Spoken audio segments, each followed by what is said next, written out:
All right, good morning, everybody. Please be welcome to our second Labor Compliance Conference, hosted by the Labor Management Compliance Council, or LMCC for short. My name is Andres Posada. I'm the Executive Director of this agency, and it is an honor for me and my team to be here with you. We really appreciate the good turnout. And before we begin, there's three things that I would like to discuss with you. The first one has to do with the actual name. You already heard me saying that this is the second annual Labor Compliance Conference, which implies that there was probably a conference last year, which is not true because it didn't happen. It didn't happen the year before. So our first one was back in 2019. Then we skipped 2020 and 2021 thanks to COVID. So I guess COVID gave a new definition to the term annual. But bottom line is, here we are, and thank you so much for being here. The second thing that I would like to talk about has to do with the LMCC app. So me and my team decided over a year ago that we were going to design an app because there was pretty much nothing in the market that had been or that was designed to fulfill the needs of labor compliance. So with that in mind, we got in touch with an app developer, and we created this app initially just for internal use, and that will allow my staff, the field investigators, to go visit job sites and gather information from the field, right? And that information will be synced in real time with our main database for the cases, investigations that we're conducting at the office. The whole project was a whole success, and we decided to take it one step further. So we have added a new feature to the app that will allow people from the general, the public in general, to download the app for free. And mind you, the app is for now only available on the App Store, so it's only available for Apple devices, but fairly soon it will be available for Android systems.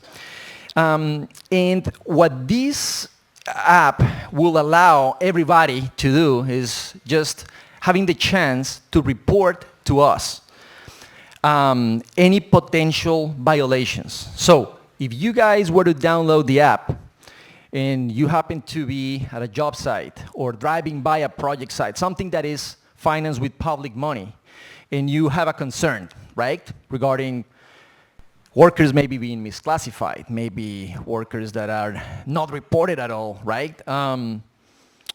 Or maybe a safety-related issue. I guess that we all, if we just, we have been visiting project sites, I guess at a certain point in time we have seen, workers doing the work like in a really unsafe situation, right? So those are the kind of things that we are intending to allow the public to be able to report to us. Now, after you download that app for free, then you should be able to submit your complaint in an anonymous way, or you can either create an account, right? If you choose the second option, which is creating an account, you should be able to track the progress of the investigation. But we're really happy to be able to officially launch this app, because we are hopeful that this is going to be a game changer, because it's going to allow everybody, awarding agencies, contractors, workers, labor compliance agencies, among many others, to enforce or to help with labor compliance enforcement and compliance with the laws in general.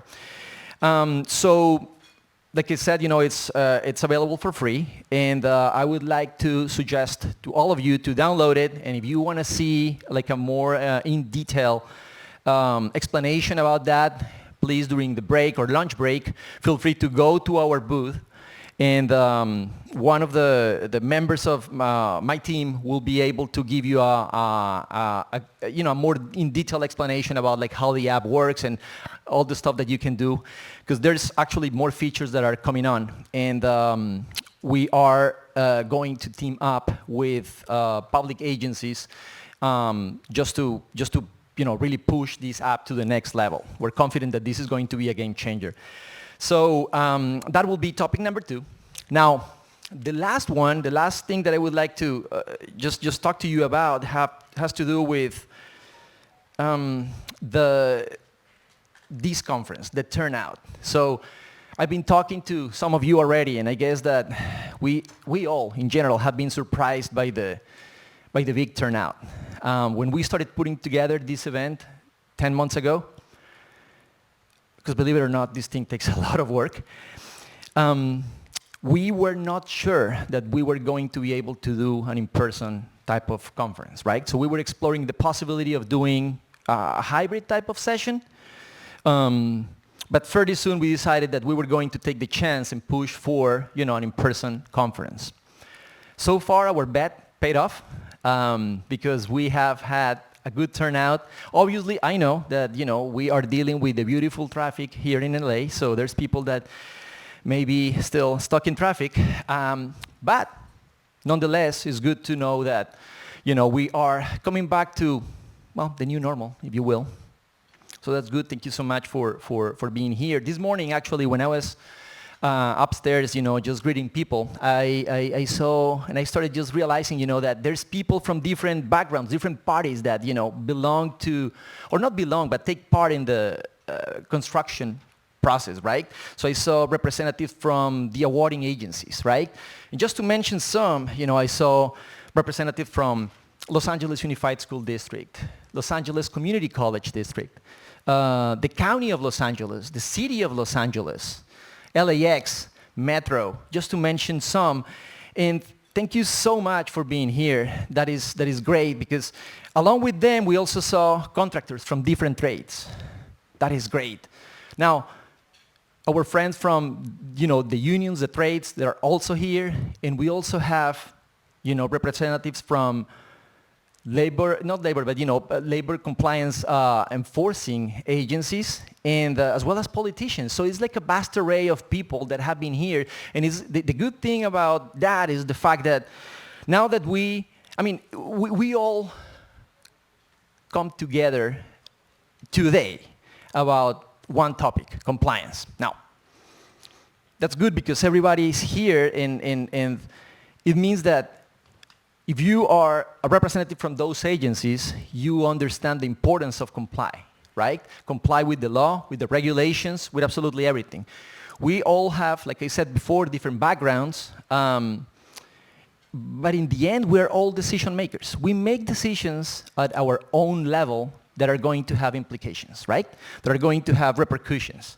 So if we do not comply with the law, there's a chance that you may fly under the radar and not being caught, right? But eventually, that is going to come to a crash. And I would like to just share with you a personal story about compliance. So a year ago, more exactly December 27, 2021, at 2:46 p.m. That's how traumatized I am. I still remember the time. I was at the office. So mind you, December 27, in between the holidays, I guess we all may agree that, work kind of like slows down a little bit, right? So that day I decided that I was going to head home early. And, I got in my car. For those of you that don't know, our office is a little bit west of downtown Los Angeles. I live in Orange County, which means that I have to deal with the beautiful 101 freeway, and then the 60. So that day, I got onto the 101, right? And oh, surprise, something that you pretty much never get to see. It was, traffic was flowing. That was great. I was just really happy about that. So I just, merged with the traffic, 55, 60 miles per hour. That was great. maybe a minute or two, I was just driving through, downtown, the main buildings, and around that time, 3 cars just passed me on the right side. They were flying, 10, 15 miles faster than I was. And then, I already mentioned that, we're decision makers, right? So I made a decision, and I must admit, a really poor decision. I decided to join that party. I was like, I'm going to be the fourth one. I'm going to get home, 30 seconds sooner. So, I started speeding with those guys. Maybe 75, 80 miles, I don't remember. And everything was great for like a minute and a half, because 2 or 3 miles later, I saw on the side of the freeway the back of a black car with golden letters. So I guess you know what I'm talking about, right? So the CHP was there. Right in front of the car, there was one officer pointing a radar at my car. So the whole optimism of the day started just going down a little bit. But, just to make sure, because there was a chance that, maybe the officer missed me, right, and he was just pointing that radar to another car. I just checked on the rear view mirror, right, just to see if he was still just looking for another victim. That's how I saw it. The optimism just crashed completely, because I saw the guy just running back to his car. And I was like, oh, God. So, obviously, I just, started coasting, right? I just, kept driving slowly on the second lane, right? And sure enough, 30 seconds later, I had, that car right behind mine. Obviously, well, with the whole sort of array of, lights and then instructions over the speaker system, whatnot, and I pull out of the freeway. I guess, I don't know how many of you have gotten tickets in your life. I imagine a good number. I'm not going to ask you to, raise your hand. I don't want to put you on the spot. It's enough with me. But what I've heard is that, usually the officer comes out of his car, approaches your car on the passenger side, and out of a courtesy after, reading you, they say, do you know why I stop you? I was just preparing for that thing, right? Well, the officer decided to skip that part, and he just cut to the chase. He said, I stopped you because you were speeding. There's nothing you can do about it, right?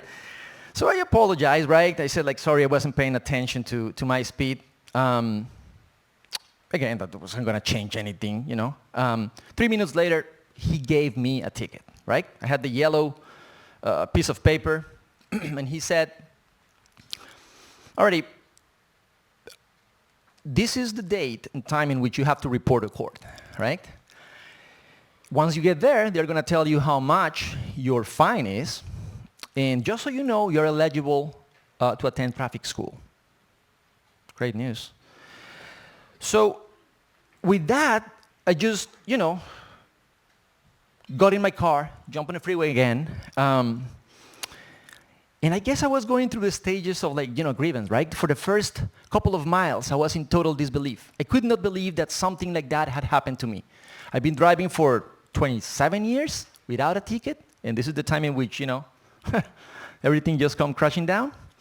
So I got that ticket, and then I was thinking about that, and I was like, no, this it cannot be for me. This is wrong, right?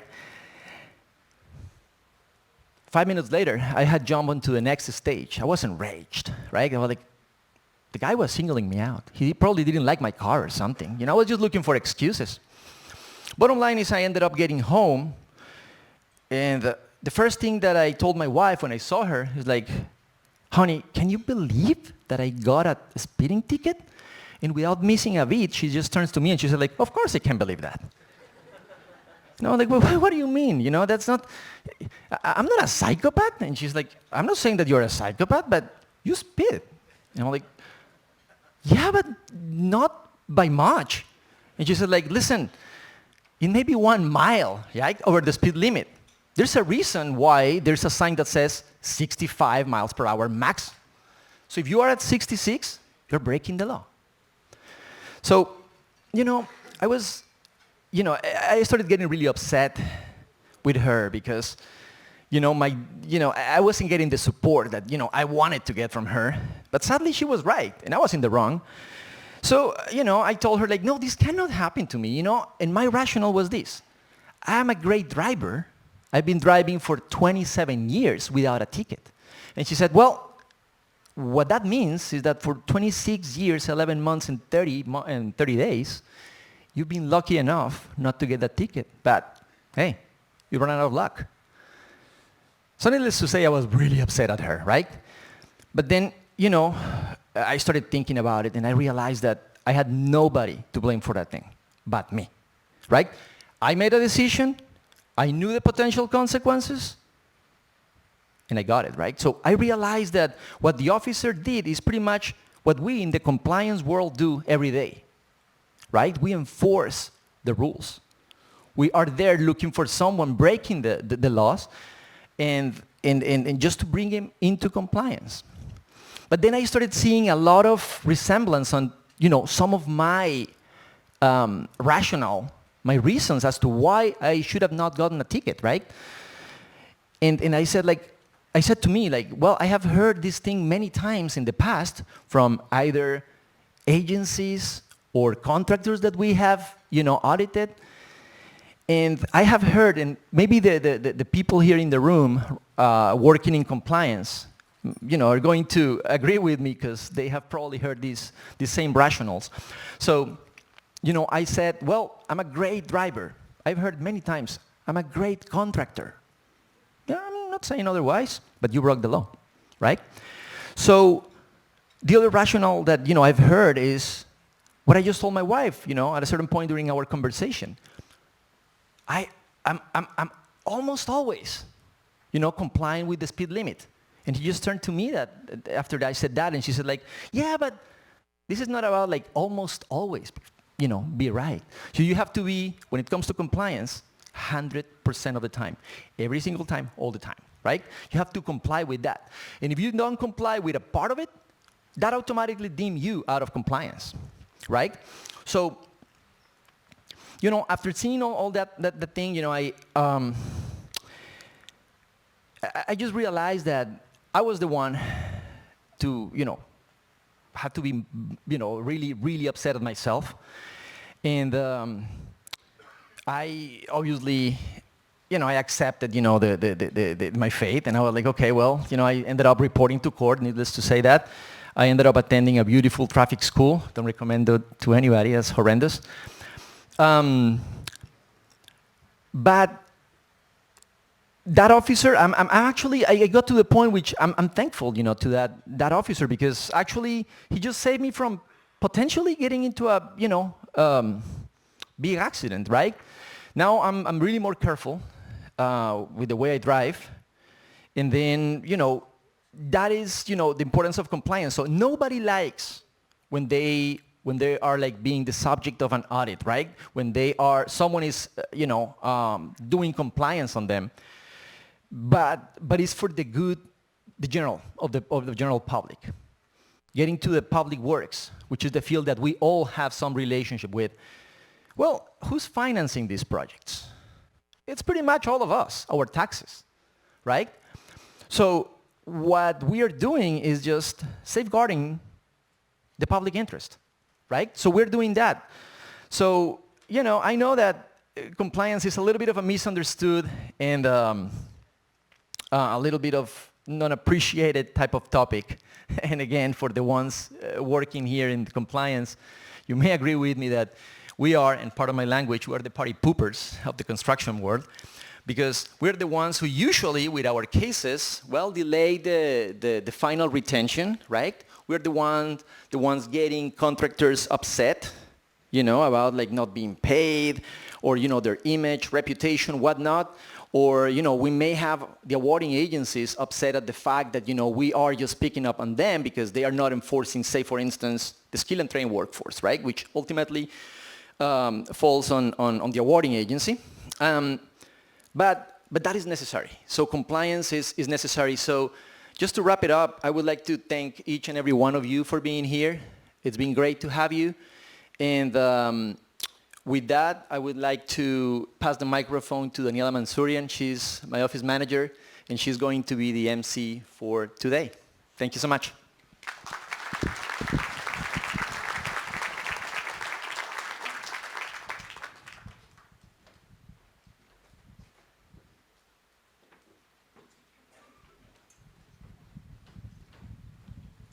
Good morning, everyone. My name is Daniela, as Andres just mentioned, and it's my sincere pleasure to welcome you all to our second annual Labor Compliance Conference. Thanks for being here. We're really excited to be here and to be able to put together this event for you today. As you can tell by our agenda, which should be up on the 2 screens, it's also in your folders. We have an impressive lineup of leaders and experts from the area of public works, and we hope you're as excited as we are to hear from all of these speakers. This year, we decided to change up the style of our Q&A from our last event. So instead of having one Q&A session at the end of the day, each presenter has about 15 or so minutes of their presentation dedicated to Q&A. So when each presenter is done speaking, I'll have you guys who want to ask a question stand here in a single file line, and we'll go through as many questions as possible. Since we are on a tight schedule, if you do not get the chance to ask your questions today, there is a sheet of paper behind the agenda in your folders that has a few different emails on it, including our LMCC staff email. Feel free to email your questions to us, and we'll either answer them if we can, or we will redirect them to whoever can give you the best answer. Lastly, we have printed and included a copy of all of today's presentation slides in your folders to make it easy to follow along with all the presentations. With all of that said, let's get this conference started. I would like to introduce you to our first speaker of the morning, Mr. Ken Lau. Ken began working at DIR in 2013 and has served as an assistant chief counsel since 2016. He advises the DIR director and DAS chief primarily on public works and apprenticeship issues.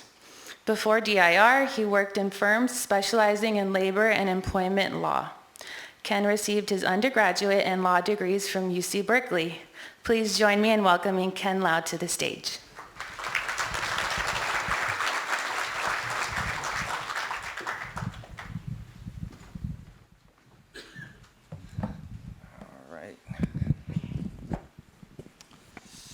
Good morning, and thanks Daniela and Andres. I want to start with talking about an article that I read in the Atlantic, and it has a very provocative title, and that's why, even though I read this article a year ago, I still remember it. The article was in the Atlantic, and it was called "The California Dream is Dying." All right. The article was kind of long and not very good. So you guys are probably wondering, why am I talking about it? The article was long, but it made a couple of very important points, very interesting points, I thought. The first point is that many of California's problems, the article argued, was tied to the lack of housing for whatever reason, right? Zoning, cost, whatever it was. So I thought that was important. And the other interesting point that it made was that, in the not so distant past, in Southern California, probably around like the 70s and maybe the 80s, a construction worker without a high school diploma was able to buy a home and raise a family of 4 on a single earner's salary. All right, imagine that. I don't see that happening these days. So back to the first point. So on that first point, with housing, it is true, if you think about it a little bit, that a lot of the state's problems, such as sort of homelessness, wealth disparity, lack of real jobs, a lot of that is tied back to the lack of housing, right? Even Governor Newsom has called the lack of housing California's original sin. And then to that second point about the construction worker without a high school diploma, did you know that over 50% of California's workforce does not have a college degree, and between 10 to 15% of the workers do not have a high school diploma, like the construction worker who was featured in the article.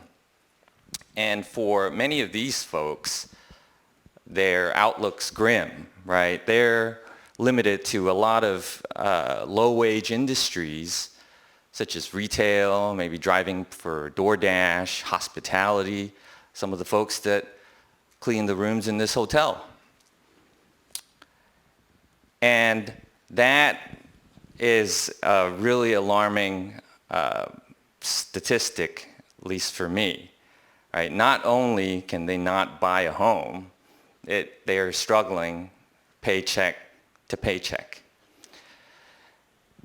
Now, these workers, as I mentioned, we know these workers, right? They're our neighbors for some of us, some of our family, it's our community, right? They bag our groceries, they cook our food, they clean our houses and rooms. And to think that there's this sort of workforce out there that do not have high school diplomas and don't have such great opportunities for advancement in employment just reinforces for me that we need a very robust training system. And the gold standard for training is apprenticeships, right? And it's not retail or hospitality or driving for DoorDash. It's construction that continues to be a path to the middle class for hundreds of thousands of workers. And to tie it all back together, building housing and the infrastructure that supports that housing requires skilled construction workers. And skilled construction workers, to become a skilled construction worker, an apprentice needs to have thousands of hours of on-the-job work experience in order to graduate into a skilled construction worker. And where do these apprentices get most of their on-the-job training? They get it on public works projects, right? And that's what we're here to talk about today. You know, after this long-winded talk, we're back to the main topic. And that's the topic we're going to talk about today. And one of the key themes, I think, that will be discussed during this day's presentations from many of our speakers is that sort of tension between the need to build housing and the need to pay fair wages to the workers who build that housing, right? Those countervailing interests are going to be, you'll see that run throughout, that theme run throughout the presentation today. And the prevailing wage law, which governs public works, as well as the apprenticeship law, now these laws, they promote the creation of a skilled workforce by requiring a certain ratio of apprentices on public works projects. And then the skilled and trained workforce laws, which my colleagues will be talking about a little later, these laws require a certain percentage of the workforce on some projects to be graduates of DAS-approved apprenticeship programs. And so the prevailing wage law and the apprenticeship law sort of work hand in hand with the skilled and trained workforce requirements. Because the prevailing wage and apprenticeship law requires apprentices on public works, trains those apprentices to become skilled graduates, right, journeymen, and then the skilled and trained workforce requirements then mandate that these workers who have gone through the classroom theory and the thousands of hours of on-the-job work experience to build our housing, to build our supporting infrastructure, the bridges, build our schools and our hospitals. So how I like to start out with this presentation today is generally to talk about just the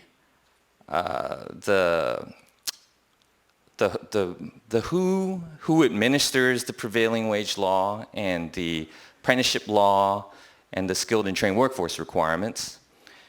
Then we'll talk about the what the prevailing wage law actually is, and then why. Well, I've talked about the why. One of the key purposes of the prevailing wage law, I would argue, is to train the next generation of construction workers. And then the when. When does the prevailing wage law apply? Well, that's why I guess having me go first is good, because that sets the stage. If the project or the work is subject to the prevailing wage laws, then you need to comply with the laws. And then the rest of our esteemed speakers today will talk about how you comply with those laws. So let's see if I can get this clicker to work. It's just some quick facts that I got from the DIR website. So you can read these facts on your own, and I'm not going to not going to do PowerPoint karaoke, right? You guys can all read. But I will point out that as Andres has mentioned, that the pandemic has changed a lot of things for a lot of people. If you look at the facts that are listed on that quick fact sheet, the number of projects has reduced substantially from before the pandemic, as well as the amount of the projects, right? There's 162 projects in 2019 that were over 50 million, and that has gone down by quite a bit.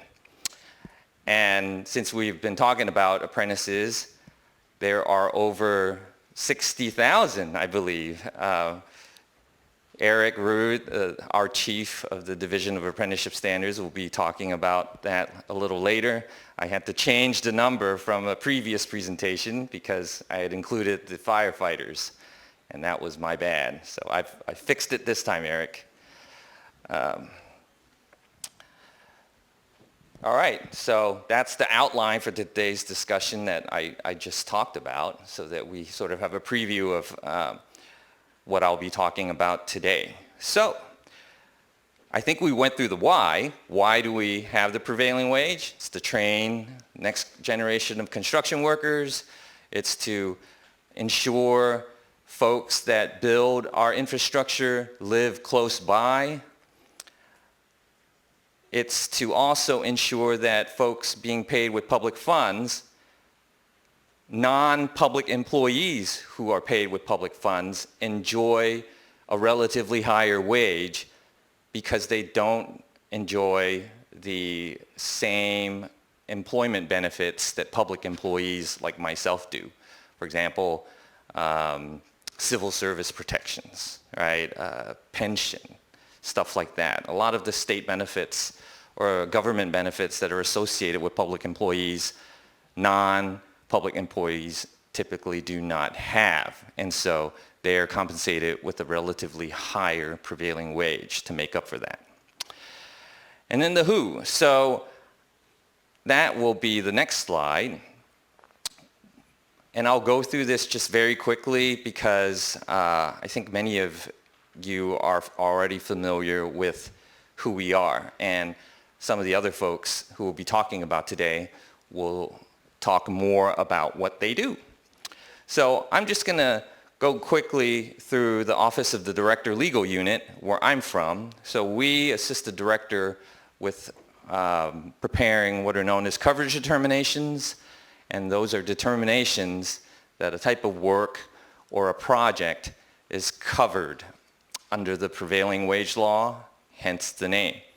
All these determinations are posted on our website, and as I've told other folks in the past, and this is a true story, when I can't sleep, and there was one time that I was unable to sleep before a presentation, and I tried everything that I could, and it didn't work, and I thought, you know what, I'm going to go onto the website and bring up one of these coverage determinations and read it until I go to sleep.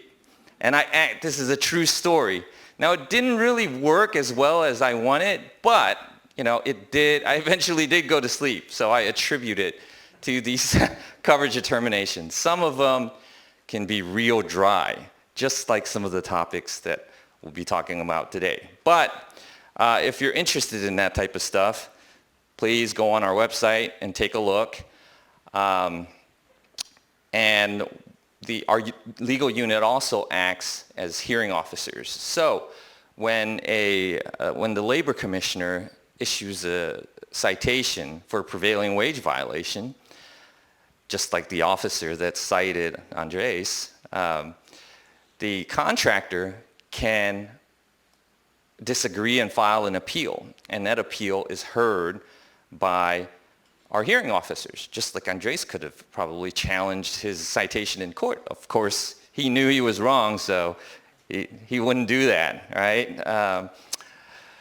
So that's our legal unit. And then in the Office of the Directors, there's also a unit known as the research unit. And that unit used to be called OPRL, some other alphabet soup of a name, but for you old-timers, they're the Division of Labor Statistics and Research, DLSR. Now they're called the Research Unit. I don't know that they do research, but they like to call themselves the Research Unit. Right? I think initially, like Eric may know, OPRL stands for the Office of Policy, Research, and Legislation. Well, they didn't do policy, nor research, nor legislation, so they gave up their name. Right? So research was the closest thing that they did. What they do is they issue the prevailing wage determinations and the scopes of work, the travel and subsistence, and the vacation, holiday provisions, all of that stuff. And for a lot of us, that's very important, right? The prevailing wage rate sheets they have all of the footnotes. The scope of work is very important in helping us determine whether the classification used is correct or not. And then we have the Labor Commissioner's Office, also known as the Division of Labor Standards Enforcement, and there's quite a few representatives from that office here today, so they'll talk about what they do.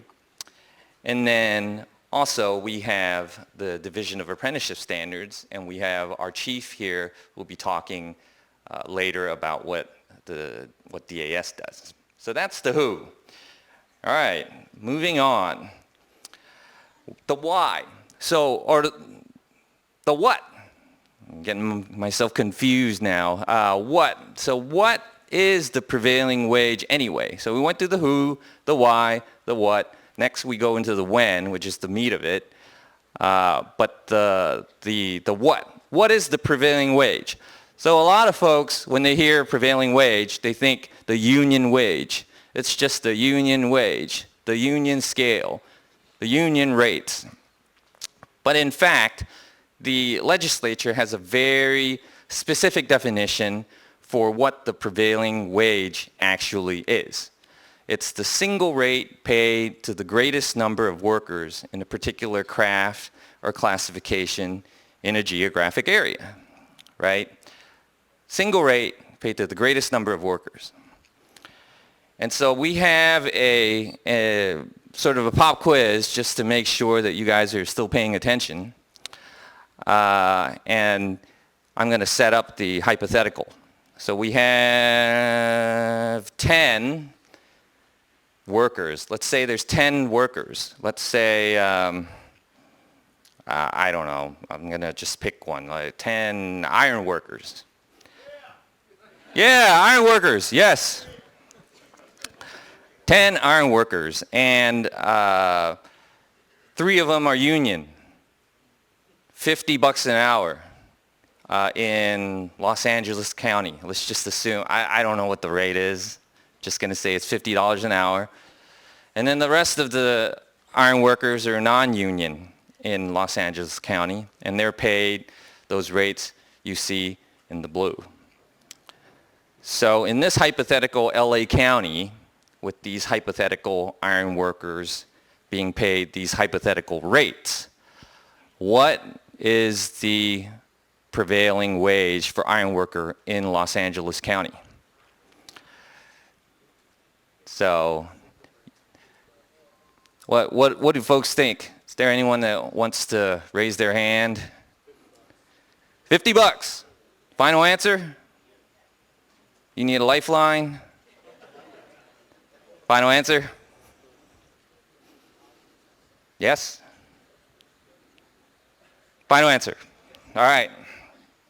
So this gentleman is correct. Correct. It's $50 because, as we just mentioned, the prevailing wage is the single rate paid to the greatest number of workers. And so if you look at the chart here, although the non-union iron workers are paid rates that hover around $25 or $26 an hour, something like that, none of them, well, not more than one of them are paid the same rate. They're all sort of scattered. But the union iron workers, because of their collective bargaining agreement, are required to be paid $50 an hour. So they are the single rate that's paid to the greatest number of workers, and therefore they set the prevailing wage, and our research unit publishes the iron workers' rate as the prevailing wage rate and use their scope of their CBA as the scope of work. So that's the scope of work and any of the associated travel and subsistence and other provisions. So that's why that's the case. Oh, so I had a slide that anyway, you guys got the point and got the answer, so we're all good. We're all good. Now, prevailing wage determinations, just to follow up on this a little bit, and we're going to have another quiz that Eric suggested. And this, you're going to screw me up here, Eric, but so we know how the prevailing wage is derived. Now we talk about when they're issued. So they're issued twice a year. The general determinations, February and 22nd and August 22nd. And the residentials are issued on December 1st, once a year. So the residential determinations are actually coming up. The deadline to submit your residential agreements has passed for this year. So if you guys have residential determinations, you should have submitted them in early November. Anyway, prevailing wage determinations are effective 10 days after they're issued, and the reason for that is because back in the old days, DLSR, Division of Labor Statistics and Research, they used to mail the determinations to folks, to awarding agencies, right? They used to mail these. No email or posting on the internet. They just mailed them. And it wouldn't be fair to have a determination be effective before the awarding agency even received it. So the regulation states that they're effective 10 days after. Now, even though that rule was established in the pre-internet days, it's still on the books. And so we still use that same rule. And the determination that's in effect when the job is advertised for bid, that's the one that's applicable for the life of the project, right? If there's a single asterisk, then it's that rate for the life of the project. If there's a double asterisk, that means that the predetermined increases are already incorporated into that determination. So, again, we have a little pop quiz here. I think I'm going to mess this up because despite being Asian, I'm not good with numbers. And so this is, like I said, Eric, you're going to mess me up here. But let's set out the hypothetical. So let's assume that the general determination was issued or will be issued August 22nd, 2023, right? And then a residential, as we mentioned, will be issued December 1st. And then another one, it's issued February 22nd, 2024. The project that we're talking about here is advertised on March 2nd, 2024. Okay, and then the project is awarded April 1st, 2024. Okay? Which determination is applicable to the project that was advertised for bid March 2nd, 2024 and awarded April 1st, April Fool's Day, 2024? C, A, I hear C. All of the above. All right, well, let's, we should, I was going to put Eric on the spot for making me, but is there like there's really no consensus, so I think the answer is, like I said, I'm going to get messed up, is F. Why is that? So it's A, right, because it's a leap year. That's what Eric wanted me to add in. It's a leap year. So the February 2024 has an extra day, I think.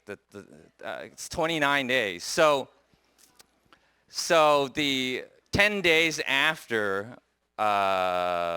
February 22nd, 2024 is actually March 3rd, right? So that the February determination is not yet effective. Okay, it's not yet effective. So the previous determination is still effective, which is the August 22nd, 2023 determination. And then B is effective because, well, that's a residential determination. It's already effective, and it applies if the project is a residential project. So I didn't clarify whether the project was residential or commercial. So both of them could potentially apply, and you could even have a project, a residential project, where the residential portion of the project, the residential rates apply to the residential portion of the project, and then the general rates apply to the non-residential portion of the project. So A plus B is the correct answer, F. All right, so bit of a trick question. I don't think it's fair, so maybe I'm going to switch it back, Eric, next time.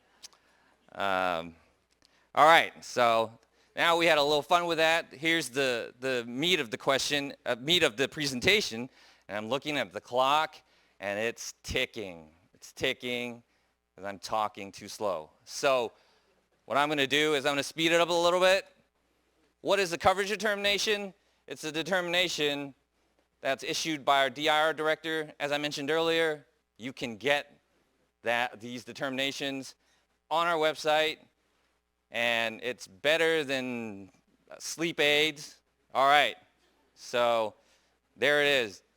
If you guys ever meet My director, Katie Hagan, don't mention this, right? Don't mention this. This is, the determinations are great. The greatest piece of writing, greatest pieces of writing ever. All right, so there it is. But what does it mean to be covered? What does it mean for a project to be covered? Well, the standard definition of a public work contains 3 elements. And here are the 3 elements. Construction and related work done under contract and paid for in whole or in part out of public funds. Okay?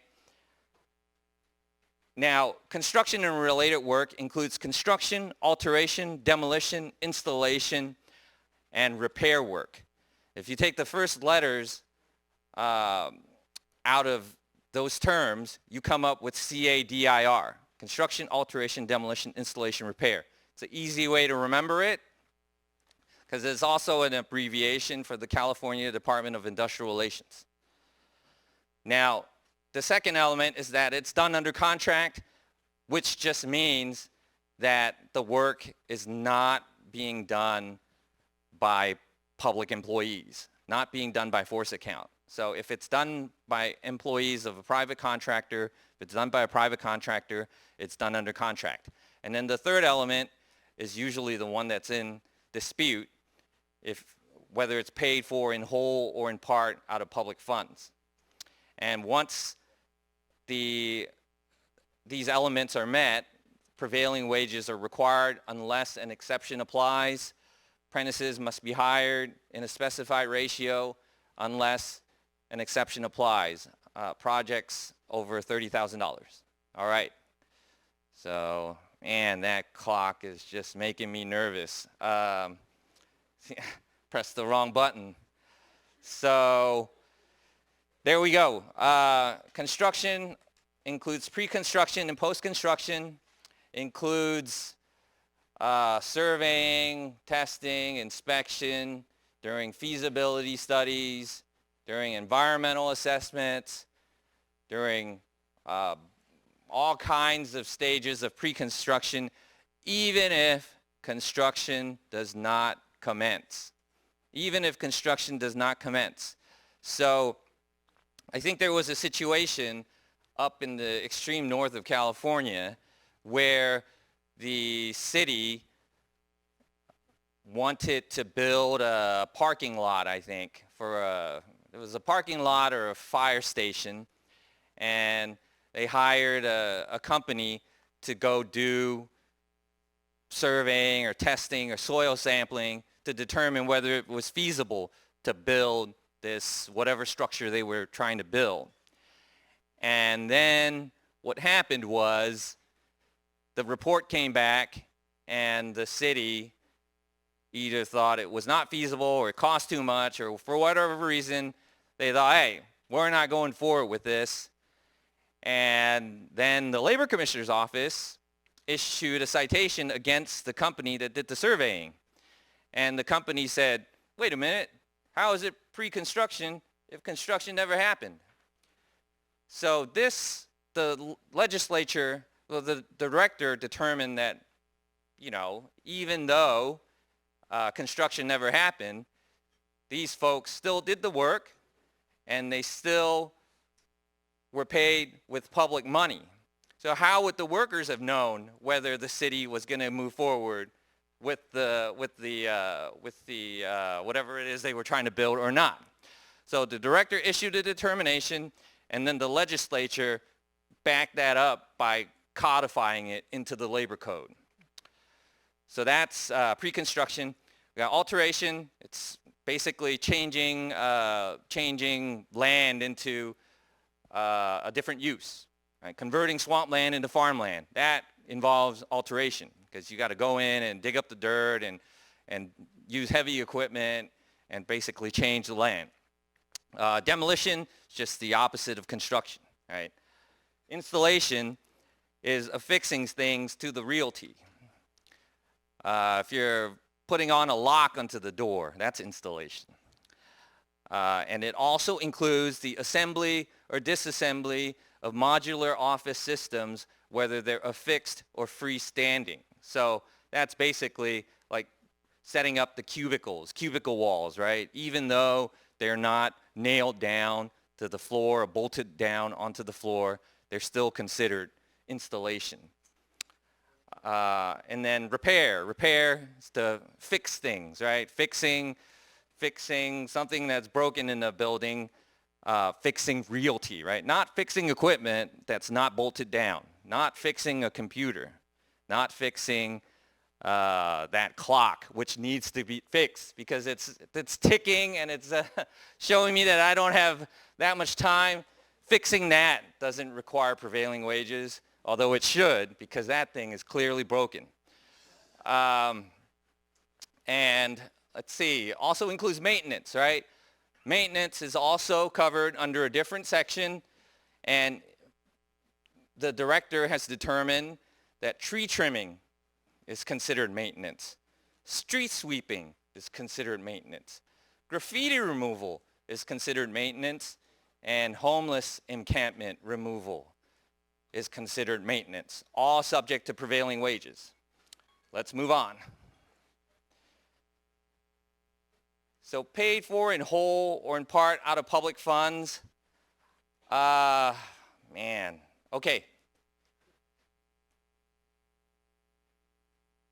You guys can all read all of this, so I'm not going to go through them in detail. All I will say is that all of these are forms of public funds in the statute, and all of it is akin to a public agency writing a private entity a check, even though it comes in different forms. It's a public subsidy. It's basically different forms of public subsidy.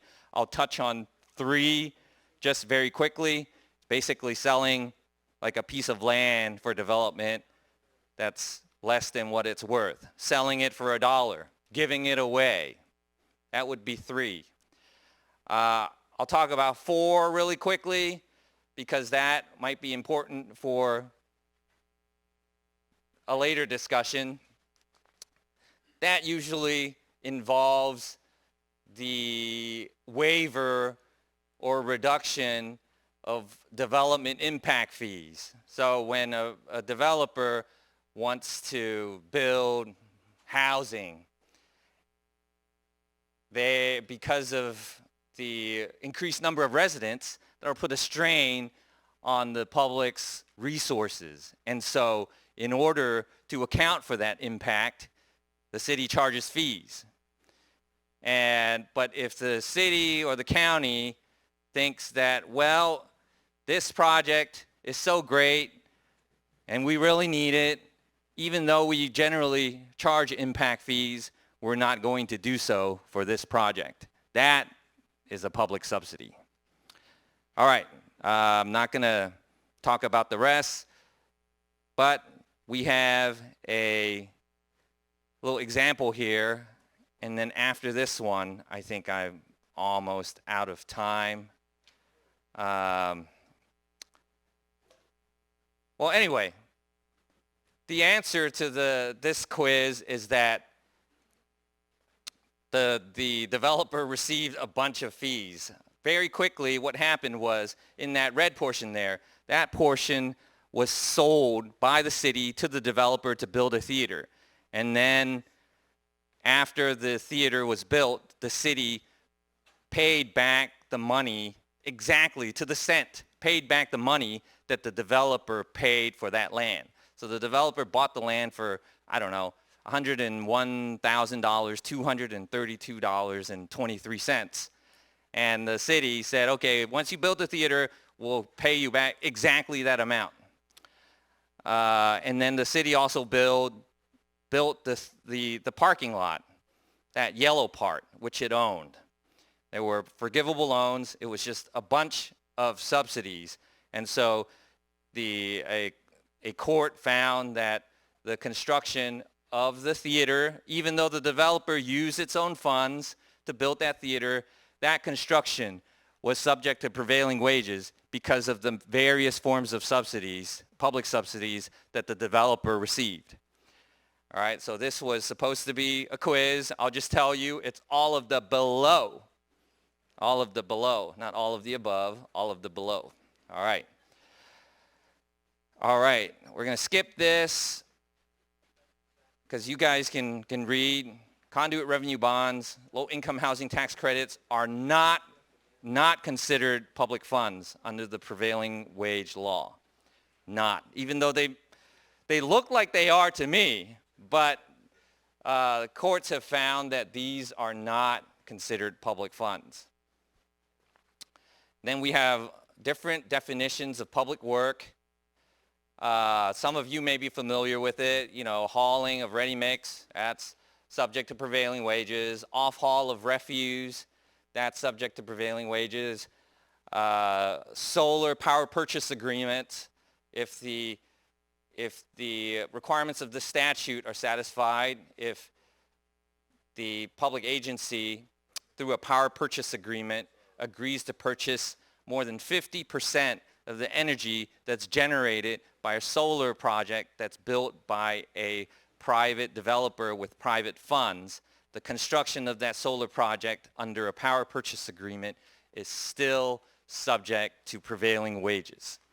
The theory is that the public agency, through its agreement to purchase the power that's generated by the solar project, that promise to buy the energy is akin to providing a public subsidy for the construction of the solar project.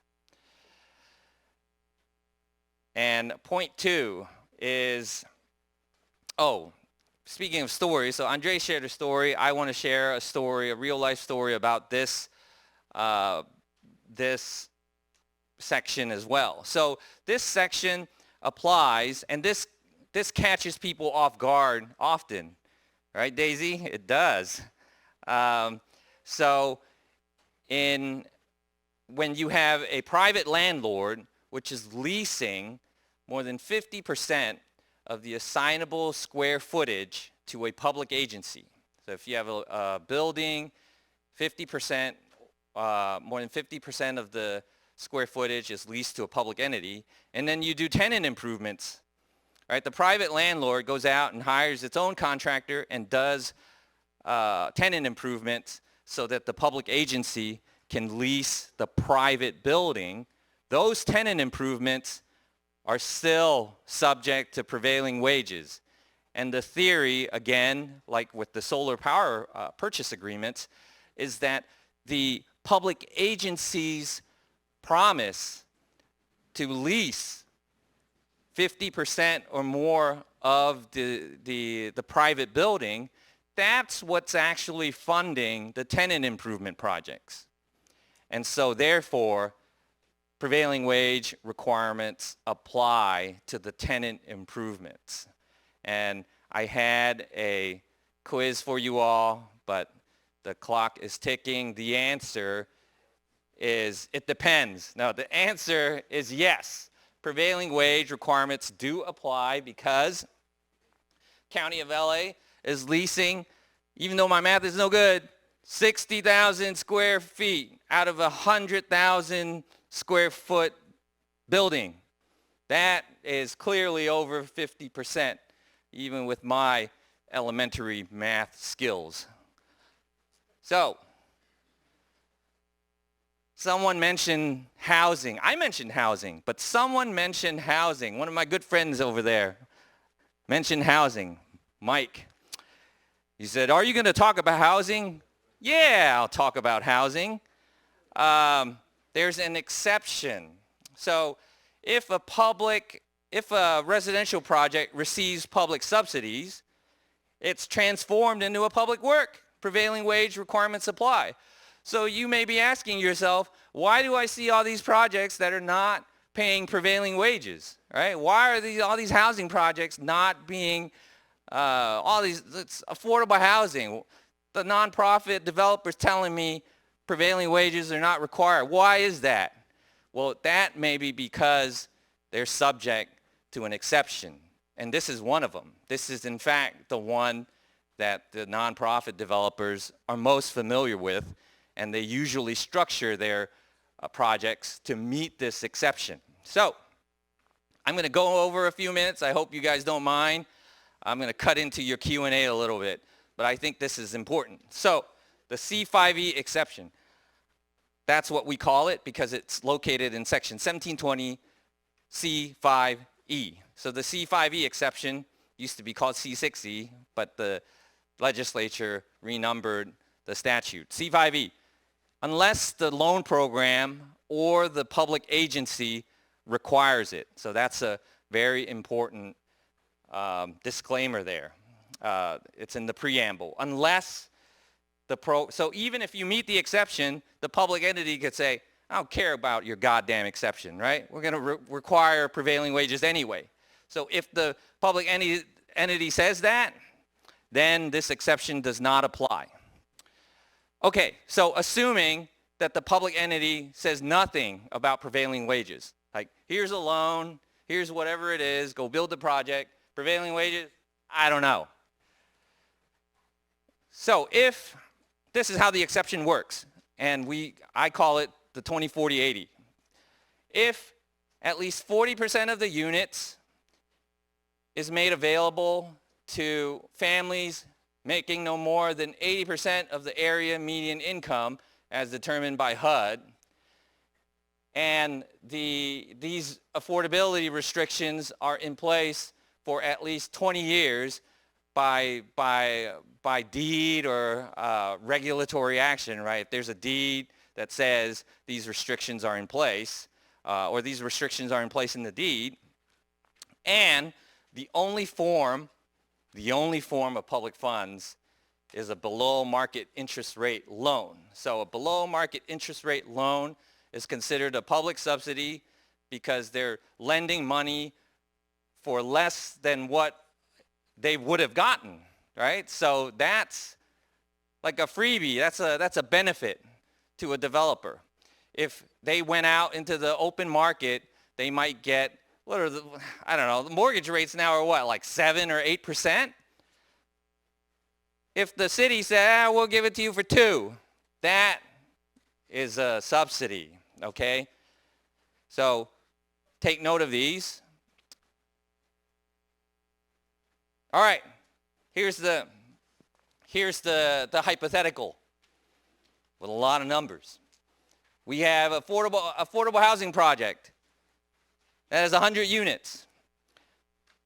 And you can read the rest, 20, 15, 5. And 60 of them are market rate units.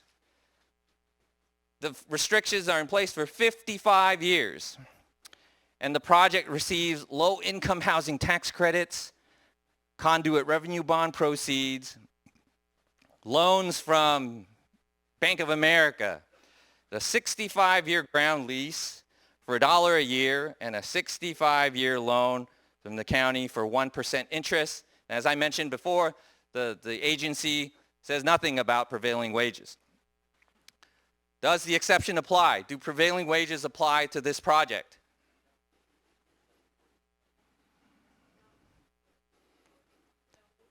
Do exception does not apply, or do prevailing wage requirements apply? Maybe that's a bad way of asking the question. Do prevailing wages apply to this project? Yes. Yes, that's very good. That is the answer. It does, because the requirements of this exception have not been met. Why has it not been met? Well, we look at the 20-40-80. The 20, the restrictions are in place for at least 20 years. That's met, right? In place for 55 years.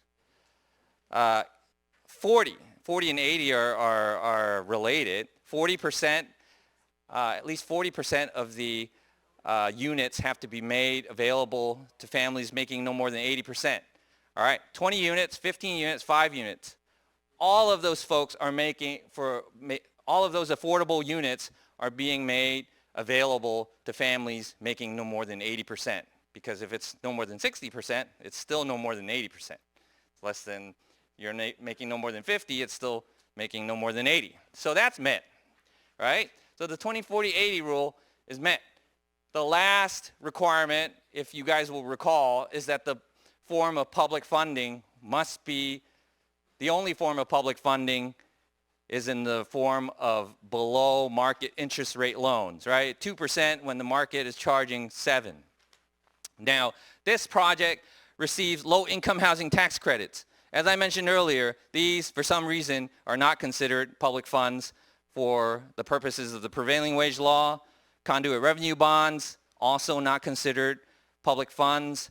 Loan from Bank of America is a private loan, so that's not public funds. 65-year loan from county for 1% interest, there's our below market interest rate loan. So if we stop there, the exception would apply. But there's also that 65-year ground lease for $1 a year. The city's leasing this land for 65 years for $1 a year. That's the public subsidy that destroys the exception. So you guys did great. You guys are right. Prevailing wages do apply to this project, and you should go file a complaint, file a request for a determination, whatever it is you need to do once you get all the documents ready to show that the exception does not apply. All right, last, before I end today and leave you guys, I wanted to talk just very briefly about some of the new laws. Very briefly, it'll only take a couple minutes, I think. This clock has stopped, so I'm out of time. But I think probably two of the most important ones are 1851, the hauling of materials for grading, paving, and fill. That's going to be subject to prevailing wage requirements. Some of you may be asking, well, I thought they were already subject to prevailing wage requirements. There was a Supreme Court decision last year that called that interpretation into question. And so the legislature passed AB 1851 to ensure that hauling of materials for grading, paving, and fill, like asphalt and aggregate and stuff like that, soil, that's subject to prevailing wages. It's 1851. 2143, large rooftop solar funded with NEM tariffs. So NEM, I think, stands for like net energy metering. So what those tariffs do is that if a public utility like SoCal Edison, if you build a rooftop solar project with your own money, private, and the public utility like SoCal Edison, they say that they'll pay you the market rate for energy, for any energy that your solar project produces more than what you consume. That would potentially be subject to prevailing wages come January 1st, 2024. But there's a big exception for single-family homes. So if you have a single-family home and you're doing this for yourself, for your single-family home, you are exempt. And there's also a big exemption for the generating capacity. So these are for large projects, for large developments, right? It's not meant to capture homeowners like you. And so that's very important. It's a big change. So AB 2143, AB 1851, and the rest of the stuff, if you have any additional questions, I guess we're in the Q&A session, so you can ask me those, right? But I think that's all I have for you today, and thank you for spending your morning with me. Thank you, LMCC. Thank you all.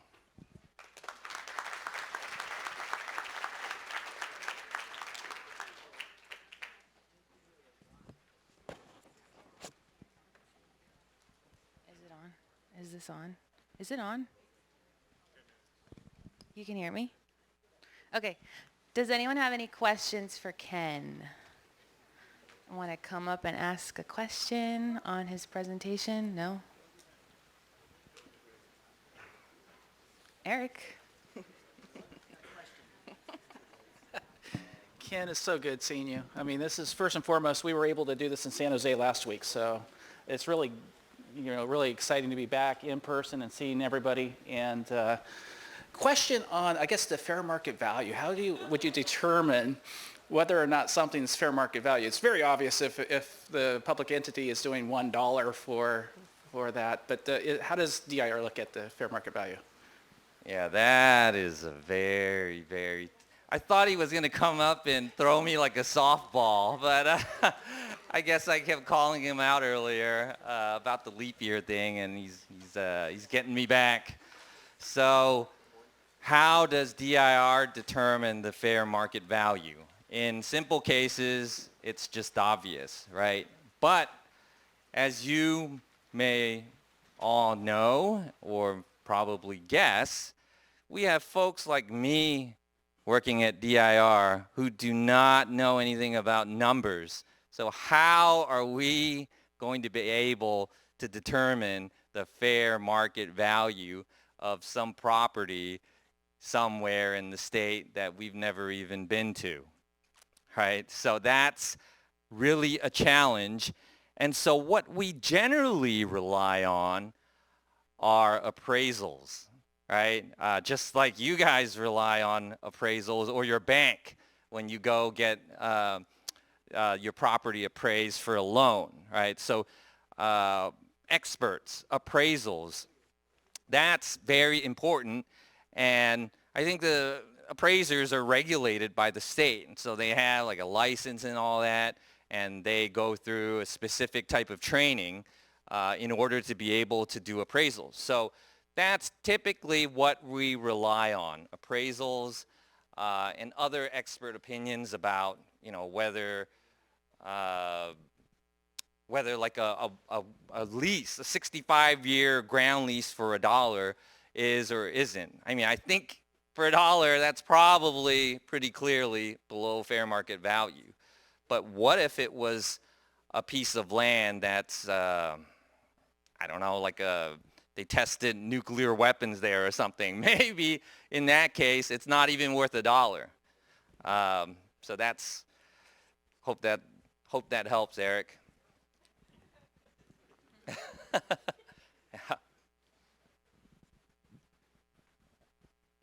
Hi, good morning. Salvador George with the Carpenters. I have a question on your slide number 12. Paid for in whole or in part of public funds. You have item number 2, performance of construction work and execution of the project. Off-site fabrication. Do you have a contact person in the office that we can get a hold of that can dissect the type of work that's being done off-site, and if prevailing wage covers that? And if you do, who is that person to contact? Yeah, Salvador, that person would probably be me. But, and I can give you, well, I don't think I have any cards today because, the pandemic, right? People don't really trade cards anymore. But Salvador, I will talk to you later. Off-site fabrication obviously is something that's a lot of folks are interested in, but yeah, and there are some rules around that. But if you want to know more about performance of construction work, that applies to a situation where if a city or a county says, okay, we want you, Salvador, to build us a school, but you pay for it with your own money. We're not going to pay for it. That sounds kind of weird, right? But the city will come in and do all of the piping. Right? It's like, or actually, they'll do all of the wiring because they're like, Salvador, you don't know how to do wiring. The city's going to come in with their city electricians or something and do all of the wiring. Well, that wiring is part of the project, and they're doing some of the work with their own money, right? That subsidizes the project, and even though the rest of the school or the building is built by you with private funding, that part, the entire building is subject to prevailing wages. That's what B2 means, performance of work in the execution of the project by a public entity. But we can talk about we can talk later after the presentation. Good morning. Good morning. Thank you for your presentation. Cheryl Fowler from Santa Clarita Valley Water Agency. I was looking at your select new laws, SB 1295, plugging and abandoning wells, and I would have thought that would be covered under alteration and demolition. So was there something new about this law? So the law, well, that's a good question, Cheryl. So I think in many cases, plugging and abandoning wells would be considered, like you said, alteration or demolition even, right? They constructed whatever it is they constructed, and then they're demolishing them. The bill specifically states that plugging and abandoning wells, that work which is funded from a specific fund is subject to prevailing wages. So it sort of just backs it up, I guess. Okay. I think it also includes, I don't remember off the top of my head, but I think it may also include skilled and trained workforce requirements for that work. So that's 1295. Because these laws are still new and they're not yet effective, I don't know like the specifics, but we can talk offline. Okay. Thank you. I can also look it up. Thank you. Okay, thanks, Cheryl. Okay, are we good? Oh, okay, well, thank you. Thank you, Ken. Our next presenter is Miss Daisy Dvorak. Daisy has been a Deputy Labor Commissioner in the Public Works Unit since 2015. As a Deputy Labor Commissioner, she investigates public works complaints and issues civil wage and penalty assessments when deemed necessary. She also assists contractors with issues regarding the contractor registration process. She holds a bachelor's degree in political science from California State University, Northridge. Please help me welcome Daisy Dvorak.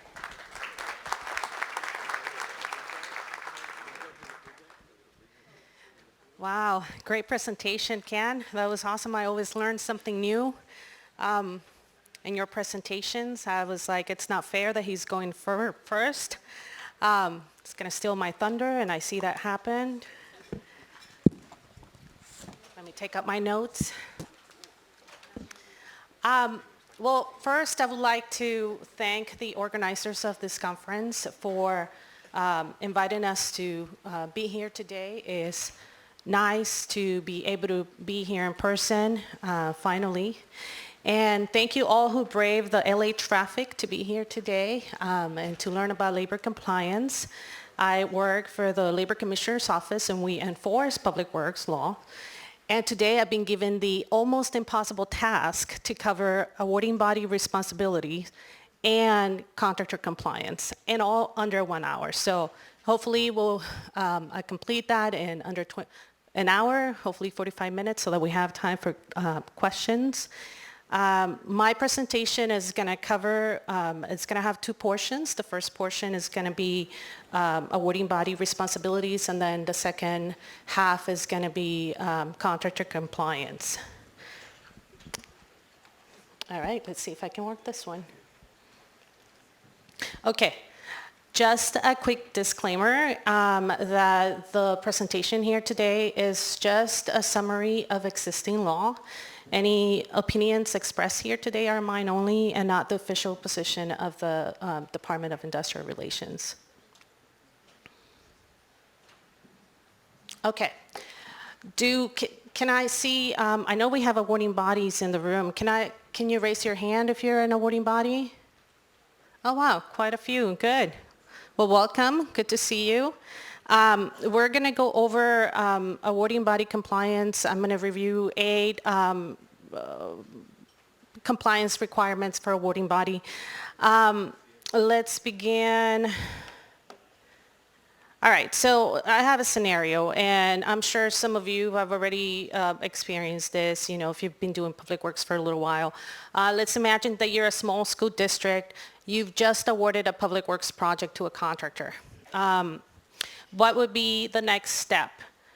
I know this is an easy question because the answer is already on the screen, and that is to register your project, right? I really wish I could be walking around like Ken. He made it look so cool, but I'm afraid I'm going to trip and fall, so I'm just going to stay here, okay? So yes, so the first thing you want to do after you award your project is to register that project with DIR. So the Labor Code requires that awarding bodies provide notice to DIR after awarding a project.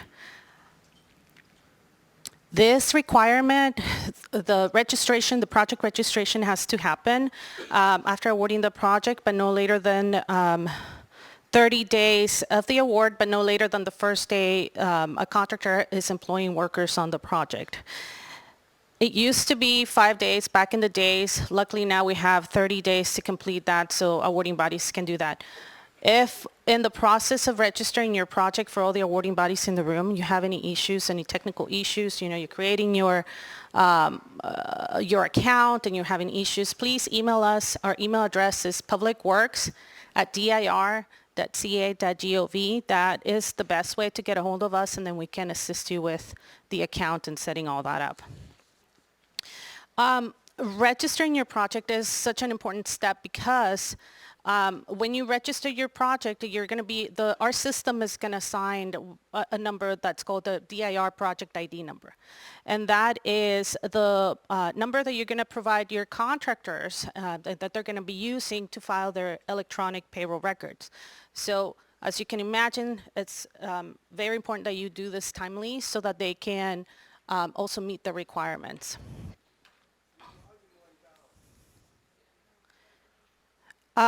So there is an exemption to the project registration requirement for awarding bodies, and you're going to see this exemption also as I go through the contractor compliance requirements.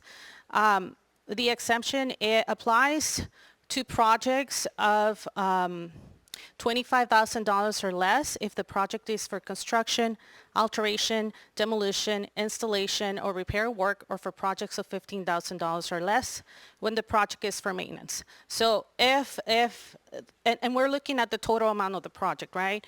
So if the total amount of the project is under that threshold, the awarding body is not required to register that project with DIR.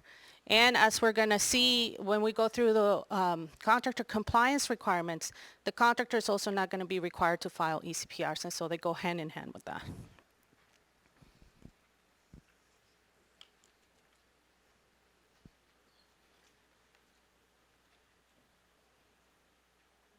Okay, awarding bodies are also not to split projects into smaller work to avoid public works requirements.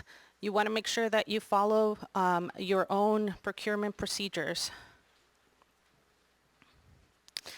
As an awarding body, it's also important that you make sure that your contractors are registered with DIR before they bid on a project. Right? You're the first line of defense a lot of times,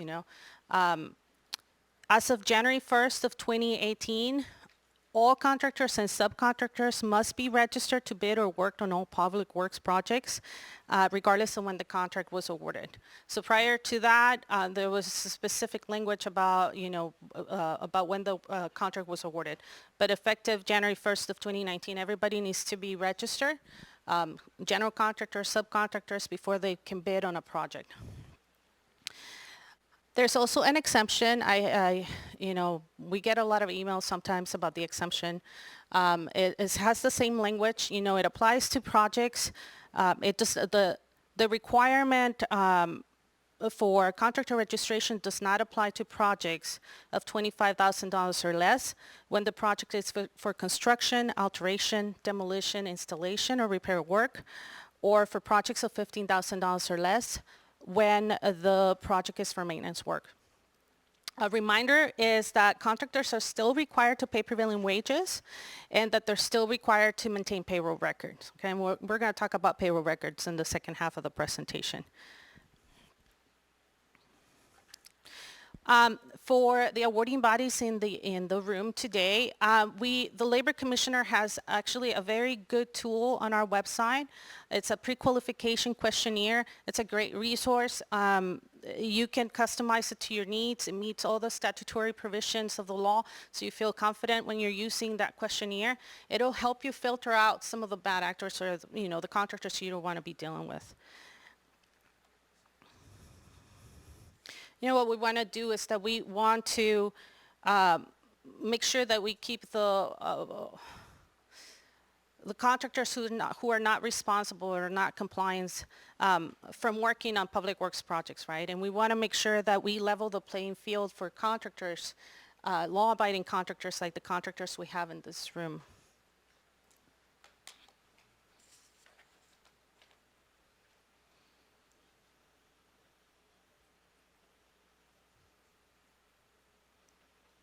Okay, another important requirement for all awarding bodies is that they need to include the notice of requirements as described in Labor Code 1771. I'm not going to read all that.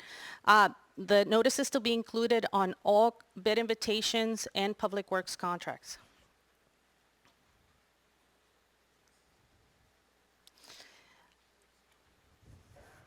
All right, awarding bodies are also tasked with the requirement to obtain prevailing wage rates from a DIR.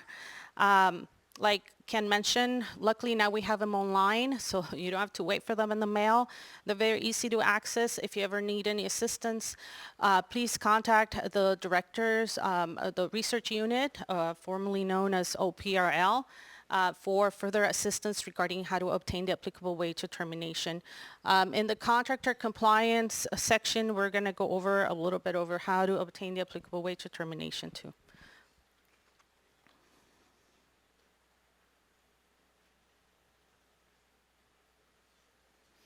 All right. So the awarding bodies are also are required to post or to require contractors to post job site notices on public works projects. Why is this important? That is because it's important because a lot of workers might not know that they're working on a public works project, right? They don't know that they're entitled to prevailing wages. These notices will let them know that they're working on a public works project and that they're entitled to prevailing wage rate. I see the evil clock, Ken. It's moving. Okay.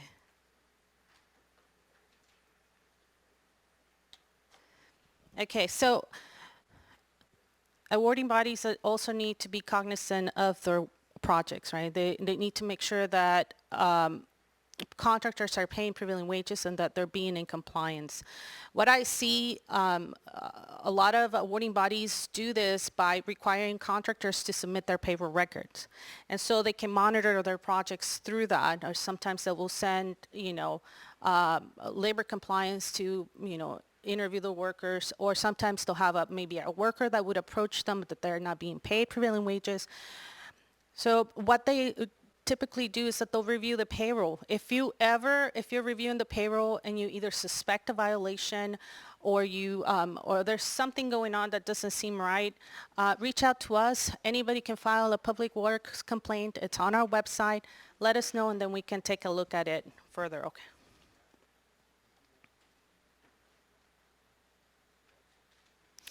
Prevailing wages are not required on projects of $1,000 or less. I am not sure what you can get nowadays for less than $1,000, or I can see that's probably not very common. All right, so I don't know if any awarding body here in the room has ever received a civil wage and penalty assessment. But when the labor commissioner does an investigation and would discover violations, would do an audit, and we will issue something that's called a civil wage and penalty assessment. It basically is letting the contractor know, hey, there's some we found violations. This is how much in penalties, and these are the wages owed. We would send a copy to the affected contractor, and we'll send a copy to the awarding body, obviously to the bonding company. If the awarding body, as an awarding body, you receive a civil wage and penalty assessment, the labor code requires that you withhold the money that's listed on the civil wage and penalty assessment. If you have any questions regarding that civil wage and penalty assessment, please reach out to the deputy that issued that document with any questions. It's usually on the document itself. You can see the name and contact information of that deputy.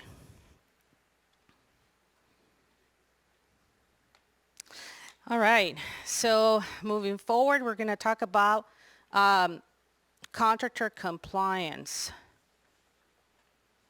So in the next few slides, I'm going to go over 4 steps that are going to help you remain in compliance when you're working on your public works projects. When I was preparing for the presentation, I was thinking, oh, there's so much that we could talk about, going over regarding compliance. There's so many details. And so this is just to remind you that this is an overview. This is just a summary of all the compliance requirements that contractors are subject to when working on a public works project. At the end of my presentation, I'm going to have some resources in case you have any questions when you go home and you're like, oh, I should have asked this, or you're working on your public works project and you have questions, and we have resources on our website. Highly recommend you become familiar with them.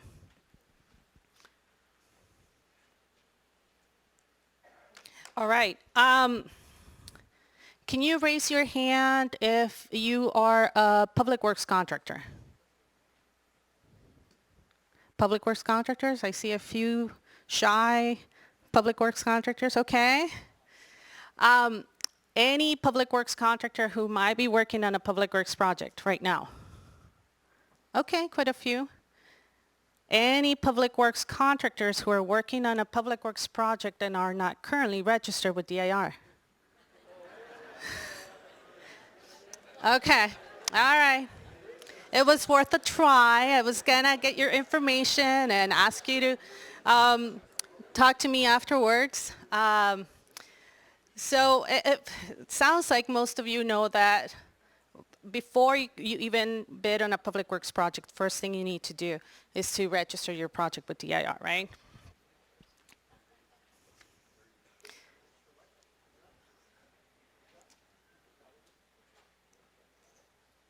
And that was a trick question, sorry. The registrations, so probably most of you already know that the registrations are $400 and they're valid per fiscal year. And this is for some reason, is very confusing to some contractors, even though it's, there's a lot of, the information, it's on our website, and when they're renewing the registration or they're creating the registration, the system will, we have that information, but the registrations are valid per fiscal year. So that means that they're valid from July 1st until June 30th, right? And so let's say you renew your registration July 1st of 2022. It's going to be good up until June 30th of 2023. We have, let's see. Early renewal for those that have an active registration is May 1st. I highly suggest you calendar that date because you're gonna have, if you're thinking about bidding on a project, if you're gonna be listed on a project, if you're gonna be awarded a project, or you have an active project, you're working on a public works project, then you need to be registered and avoid any lapse in the registration.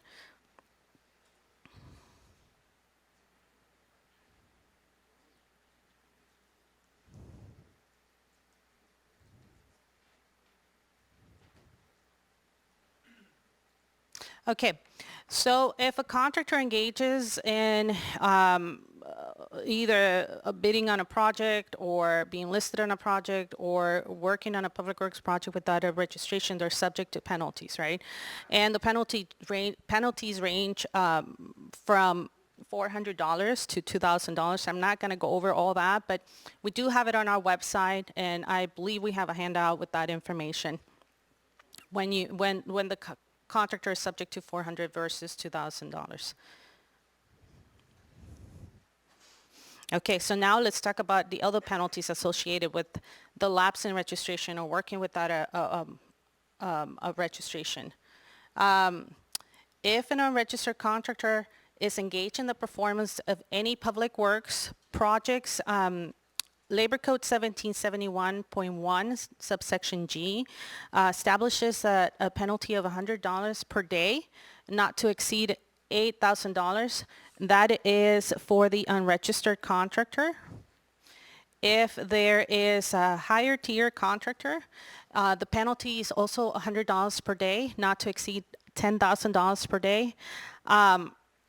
If you're a general contractor, it is truly to your benefit to make sure that all your subcontractors you're doing business with are properly registered with DIR. The penalties for the general contractor, is liable for those penalties. So you cannot have the subcontractor pay for your penalties. You have to pay for those penalties. If you notice, it looks like the penalty for the unregistered contractor is less than what the $10,000 for the general contractor. And that is because when the unregistered contractor renews that registration, they're going to have to pay an extra $2,000 for not being in compliance. And so 2, 8, it's $10,000 just like the general contractor.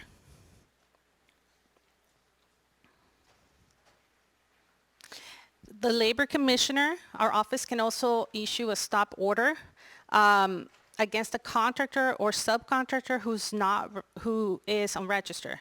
And the workers of that contractor are entitled to pay for a period of up to 10 days while they're not being permitted to work. The stop order is only for the unregistered contractor. But as you can imagine, in a construction project, you have many different trades and classifications that depend on, the work being performed by one trade before moving on to the next trade. So you can see how it could potentially delay your project by having an unregistered contractor not being permitted to work. And failure to observe that stop order is a misdemeanor.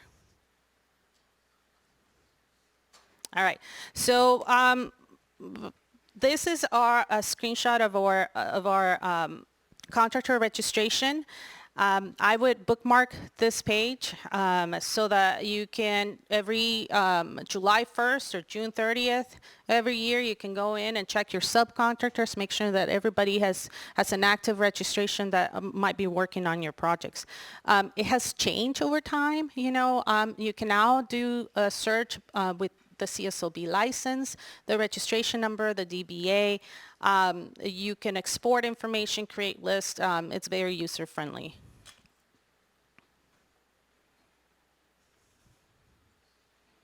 Okay, so compliance requirement number 2.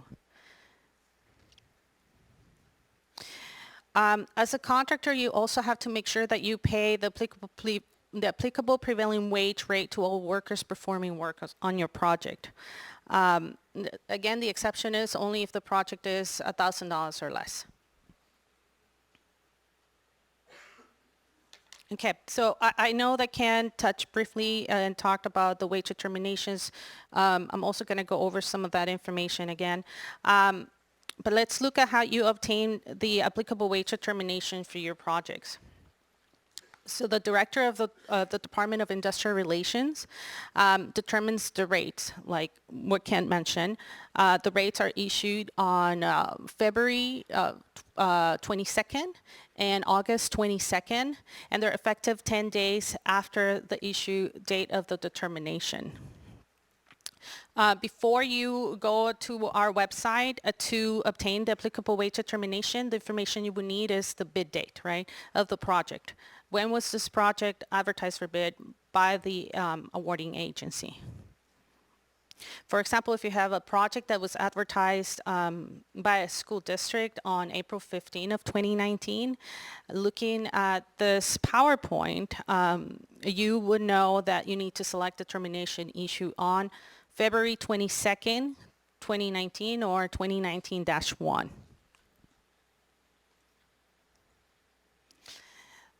So once you select the 2019-1, that's probably what you're going to see.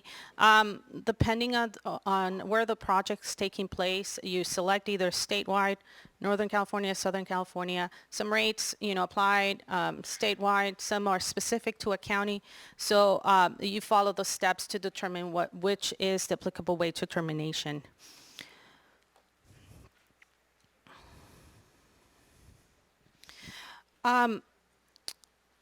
One thing I also want to remind contractors is that you have to make sure that you pull out all the additional information, such as the holiday provisions, the travel and subsistence, and any predetermined increase. And you see that on the right-hand side. You have the holidays, the scope of work, the travel and subsistence. There's a drop-down menu. Just select the provision that you need, save it. Keep it handy, make sure that you understand all the requirements and the predetermined increase.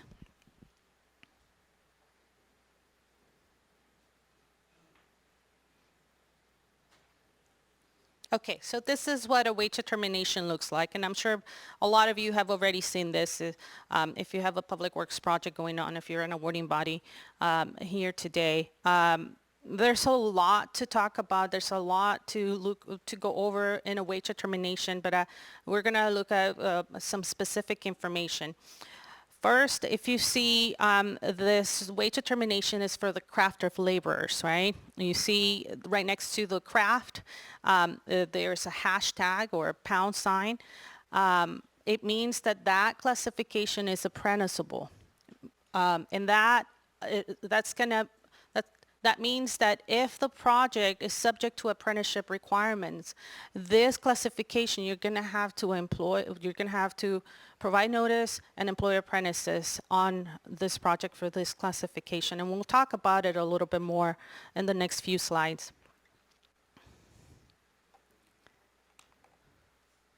The other thing we're going to look at is that this determination was issued on August 22nd, 2019. We also see a double asterisk, and I know Kent mentioned that too. If you see a double asterisk, it just means that the rate that's on the wage determination, there's a predetermined increase that's going to be in effect sometime in the future for that project. If there's only a single asterisk, then the rates are good for the life of the project, right? And on the right-hand side, you see what a predetermined increase looks like. It will give you the information as to when that increase is effective. In this case, you see effective. There's three. First one effective June 29, 2020. Should have brought my glasses. The other thing that you're also going to see on the wage determination is the breakdown of how you're going to distribute that increase. Some wage determinations don't have that information, but it provide a phone number. You can contact the director's office to get the information about the breakdown for that specific wage determination.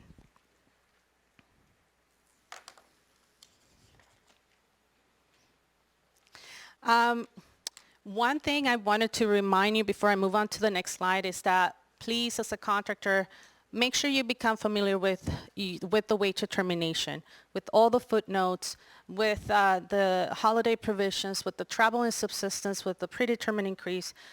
I see a lot of investigations or a lot of cases that could have been avoided if the contractor would have taken the time to pull out that holiday provision, if the contractor would have taken a look at the footnotes on that wage determination. So, unfortunately, we see some of those cases. So please, the goal is for you to know that classification you're going to be employing.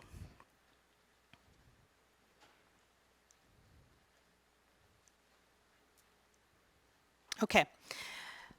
Unless the applicable wage determination says otherwise, anything after 8 hours is considered overtime. As you can see here, the determination gives you the specific rate for the overtime for Saturday, for Sunday, for holiday. It gives you all the information you need. It's in there. This is the same screenshot from before. That's where you'll go to pull out the travel and subsistence for your project, your holiday rates, the holiday provision as well. All right. So I know sometimes this part is confusing for some of the contractors who might be new to public works. 410 or any other kind of alternative work week schedule is not allowed in public works unless you pay the applicable overtime rate after 8 hours, right? So if a worker works a 10-hour day, they'll be entitled to 8 hours of straight time and the 2 hours of overtime at the prevailing wage rate, right? According to the wage determination. I have seen a few cases, and I see it in projects that might be far away from, from the contractor's office or the contractor's place of employment.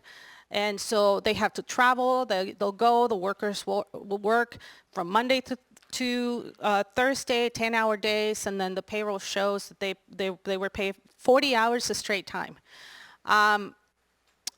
And so obviously we have to do an audit. They realize, oops, we should have paid the overtime. The workers can work the 10 hours, but the 2 hours of overtime need to be paid at the applicable rate.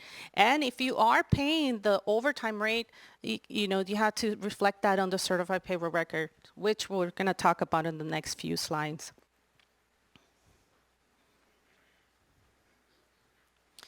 Also regarding Saturday and Sunday work, most of the time you're going to be required to pay a premium for work on Saturday or Sunday. The wage determination provides the rates for that.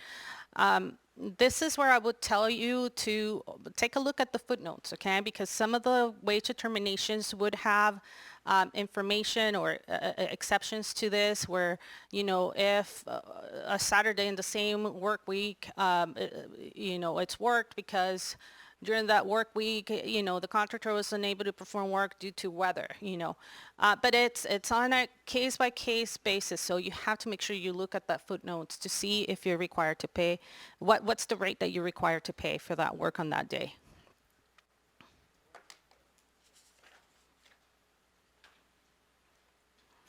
Okay, now let's move, let's talk about apprenticeship compliance. I mentioned the hashtag or pound sign indicating that this is an apprenticeable craft, which means that if their project is subject to apprenticeship compliance or apprenticeship requirements, then you have to employ apprentices. So let's look at what are the requirements, the apprenticeship requirements. The project becomes subject to apprenticeship requirements when the total amount of the project is $30,000 or more. And we're going to see a visual in the next slide, but it's basically just a reminder to contractors, because sometimes I do get the questions, the subcontractor, well, my subcontract is $15,000, so I'm not required to, send the forms or employ apprentices. But what we look at is the entire amount of the project, right? What was that amount? If it's over $30,000, then the apprenticeship compliance requirements apply. What are those requirements? One, the contractor needs to provide contract award information to all the applicable programs in that geographical area. Two, they need to request the dispatch of an apprentice to all the applicable programs in that geographical area. Three, they need to meet the ratio, 1 to 5 ratio, and pay the applicable training fund contributions. I remember I had a contractor once say to me, I only pay training funds for the hours that the apprentice work because that's all I need to pay. The training funds contribution needs to be paid for all hours for journeymen and apprentices if it's applicable to the craft, okay? And we're going to talk about training funds too, but unless the wage determination requires training funds and it's not an apprenticeable craft, then they all need to be paid to either to an apprenticeship program or to the California Apprenticeship Council. And this is the visual. It's just to show you that we're looking at the total amount of the project and not individual subcontracts. So this is the DAS 140. This is the form you're going to need to send to provide contract award information to all the applicable programs in the geographical area of the project. Excuse me. It must be submitted before you begin work on the project. Make sure all the information is properly submitted. If the contractor is approved to train, they would select box number 1, and they're only required to send that form to the program that has approved them to train for that specific classification. Okay, so you're approved to train for that classification. It only applies for that classification. And then boxes, if you check box 2 or 3, then you need to send that form to all the other programs and everybody in that geographical area that would dispatch an apprentice.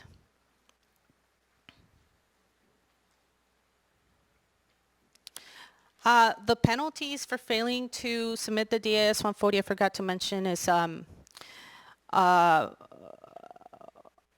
believe it's $100 per day, right? Yeah, it's $100 per day for failing to send a DAS 140 or for sending it late. How do you request apprentices? You send the form DAS 142. This is what's called a request for dispatch of an apprentice.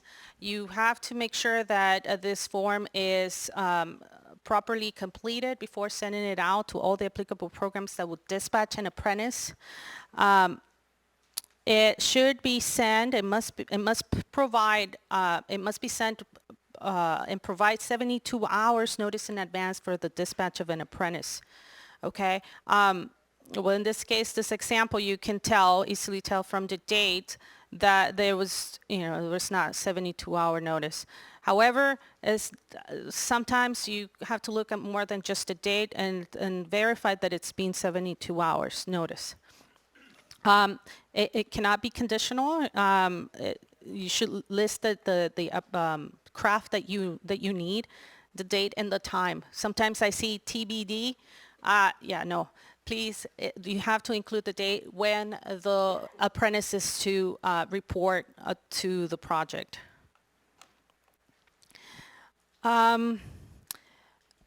This one is different from the DAS 140 in that you don't need to send it before work begins on the project, but you need to send it with enough time so that you know that you're going to be able to meet the ratio, right? So you got 1 week left on the project, might be too late to send that form, right? Unless you know that you're going to be able to meet the ratio for that, where the apprentices are going to be supervised. And I also get this question, but Daisy, I am an owner and I'm the only one that's doing all the work. Do I really need an apprentice? Yes, you do. So even if you're an owner and the only one doing the work on the project, you still need to request and you have to provide contract award information to all the programs. Can I hire my cousin because, he doesn't know what he's doing and I'm going to train him and now he's an apprentice? Depends. Is he a registered apprentice? Yes, then yes. If you're going to have, let's say, a carpenter and your cousin is a registered carpenter apprentice, then he can be listed as an apprentice. So my suggestion to all the contractors is that you have to make sure that even after they dispatch an apprentice, check our database. We have the DAS database where you have to verify that your apprentice is actually registered for the craft that you're going to be employing them and that they're active, that they're still registered for that as an apprentice for that craft.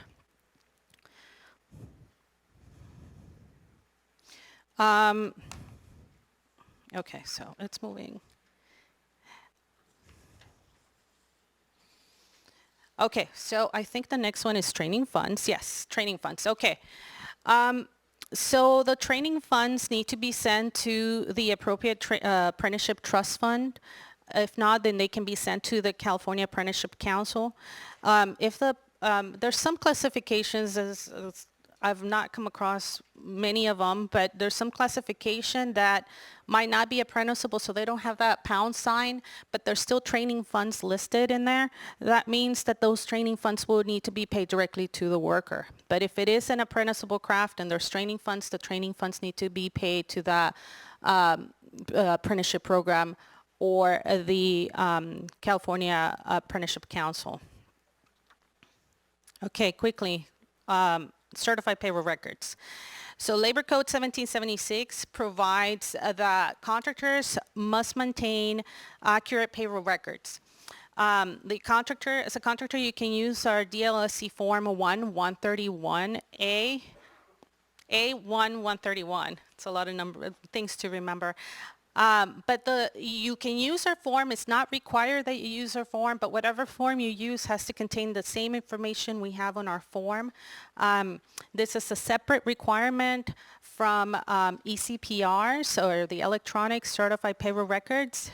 If you ever receive a written request from our office for payroll records, know that what we are requesting certified payroll records and not electronic certified payroll records. These records need to be provided within 10 days of receipt of our request. If a contractor fails to provide those records on time, the penalties are $100 per day per worker until they produce the documents requested. So as you can imagine, that can really add up. I've seen some, unfortunately, very high penalties just for failing to provide payroll records in a timely manner.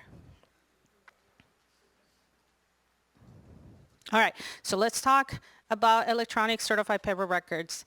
They're required to submit electronic payroll records, or ECPRs, has been in effect since 2014. Sadly, I have seen a lot of contractors who've not been submitting their electronic payroll records.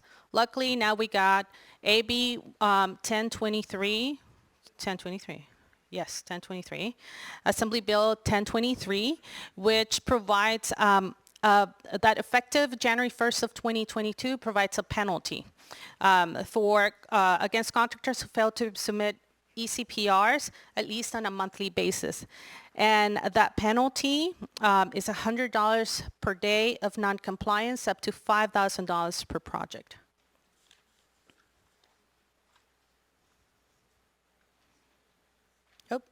I forgot to mention about the small project exemption for ECPRs. So the language is the same as the project registration exemption and the contractor registration exemption. It's the same language for ECPRs. So if the project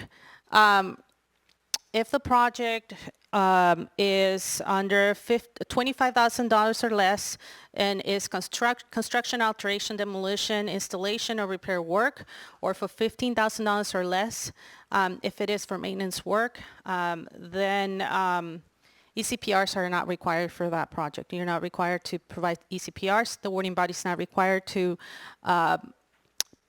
register the project, and if you're exclusively working on that project, you're also not required to register as a public works contractor for that project only. Prevailing wages are still required to be paid, and certified payroll records are still required. So even though the requirement to file ECPRs is not there, you're still required to maintain accurate payroll records per Labor Code 1776. And we're just about done. I'm glad, because I'm tired of hearing my voice now. But I just want to talk about some very common violations that I see. One of them is the missed predetermined increase, and that is such an avoidable violation. The goal here is for contractors to know, to become very familiar with the wage determination so that they don't find themselves in this situation. Also not paying the applicable rate of pay. I see some Saturday work, and they're not following the footnotes. So, it just goes back to becoming familiar with your wage determination. Like I mentioned before in my presentation, I know, this is a lot of information to cover, and there's a lot more. I mean, we could talk here. I could still talk, but I'm glad I don't have to. But we have great resources online that I highly recommend you check them out. One of them is the IWC Order 16. It's going to provide you information. This is besides the prevailing wage requirements. It's going to provide you information about meal periods, rest periods, tools and equipment. all that information. Another great resource, honestly, is the Public Works Manual. Every once in a while, I still go back and I check, and I'm like, I don't remember what we need to do here. And this is available on our website, you know. You can see how we enforce prevailing wage law. Some things, I think this is from 2018, some things have changed, but for the most part, you know, you find a lot of information here that's going to be useful.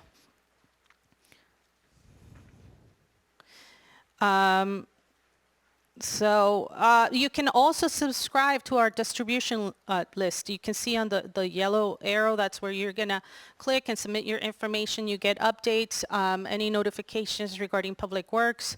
I subscribe, so you should. This is just contact information for the different units. You have questions about, you know, prevailing wage determinations or coverage. I also believe that in the package, they provided contact information for all that. This concludes my presentation, and I have 1 minute and 38 seconds left. Let me know if you have any questions regarding any of the material I just covered right now. I'm more than happy. Do I have time for questions? Oh, okay. So if you have any questions regarding, any easy questions about anything that I covered today, please.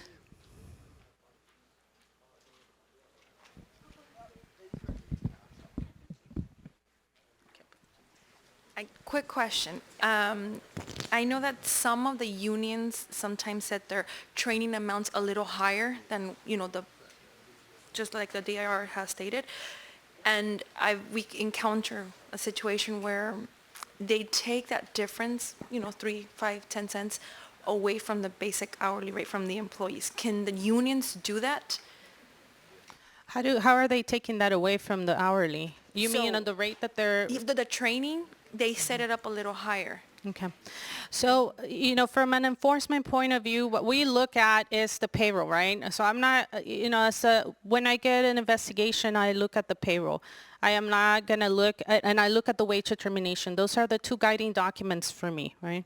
So if the payroll and obviously, if I suspect there's any, there's reporting incorrectly, and I ask for pay stubs, if the payroll and all the other payroll documents show that they were paid the rate as established by the wage determination for the basic hourly rate, because it needs to be paid, the basic hourly rate needs to be paid at least what's reported on, what's established by the wage determination. If that's being paid and the rest, everything else adds up, that's all we look at, honestly. Any other situation might need to, you know, we'll be outside of our jurisdiction for that. Yeah. Good morning, Jonathan Foy with the Carpenters Union. Hi. This goes back to slide 31 on the apprenticeship requests. We've gotten a lot of calls, or these issues come up a lot with our contractors when there's these smaller projects where it's a one-man job or a specialty trade, and our contractors are still trying to be in compliant with the apprenticeship request, and then to meet the 3-to-1 ratio or the 5-to-1. Is there any exclusions, any exemptions for that? I know we've submitted our standards to do the 1-to-1, but they still seem to begin a hard time a lot of times with compliance on that. Yeah, you know, that's a difficult one, because you're right, unless there's an exemption, like the operating engineers, that they have an exemption, you know, for depending on the geographical area, there's really not anything else that we, you know, there's nothing on the books right now that provide an exemption for the apprenticeship requirements. That will need to send a DAS 140 and send a DAS 142 if it's an apprenticeable craft, yeah. It's a one-man job, and they're fighting. Yeah. So just something to keep in mind. And then you Right. mentioned last is the ECPR projects. You mentioned that some of those, there are some some requirements do not apply to that. Are they required also to use apprentices on those type of projects? Right. So the small project exemption that you're talking about for ECPRs, it only relates to the ECPR requirement. Okay. The apprenticeship requirements apply to any project that's, any cover work project that it's over $30,000. So, it's just two separate things. The small project exemption is just specific for the ECPR, the contractor registration, and the project registration only. Good morning, great job. Morning. Mike Lopez, Plumbers and Pipe Fitters. Three simple questions. One of them is, are contractors required to utilize the DAS 140, 142 that you guys provide? I got one contractor that insists on not using it. Very confusing. 140 and 142. That's a good question. I would say yes. They're required to use that form. I'm sorry, that's my supervisor, Fabian Caceres. Hi.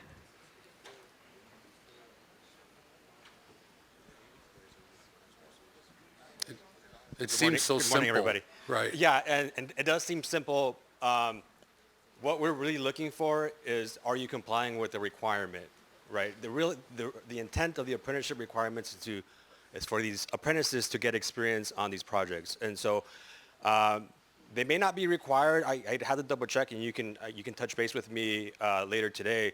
But that's something that when it comes to compliance, let's say for example in your situation, a contractor doesn't use the right form to request a dispatch of an apprentice, but they meet the ratio, right? Are we going to really penalize somebody for not submitting the correct form, or for really the intent of the statute, which is to employ apprentices? So I can double check on that specific question about whether the 140 and the 142 are specifically used or has to be specifically used. But what we're looking for is the contractor employing apprentices to meet the ratio, and if not, are they at least attempting to make that request? This particular contractor is very overtly, aggressively anti-union, right? So they love to, which is my next question is, the 72 hours to do is usually, the form is submitted after hours Friday afternoon. Does that still come under my 72 hours? So Monday morning, I've got to scramble and find Yeah, so that they would not meet the 72-hour notice, and we would consider that to be an invalid request. So that, even though they submitted that request, because it is invalid since it didn't meet the 72-hour notice, it's like it just never happened. Like So 72 hours working. Right, and that's excluding holidays and weekends. So in your example, and remember, it's 72 hours because if you use 3 days, it can be a little bit misleading, right? But look at you want to focus on the 72-hour notice. So if a contractor is submitting a 142 on Friday at 7 p.m. for a apprentice to show up on Monday at 8 a.m., remember, you're excluding weekends, so that's Saturday and Sunday. So they definitely don't meet that 72-hour notice. So for enforcement purposes, even if a contractor were to submit a 142, it's not that we're just looking at the form, right? We're looking at timeliness and whether it's valid. Daisy talked about the elements of what must be reported on the 142 in order for it to be considered valid. So is a proper response pushing it back? If they're looking for that apprentice on a Monday show up, that's saying, okay, look, because we want to obviously comply, but we may have to have Tuesday or Wednesday actually pushing it out to a reasonable period of time. Are we still in compliance with them to deliver that apprentice? That's entirely up to you whether you still want to, send out the apprentice out there on another day.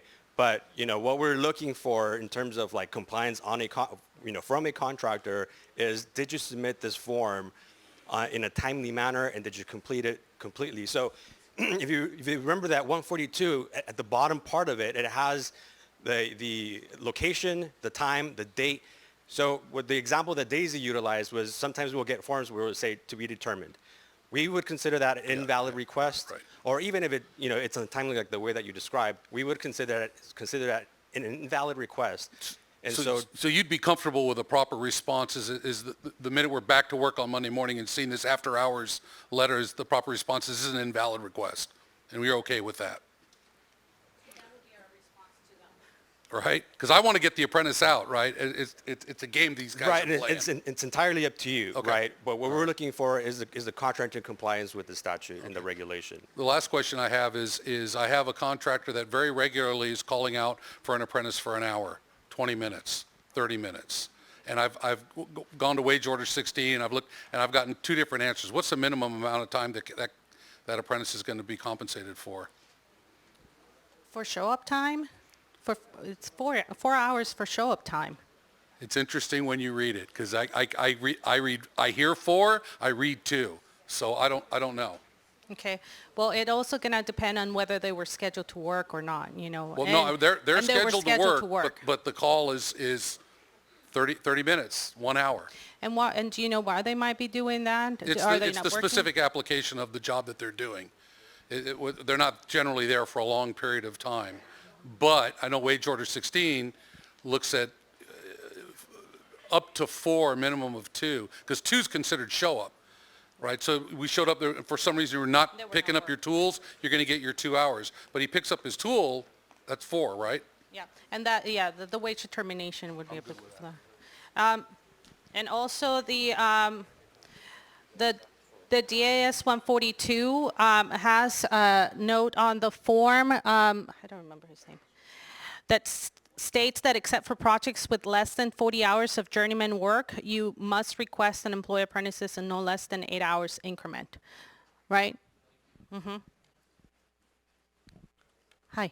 Hi, good morning. My name is Paula Jurado, and I'm with NG USA. A question, we are a prime contractor, and to ensure that we reach safe harbor, we collect the DAS 140, DAS 142. We have a lot of smaller contractors that claim the 1777.5 exemption. The laborers and operating engineers, they use the letter that's on site that says, oh, because we're not employing more than 5 people, we don't use the DAS 142, or we're exempt from apprentices. How do I ensure that we document that? Because, I mean, they're on the job maybe for a day or 2, they're putting up a fence or they're taking down a fence, it's less than 5 people. Because they're laborers, they still have to submit the DAS 140 and the DAS 142, even though the total amount of work might be just 8 hours in 1 day. So I have a lot of arguments with my smaller contractors regarding this. I mean, but even with union contractors, unfortunately, it's hard to get them to use apprentices. They say, oh, we don't have to submit the DAS 142, we have apprentices, and then on the payroll, I don't see it. So specifically for that minimum ratio exemption, how do we document that so that if we do get audited by the DIR, we show that we are in safe harbor compliance? Well, from an enforcement perspective, what you want to look at is the payroll, right? You're going to have to monitor the payroll, make sure that they're still meeting the exemption throughout the life of the project.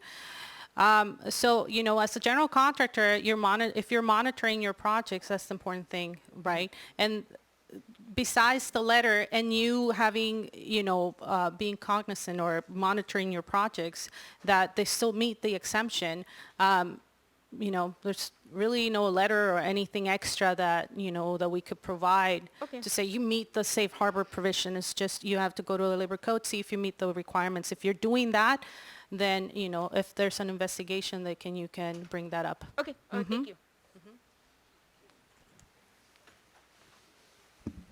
Good morning, Rick Vasquez, UA Local 709. A great presentation, by the way. Specific to the 142, there's a 72-hour requirement. Is there a time that's too early? Oftentimes I'll get 1, 2, 3 months in advance. Am I required to follow up, or are they required to send it again? Well, I'm glad you specified the time, because I was like at 6 o'clock in the morning, is that too early? You know? So I do see some contractors, they'll send the DAS 140 and the DAS 142 at the same time. It might be months in advance. The only issue that the contractor, let me see how I can phrase this. The only issue that I see with doing that, it's not, the DAS 140, they're not required to send it before the work, so long as they have enough time to meet the ratio, right? The only issue that I could think of if the contractor sends it months in advance is that they might not know when they're going to be having that classification on site. right? Right. So if they send it 2-3 months before and, you know, they put the date that it's within the time that, let's say, a laborer was on the project, and there's a dispatch of an apprentice, then they'll be fine, you know. Now, if they file the DAS 140 like 3 months in advance with TBD because they don't know when they're going to be working on the project, then that's then an invalid request. Or if, you know, what happens if they file the DS 140 months in advance and it's before the work started and somebody's dispatched, like, you know, so that's what we'll probably be looking at. Okay, so specific to the 142 though, whose responsibility is it, say, 3 months down the line when they say they're going to be working there to follow up? Should they be following up with me or should I be following up with them?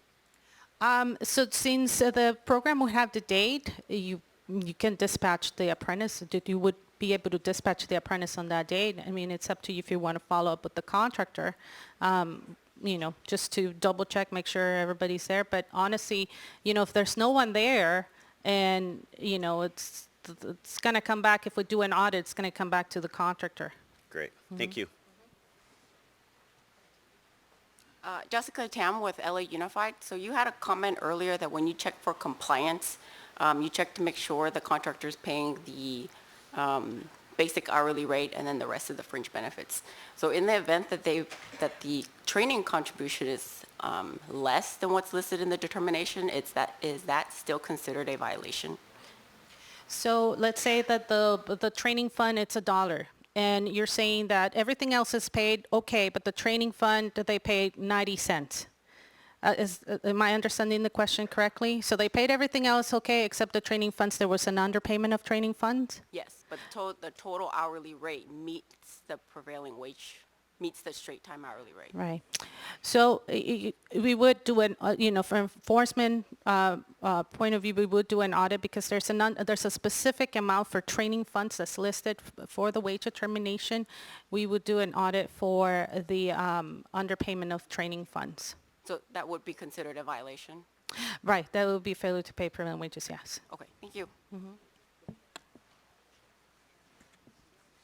Good morning. My name is Greg Lewis with UA Local 761. My question is, if you guys are investigating a violation and it runs out of time, can you speak to the statute of limitations and if there's a route to continue it if there's enough evidence that somebody's violating prevailing wage laws? And Fabian can add, but yes, there's some certain requirements that need to be met in order to toll that statute of limitations. We will have to look at the specific case, and my understanding too is if that is not applicable, there's other avenues outside of the labor commissioner's office to pursue that claim that would not be under the labor commissioner's office. But yes, there's tolling that can be applied, but it needs to meet certain requirements.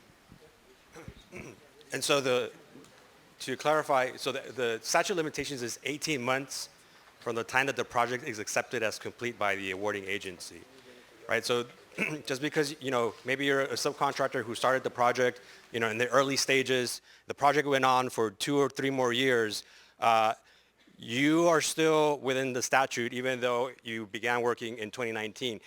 The statute actually doesn't start running until that awarding agency accepts the project as complete.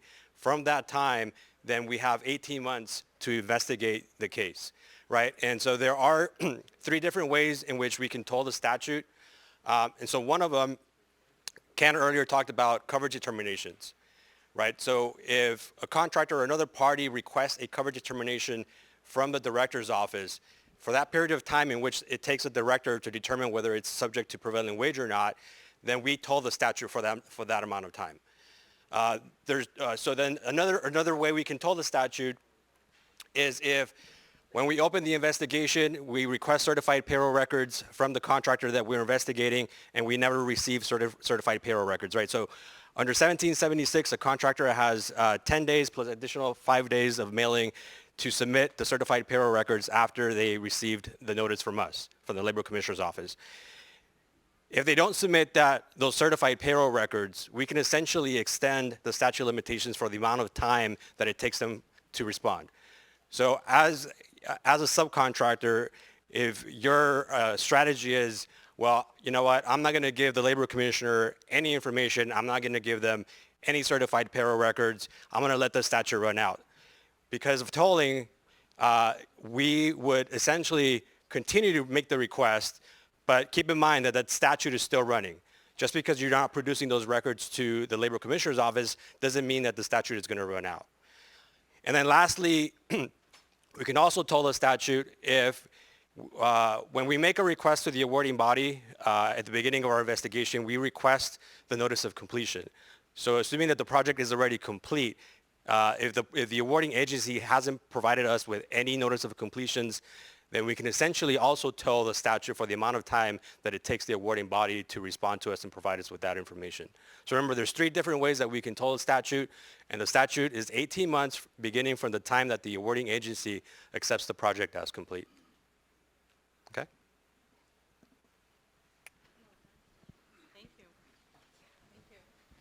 Thank you, Daisy and Fabian, for stepping in.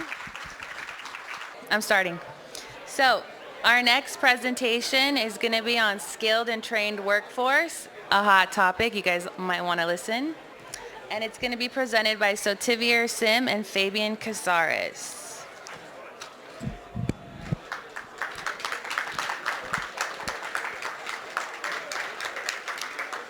Sotivir Sim is an attorney with the Labor Commissioner's Office in the Public Works Unit. Before coming to work for the state, he worked as a public interest attorney at Legal Aid Foundation of Los Angeles, where he provided free legal services in the areas of immigration, family law, public benefits, and housing. The best part of his job is when he can return hard-earned wages back to workers. Sotivir is a graduate of UC Berkeley and UC Hastings College of the Law. Fabian Casares attended California State University, Los Angeles, and has dedicated his career to public service. He has held multiple roles in his 10 years with the California Labor Commissioner's Office, Public Works Unit. Currently, he holds a leadership position and is proud to lead a team of investigators in Van Nuys and Bakersfield. During his free time, Fabian enjoys long-distance running, which has resulted in the completion of several full-distance marathons. Please welcome Mr. Sim and Mr. Casares.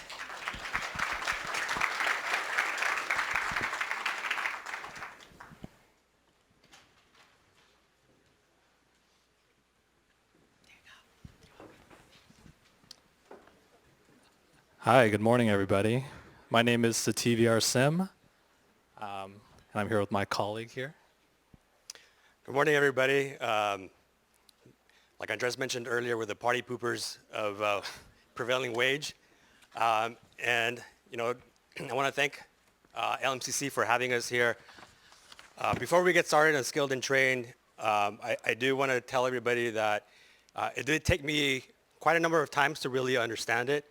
But after understanding it, I think Sotivir and I are going to try to simplify things as best as we can so that you're all on the same page with us. So I don't know if it was in this hotel, but I think I did this presentation like 3 years ago. And skilled and trained was relatively new. And that time I think I did a poll like who knew what that was. And there were very few hands. So I want to do it again. I just want to get an idea of like, it's been a couple years. How many people have heard of skilled and trained workforce before today? Okay, great. That's a lot of hands. So I think that'll help us to kind of help streamline and to see how much detail we want to get into, because we anticipate a lot of questions from the crowd, and I know we're running a little behind, so maybe we can try to we'll take that into consideration. So just a few disclaimers that this is just a summary. It's a general overview of the laws and regulations. It's not legal advice, it's legal information. And next disclaimer is, so this presentation, it's not going to cover the statutes that are going to require the use of the skilled and trained workforce. It's going to talk about Public Contracts Code 2600, which was before that was around. Skilled and trained workforce was just kind of floating out there in the universe. There was no definition. So that is it's an easy read. You can probably finish it. You can crack open a bottle of wine and enjoy that while reading Public Contracts Code 2600. And just another disclaimer that you're going to hear about, you heard a little bit about apprenticeship requirements earlier, and the skilled and trained workforce requirements are separate. So they're going to sound similar, but they're separate obligations. So just keep that in mind when you're listening today and with any questions you may have. And also just when you bid on a skilled and trained workforce requirement, a project, first before you even bid, determine is the skilled and trained workforce even a requirement of this project, because it's not something you can fix on the fly on the first day on the job, first month on the job. It's gonna trigger a violation. It's not something you can fix. And next slide, please. Okay, so skilled and trained workforce. Hopefully by the end of the presentation, you'll have a better idea of what it is, what the definition is, when is it triggered, and the different requirements. So this chapter applies in two situations, essentially when it's a requirement by law, right? And another time when it would be triggered is if it's a requirement by the awarding body, right? So when I say it's a requirement by a statute or a regulation, think of if you attended other presentations, we talked a little bit about housing. Affordable housing is a big deal in California, right? Lots of money to deal with the affordable housing and homelessness crisis. There's a streamlined ministerial process. So that's a state statute or regulation that says, hey, if you're going to use this special process to cut through red tape to get your affordable housing approved and developed, you have to use a skilled and trained workforce, right? In addition to payment of prevailing wages. So that's an example where it's a requirement by statute or regulation. The other example is when it's a requirement by the public entity. And you can think of that in the sense of like if there's a specific grant to develop that housing. So if there's a specific grant for veterans housing and there's a preference that, hey, we're going to give housing to projects that have a preference for skilled and trained workforce, that's a requirement just by the awarding body. It's not a requirement by law. So just be aware of those two different times that it can be triggered, these requirements. Next slide, please. So one thing I want to add on top of that is, just like Sotivia mentioned, the skilled and trained workforce has been out there for a number of years, but it wasn't until 2019 where we came in, the Labor Commissioner's Office came in. And like we mentioned, there are several statutes out there that do require a skilled and trained workforce. But one thing you also want to take away from this is that as of 2019, an awarding body may elect to implement a skilled and trained workforce requirement into the projects, regardless of whether there's any statutory requirement, right? So if you as an awarding body maybe don't even fall under one of these statutes, you can also elect to have a skilled trained workforce requirement on your project. So if you as an awarding body do elect or are required to have a skilled and trained workforce requirement, then you are required to include in the bid documents and the construction contract the requirements that is the language that a skilled and trained workforce requirement is required on that project. And so on our website, we currently have a list of statutes that cover or that require a skilled and trained workforce. But like Sotivia mentioned, we're not going to go into all of those. Our role here is really enforcement, right? And so each awarding agency will have to determine whether there's any other statutes, from our website that require a skilled and trained workforce on their project. And even after you determine that, so let's say, for example, as an awarding agency, you determined that you weren't able to determine whether your skilled and trained workforce requirement applies to your project, that doesn't mean that the requirement isn't there. So the fact that you're not including that language in your contract or in your bid doesn't excuse a contractor from not using the skilled and trained workforce requirement on these projects. And so part of the awarding body's responsibility is to also have an enforceable agreement in their contracts. And so one of the questions that we usually get is, does it apply to all contractors, or is there a monetary threshold? And so Tigger will go over a small exemption that may apply, but we rarely ever see it. However, every contractor, every subcontractor working on a project that is subject to the skilled and trained workforce requirement are required to comply if the classification that they're utilizing is apprenticeable. Now, the enforceable agreement should also include language on there that requires contractors to submit monthly reports, right? So any subcontractor here would be required to submit their monthly report to the prime contractor, and then the prime contractor would then submit those reports to the awarding agency on a monthly basis.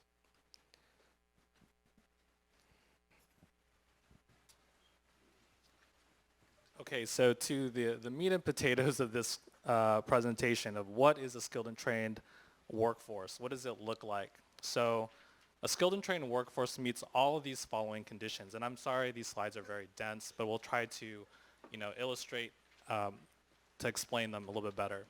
So it's all workers performing work in an apprenticeable occupation in the building construction trades. They're either a skilled journey person or a DAS registered apprentice. So just let me break down that sentence for a little bit. All workers, so performing work in an apprenticeable occupation. So if it's not apprenticeable, then that skilled and trained workforce requirement is not going to apply. And then, so to be part of that skilled and trained workforce, you either have to be a skilled journey person, and we'll define that later on, or a DAS registered apprentice. In addition to that, then there has to be a graduation requirement. And it's going to be 30 to 60% depending on, so all of the skilled journey persons, 30 to 60% of them will have to meet the graduation requirements. That means they have to be graduates of a DAS apprenticeship program or an equivalent DOL program. And then we'll talk about how do you meet that, how do you calculate that graduation requirement? And we're going to have slides to kind of illustrate that later, but it could either be a head count or it could be by the number of hours, and that's on a monthly basis. Next slide. Okay, so who's a skilled journey person? And I'm sure even though we explain it right now, there'll be questions about, is this person a skilled journey person? Like I have this guy who has lots of hours of experience. So you can be, to be a skilled journey person, you can be a graduate of a DAS program or a DOL program, or you have the hours of the on-the-job experience that would be required to graduate from that program. And I know that's a very vague definition, right, for the second bullet point. What are those hours? How many hours does he need? It really depends on the program, right? And how do you prove that, right? How do you prove that they're a graduate of a program? It could be with a certificate. It could be declarations. It could be all sorts. There's no bright line rule of like, this is what we need. So it's up to the contractor who's bidding on this project to make sure that they have a workforce that can meet these requirements. So this is just a chart to kind of illustrate that, right? So you have the top charts of skilled journey persons. Everyone who's a skilled journey person has to come from these two boxes below. They're a graduate of a DAS program, or they have the on-the-job experience, right? And what was that second requirement to have a skilled and trained workforce? The graduation requirements. So the graduation requirements, they can only be met from groups who are graduates. If you can click it one more time. Okay. So you can see that there's no line connecting the box that says the group that have the on-the-job experience. So it doesn't matter how skilled they are, how many years they've been working, they're not going to count for that graduation requirement. So if you have a workforce, if you're a prime contractor or a sub, a workforce is primarily guys who are not graduates, but they have the on-the-job experience. They're not going to count towards the graduation requirement. They're not going to meet the requirements of the skilled and trained workforce, which will then trigger a, we'll go into what it will trigger in the enforcement process, but you won't be able to meet the requirements.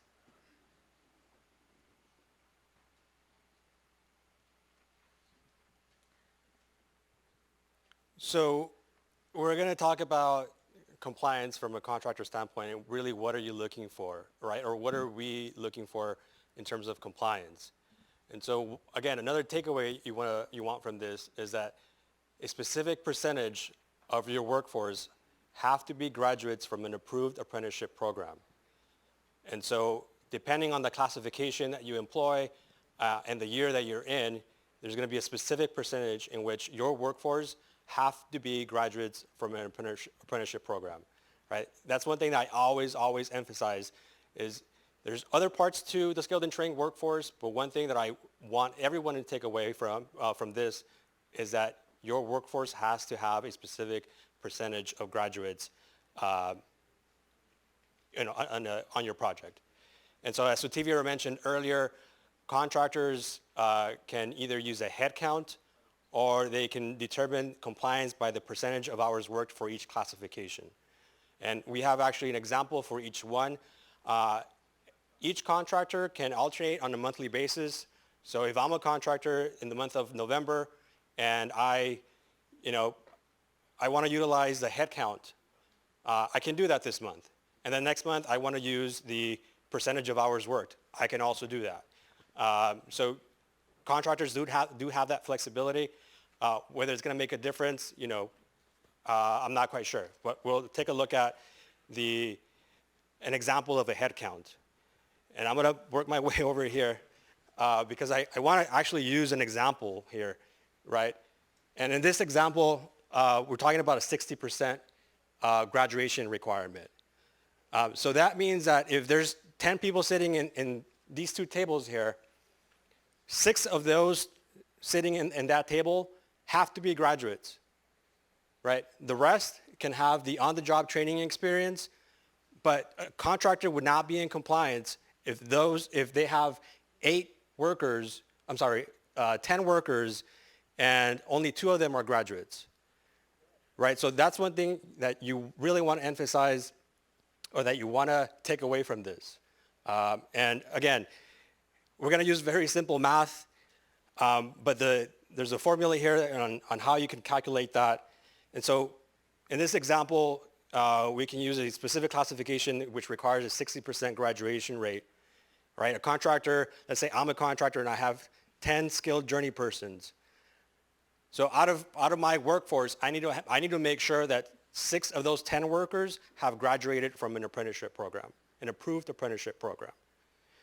So what you do is you just divide the total number of graduates, and you divide that by the total number of journeyman graduates plus the on-the-job training experience. So you're basically the number at the bottom is going to be 10. The number on the top would be the number of journeymen that you have that have graduated from an apprenticeship program. So you'll do the same formula if you are trying to calculate based on the percentage of hours worked. Again, whether it's 100 hours or 200 hours, if you as a contractor are reporting 100 hours of work for, let's say, a carpenter classification, 60 of those hours would have to be by journeymen who have graduated from an approved apprenticeship program. Right, so remember, it's a graduation rate that I really want everyone to focus on because that's a very big part of the skilled and trained workforce requirement. All right, it's back to me. So just with any rules, there are a couple of exceptions. I'm going to go over a few of them. But I guess before that, I want to touch on the difference between the hourly and the head count. And I think that's good. Like it allows flexibility, right, for a contractor to switch between the two because you might meet the graduation requirements using the head count only, but not the hourly, if that makes sense. So just keep that in mind, that's a built-in flexibility. Is not to make it harder. It's supposed to make it easier for a contractor to meet the requirements, having those two methodologies. Okay, so going to the exceptions for the graduation requirements. So these are very limited. We just want to point them out, but they're very limited.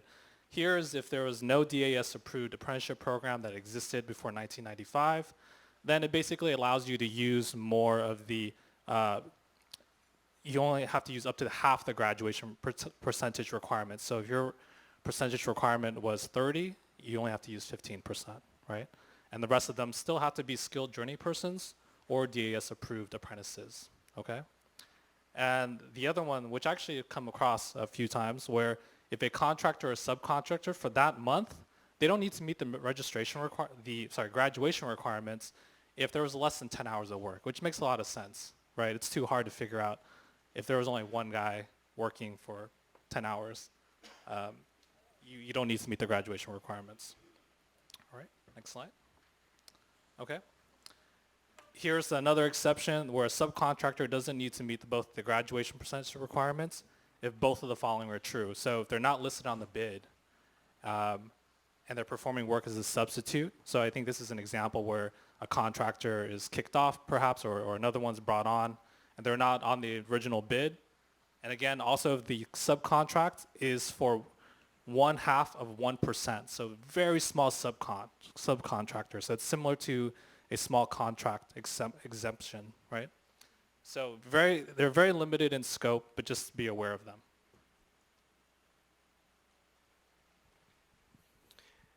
All right, so earlier in one of the previous slides, we talked about an enforceable agreement, right? And really, what does that really mean? And one of them was that contractors are supposed to submit compliance reports on a monthly basis, right? So as an awarding agency, what are your responsibilities in situations where the prime contractor fails to provide the monthly report or they provide an incomplete report, right? So when this occurs, the awarding body under Public Contract Code 2602B, they shall withhold further payments until a complete report is provided.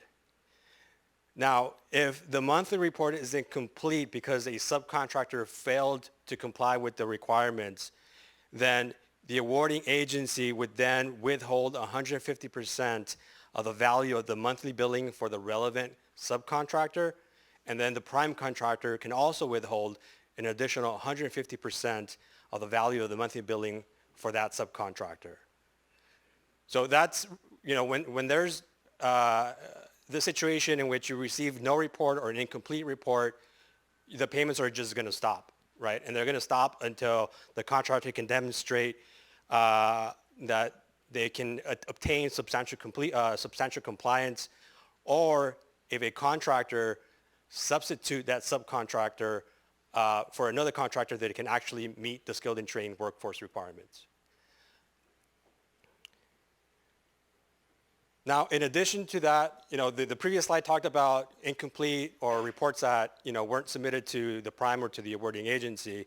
Now, what's going to happen if an awarding agency receives a report that shows the contractor is not in compliance, right? So under that specific situation, under Public Contract Code 2602, the awarding body is required to do all of the following, right? And so like the other scenario, they are to withhold further payments until the contractor provides a plan to achieve substantial compliance with regard to the relevant trade or craft prior to contract completion. So it has to be a realistic plan. And some of the questions that we get, well, what does that mean? What is this, a plan to achieve substantial compliance? What does that mean?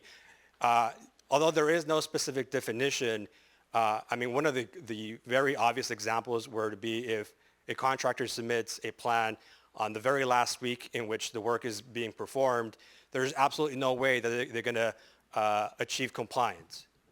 They're just not going to have enough time. So we would argue that that's just not a plan that's feasible or that would allow the contractor to achieve compliance. Again, the withholding amount of equal to 150% of the value of the monthly billing of the contractor that failed to comply with the skilled and trained workforce requirement. Again, the prime contractor may also withhold the same amount. But the awarding body would be required to immediately resume making payments to the contractor, including all previously withheld payments, if the contractor substitutes a subcontractor for its failure to demonstrate compliance. Now, I know we weren't going to talk about the apprenticeship requirements, but one thing, one distinction between the apprenticeship and the skilled and trained workforce requirements is that under an apprenticeship requirement, a contractor may say, well, I made the request for a dispatch of an apprentice, there aren't any available, right? In that situation, they may meet the affirmative defense under the regulation. This doesn't exist in the skilled and trained workforce. You either have these graduates or you don't. And if you don't, then essentially you may get kicked off the project if you can't demonstrate that you have a plan to achieve substantial compliance. So the awarding body is required to immediately resume making payments to the contractor, including all previously held payments. If a plan to achieve substantial completions with the skilled and trained workforce requirement is submitted. Again, this really goes back to evaluating that plan and whether it can actually achieve compliance with the skilled and trained workforce requirements. Now, as an awarding agency, you may also determine that the plan is insufficient. And if you do so, then you really have to explore, well, actually not explore, but then that's where the Labor Commissioner's Office comes into play. Right, so when an awarding agency determines that there's no compliance with the skilled and trained workforce with a specific contractor or multiple contractors, or the specific plan for substantial compliance is rejected, then the awarding agency is to submit the copy of the monthly report as well as a copy of the plan to achieve that was submitted by the subcontractor if there was any at all. And once the reports are submitted, then as I mentioned earlier, that's where the Labor Commissioner's Office comes in, and then we enforce the requirements, right? And so Tavia is going to talk about our enforcement in regards to the skilled and trained workforce requirement. All right, thank you. Can we go back one slide? I wanted to kind of go over something real quick. Oh, just forward. Substantial compliance, that plan, right? What does the word substantial compliance mean? It doesn't mean that they've complied fully, right? It says substantially means like you almost got there, but you didn't. So we have cases where the awarding body says, hey, we looked at your report. You're not in compliance. You're short for your graduation requirements. Give me a plan for how you're going to meet it, right? At that point, they've already violated, they did not meet the requirements for that particular month. And let's say their plan is to say, okay, I have a plan, I'll be in compliance in 4 months. And they're allowed to continue working. There's still violations for those 4 months. Because we'll have contractors that say, well, I submitted my plan, the awarding body approved it, and they allowed me to continue working. Yes, that's all true. But it doesn't mean that you weren't in violation for those 4 months while you were getting into compliance. So I just wanted to make that clear what substantial compliance actually means, right? You can't go back and fix those months. You can't go back in time and hire those workers. So that's why I'd say it's a very strict requirement. There's no safe harbor. There's no way to make it up like in apprenticeship requirements where I'll just hire more people at the end of the project. So, okay. Well, we can go forward now. So that really segues into the Labor Commissioner's enforcement process, right, for the failure to meet the skilled and trained workforce requirements. Can you go forward? Okay. So there are hefty penalties for failing to meet the requirements. It's $5,000 per month if you're in violation of the skilled and trained workforce requirements, and that's assessed against the contractor or the subcontractor. And those penalties will increase to $10,000 if it's your second or third time in a 3-year period. So per month, so you can think of a project that can take over 6 to 12 months or longer. If you're not in compliance for several of those months, these penalties can add up. So just like with any civil penalties that the Labor Commissioner, whenever there's a violation, they take into consideration all of these different factors. They don't just automatically go, oh, there's a violation, here's $5,000 per month. No, we take these factors into consideration to determine the penalty amount. You know, whether it was intentional, whether there are other violations that were committed, whether upon notice the contractor or subcontractor took steps to remedy the situation. So that goes back to Fabian's slide, right? When you see a monthly report that's not in compliance, the awarding body can take steps, right? Or the prime contractor can take steps to withhold, right? Or to request, the awarding body can request, give me a plan, how you're going to get into compliance. If you didn't do any of those things, right, that goes into the determination of the penalty rate. The extent of the severity of the violation, and then whether they submitted or followed a plan to achieve substantial compliance. Yeah, if I could add to that, that's a great point that Sativyar made. Not all penalties are created equal. It really depends on the circumstance regarding, or the facts surrounding the case, right? So Andres talked about earlier in his opening remarks about him getting a speeding ticket, but he got a speeding ticket for maybe going 10 miles over the speed limit, right? I want to say that he maybe got a break because, well, not a break, but I don't think a CHP officer would assess the same amount of a monetary penalty if he was going 120 miles per hour, right? So the fact that he was allowed an opportunity to go to traffic school, there's certain requirements that he as a driver has to fulfill in order for him to have that right to go to traffic school, meaning that you can't have any infractions in the last, I'm not quite sure how much time it is, but 16, 18 months, whatever it may be, right? But the same way that Andres had that experience in regards to the penalty that he had to pay for speeding, again, we're looking at the facts surrounding the case, and like Sativyar mentioned, we're not just saying here's a $5,000 penalty for not complying. In specific situations where a contractor actually made an attempt to comply, there were maybe 3 or 4 months where they were out of compliance, but they did have a substantial plan to achieve compliance. And so only a portion of their project was actually, considered non-compliance because they actually were able to secure some graduates at some point during the life of the project. Okay, I know we have some prime contractors out here. So prime contractors are not liable for violations of their subcontractors unless they had knowledge of the subcontractor's failure to comply or fails to comply with any of the following requirements. So that's a funny way of saying you are responsible too unless you do all these things. And it's pretty rigid. You have to make sure that the public contracts code, it's included in your contract. So you want to make sure that the subcontractor is given notice, right, that this is a requirement of this project. And then that the contractor periodically monitored the subcontractor's use of the skilled and trained workforce. That would be through the monthly reports, right? So it's not just a matter of collecting the reports and then filing them away. You actually have to go through it and make sure that there's compliance. And then once becoming aware of that, taking steps to follow up, asking for a substantial plan to achieve compliance, withholding, right? Those are all tools that you as a prime have to ensure compliance. And that's the only way you can make sure that you're not liable for that $5,000 a month penalty as well, okay? And then also, lastly, before making your final payment, getting a declaration signed under penalty of perjury that they met the requirements of the skilled and trained workforce.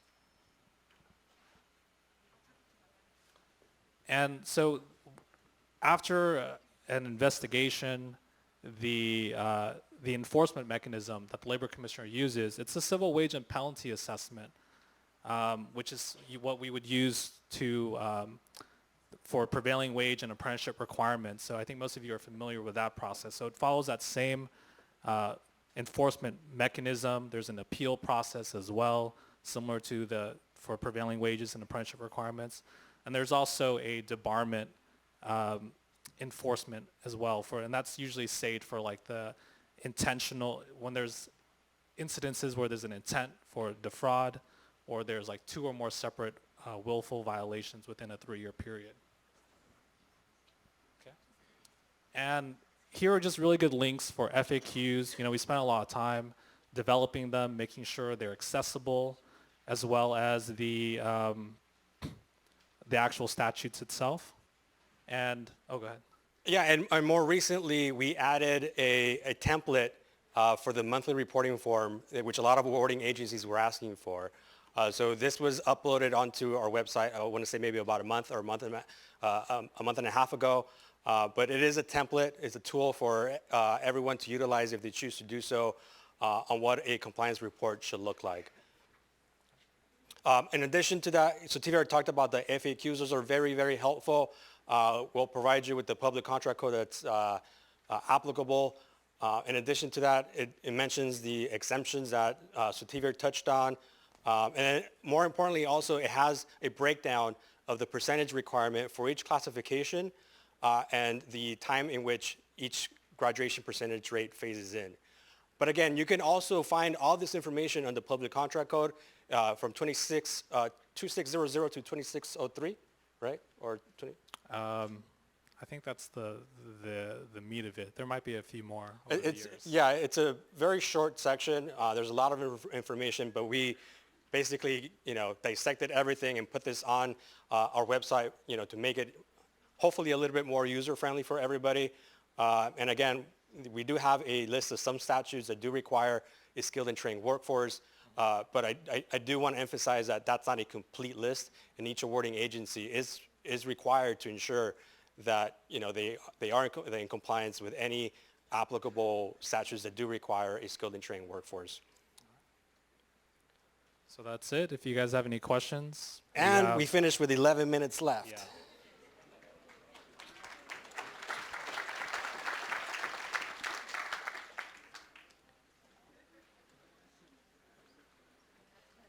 Yeah. Oh. Hey, you can take this.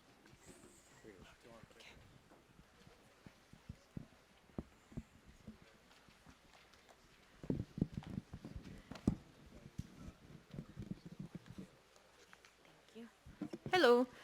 What are the reporting requirements for subcontractors that do meet those exemptions? So if I'm submitting a report that has the skilled, the graduates on it, but they don't have that requirement, what do I send to the awarding agency? Sorry, which exemptions are you referring to? Specifically for me, if a second tier sub that was, or third tier sub that wasn't on the bid and their subcontract is 1/2 of 1% or less than that, or they work less than 8 hours a month.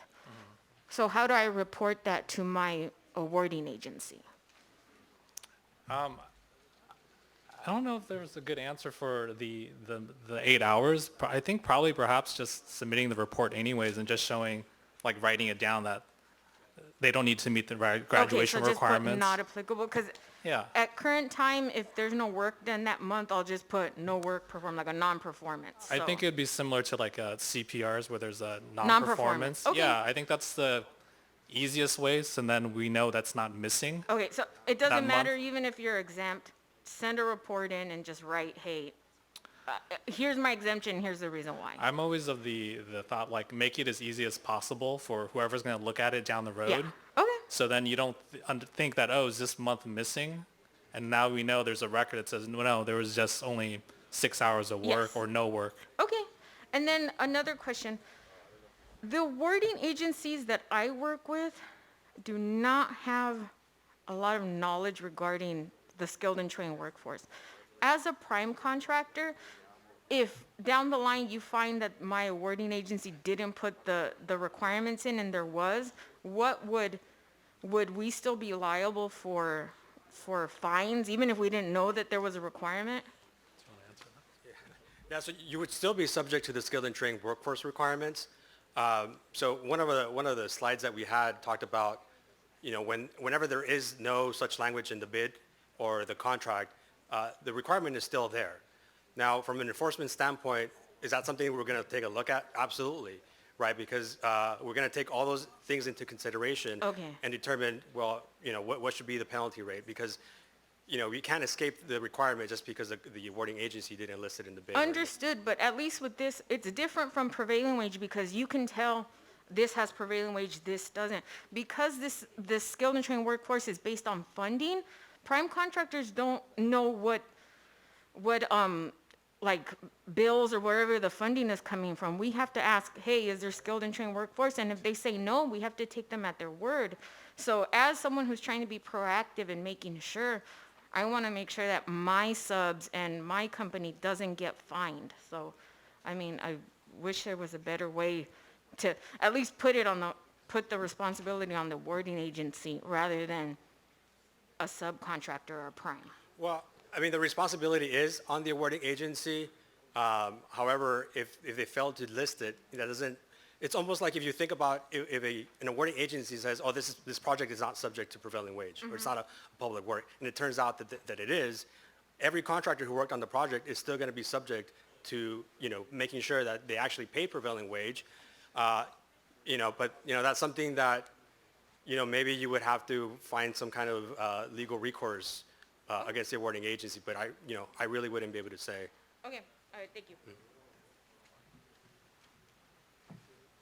Hi there, Zach Hillman, Griffith Company. So it says here prime contractors are not liable for penalties or violations for subcontractor unless the prime contractor had knowledge of the subcontractor's failure to comply. I was just wondering, how is that defined? How is that enforced? What form would that take, having knowledge of a subcontractor's failure to comply? Yeah, I would say like a real life example would be, making sure they submitted their monthly reports, right, and actually monitoring the reports. I would say that's probably the clearest evidence of, well, did you have knowledge? Because if you just looked at it, you would see that they weren't in compliance. So I think that's probably the easiest example to give you, like, you should have known, right, if you had just looked at it, right? Yeah. But if they were doing, intentionally withholding or what they provided you in the monthly reports were fraud, then maybe, how would you know, right? So it's not like a clear answer. It just depends on what the facts are. But I think those are two clear distinctions, right? If on the face of the document, you should have known as the prime contractor that they weren't in compliance, right? Right. And you didn't take any steps to fix it, right? Right. But if as the prime were also being, misled that they were that these workers were graduates, right? And they weren't, then, I'm not sure how much due diligence is required of a prime contractor. It's unclear, right? Okay. So I hope that kind of answers your question or gives you some clarity. Yeah. Yeah. Yeah, thank you. I'm coming from a small contractor's perspective. What happens if you have a two-man job and your journeyman is graduated and that's only 50% and you bring an apprentice on the job? What do you do then?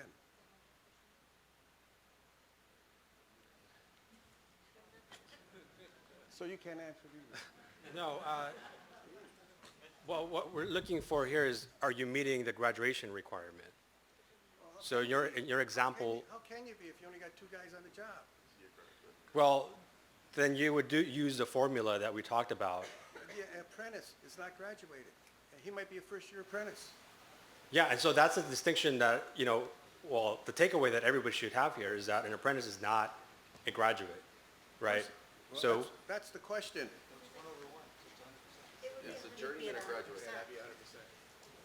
if you have a workforce of two and one of them is a graduate, if the graduation percentage requirement is 50%, then you're in compliance. Is your journeyman a graduate? Yeah, I hope so. They're bringing a lot of guys that aren't graduates, I'll tell you that much. I think his example was if it was 60% was a requirement. How would he meet it with two people? Oh. Yeah, I think his question was with two people, and if the requirement was 60%, how would you meet it with two people? I think you'd have to, hopefully with the flexibility of the hours method or the head count, the hours might be the better way to go. So you would have to, work with their hours to make sure you meet it in that way. I don't know if you heard the answer, but okay. Okay. Any more questions? We have time, or if you want to just. All right. Thank you. Thank you, Mr. Sim and Mr. Cazares. I'm pleased to announce our next speaker, Mr. Eric Rude.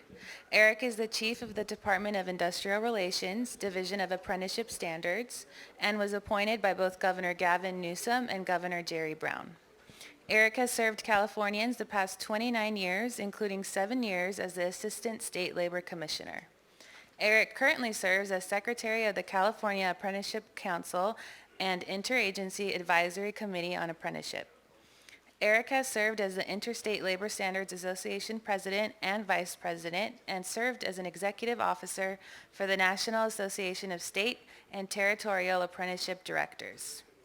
Eric enjoys traveling, playing golf, and cycling during his downtime. Please help me welcome Mr. Eric Root to the stage. Thank you, Daniela. Oh my goodness.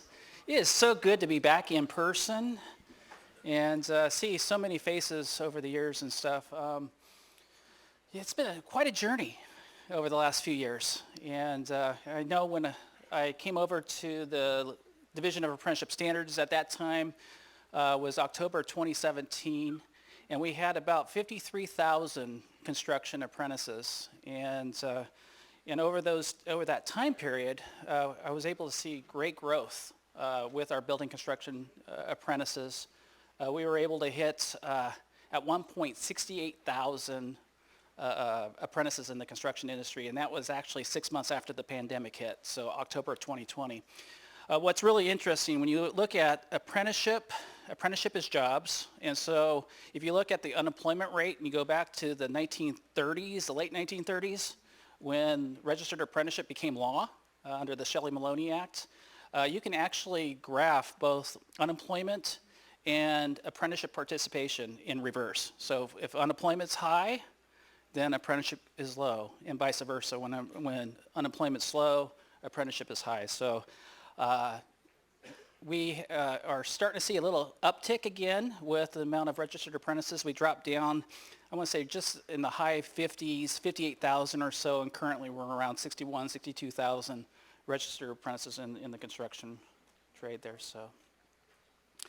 So part of the governor's campaign back in 2018 was that he basically had a call out for the Division of Apprenticeship Standards.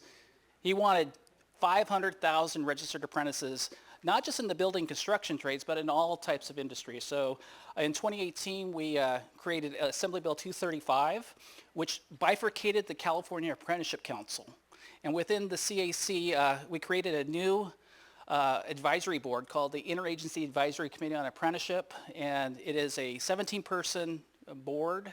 6 of them are labor secretary appointees, and really looking at how do we use this tried and true method of the earn and learn model through other types of industries, whether it's information technology or healthcare and what have you. And so we started working really diligently. Actually, my staffing doubled during that time frame. We created an apprenticeship workforce innovation unit, and really was looking at ways that we give our high school students, another option. For so many, we have a whole generation that didn't have access to career technical education. I know when I was in high school, we had an automotive class, and we had a woodworking class, and we had sheet metal, and we had opportunities that would be able to feed into construction apprenticeship programs. And so we're trying to return back to providing more opportunities that way. So it's been definitely exciting as we move forward. So the DAS, we have a 5-point action plan that we put together to meet the governor's goal. Today I will focus on the red item, which is expanding apprenticeships in our construction and firefighting apprenticeship programs. And we are also trying to emulate a lot of what the construction industry has done in other industries. And so we're creating a lot of industry sector intermediaries that will do the day-to-day work that it takes to register apprentices, to go out, recruit, retain these apprenticeships in these programs, working with employers, having a lot of multi-employer opportunities and what have you. And we're really also looking at expanding apprenticeship in the public sector. a lot of our jobs. We have a lot of folks, both through the Great Resignation during the pandemic, where we had a lot of vacancies throughout many different occupations and professions, as well as an aging population that's retiring. You know, I can't believe I've hit 29 years in September with the state of California. So I just, you know, we really need to have a plan, a workforce plan to really develop the next generation of leaders across all parts of the state. California has 14 economic regions. I don't know if you know that. So we actually operate as 14 different states within the state of California. So whether or not you're here in downtown Los Angeles, it's going to be different than what you're going to see in the Inland Empire, which is different than what you're seeing down in San Diego and Imperial counties. And as you get up to the North State, the Bay Area, Sacramento, you know, it's all, you know, different areas that we really need to work with employers in really developing opportunities for registered apprenticeship. And there's many different stakeholders when we deal with apprenticeship. So every apprenticeship program, I don't know if you know this, requires a local educational agency. So what does that mean is that we actually have folks that review the curriculum, making sure that the work processes, you know, are clearly defined. So when they're out doing their on-the-job training, that the classroom instruction is aligning up to what they're actually going to be doing out in the field. And this is going to make them, you know, better workers. In the construction industry, my programs range from 3 to 5 years. So, you know, for the pipe fitters, for instance, that's a 5-year program, 10,000 hours of on-the-job training, and hundreds of hours each year in classroom instruction. And when you start thinking about it, I would compare that to any college degree. At the end of the day, I mean, these are the folks that are working in our refineries, in our hospitals. I mean, dealing with just the rigging, right, when you have a turnaround at a refinery. And so if you get it wrong there, it's basically life or death. So it's very important that our apprenticeship programs are very rigorous as we move forward. So regional, support regional, I'm going to skip this slide because I see the time. All right, so the bifurcation. So today I'm going to focus mostly on the California Apprenticeship Council side of this, the apprenticeship world, which is our building construction and our California firefighters. These are traditional time-based programs that really serve California's employers in both construction and in fire services, and also in emergency medical services, so your paramedics and your emergency medical technicians as well. It comprises of an 18-person governor appointee commission that's responsible for passing regulations. So I heard a lot of questions today regarding what's the requirement for a DAS 140 and what's the requirements for a DAS 142. And all of that is actually passed through our California Apprenticeship Council. And so they're the ones that are the rulemaking body. They'll take a look at Title 8, California Code sections, regulation sections 230. We'll talk about what is the requirements for the DAS 140. 230.1, we'll get into the request for dispatch, or how do you know, the 72-hour rule, where does it come from? It comes from the California Apprenticeship Council and the requirements under that. So our construction apprenticeship programs. The Labor Commissioner's Office did a wonderful job talking about what they do in enforcement. A little side story, I was picking up, at that time, the former Labor Commissioner, Julie Sue, from the Sacramento airport, and we're driving down to Stockton to visit the Stockton office, and she made a comment. She goes, Eric, what can we do in the public works sector that would be less confusing, you know, for the public as we move forward? I said, well, you know, there's different divisions within the Department of Industrial Relations that do different aspects of the public works arena, and you saw that actually on display today, starting with our Office of Directors Legal Unit. We also have the Labor Commissioner's Office that's required to enforce prevailing wage requirements, and we also have the Division of Apprenticeship Standards that at the time was required to enforce Labor Code Section 1777.5. And I said, why don't we have a division of public works so it's a one-stop shop, very similar, and we'll model it after the Labor Commissioner's Wage Claim Adjudications Unit, where they do both the investigations and the adjudication, the hearings, all within that division. She goes, so that sounds like a great idea. I'm going to meet with Governor Brown tomorrow. So I get back. She goes, I met with the governor. He loves the idea, except he doesn't want to add an additional division. What he wants to do is actually combine, abolish the Division of Labor Statistics and Research. So I'm to blame for that, sorry. And I want to give the Labor Commissioner enforcement of apprenticeship, and I want the Office of Division of Labor Statistics and Research. I want the Labor Commissioner to handle the stuff that they handle for wage and hour, the Consumer Price Index, the prevailing wage, and the California Cal-OSHA to handle the health and safety, the fatalities and injuries on the job. And so the next thing I know, she goes, can you put together a white paper for me and see if this is even feasible? And fast forward, we had SB 1038 signed into law, which took the enforcement out of the Division of Apprenticeship Standards and put it today with the Labor Commissioner's Office. Not ever thinking I'd ever work for the Division of Apprenticeship Standards. And the first thing that I got a call from my predecessor at the time, Chief Diane Ravnick, and she goes, Eric, what in the world did you do? You took enforcement out of the DAS. And oh, by the way, we have a California Apprenticeship Council meeting literally next week. I need you to come down to Orange County and you need to speak to these commissioners. So, oh, great. Okay, I can do that. So we actually were at the Sheraton there in Anaheim by Disneyland. And I said, here's the reality. The Labor Commissioner's Office is in the business of enforcing. The Division of Apprenticeship Standards has not issued one civil penalty assessment. At that time, that's all they could do is civil penalty assessments in over a decade. It seems to me that the Labor Commissioner's Office sees certified pay records. They see whether or not there's apprentices on the jobs or not. And so it seems to make more sense for us to do enforcement at the Labor Commissioner's Office, both for prevailing wage and apprenticeship, rather than DAS to handle. And after the meeting, I had a lot of questions. At that time, there was a little unit within the Division of Apprenticeship Standards that actually did what they call enforcement. What they did was they basically, when they would get complaints in, they would review it. They would say, okay, send me in the certified pay records. And if the contractor had not had any prior experience, they say, okay, you're now being put on notice.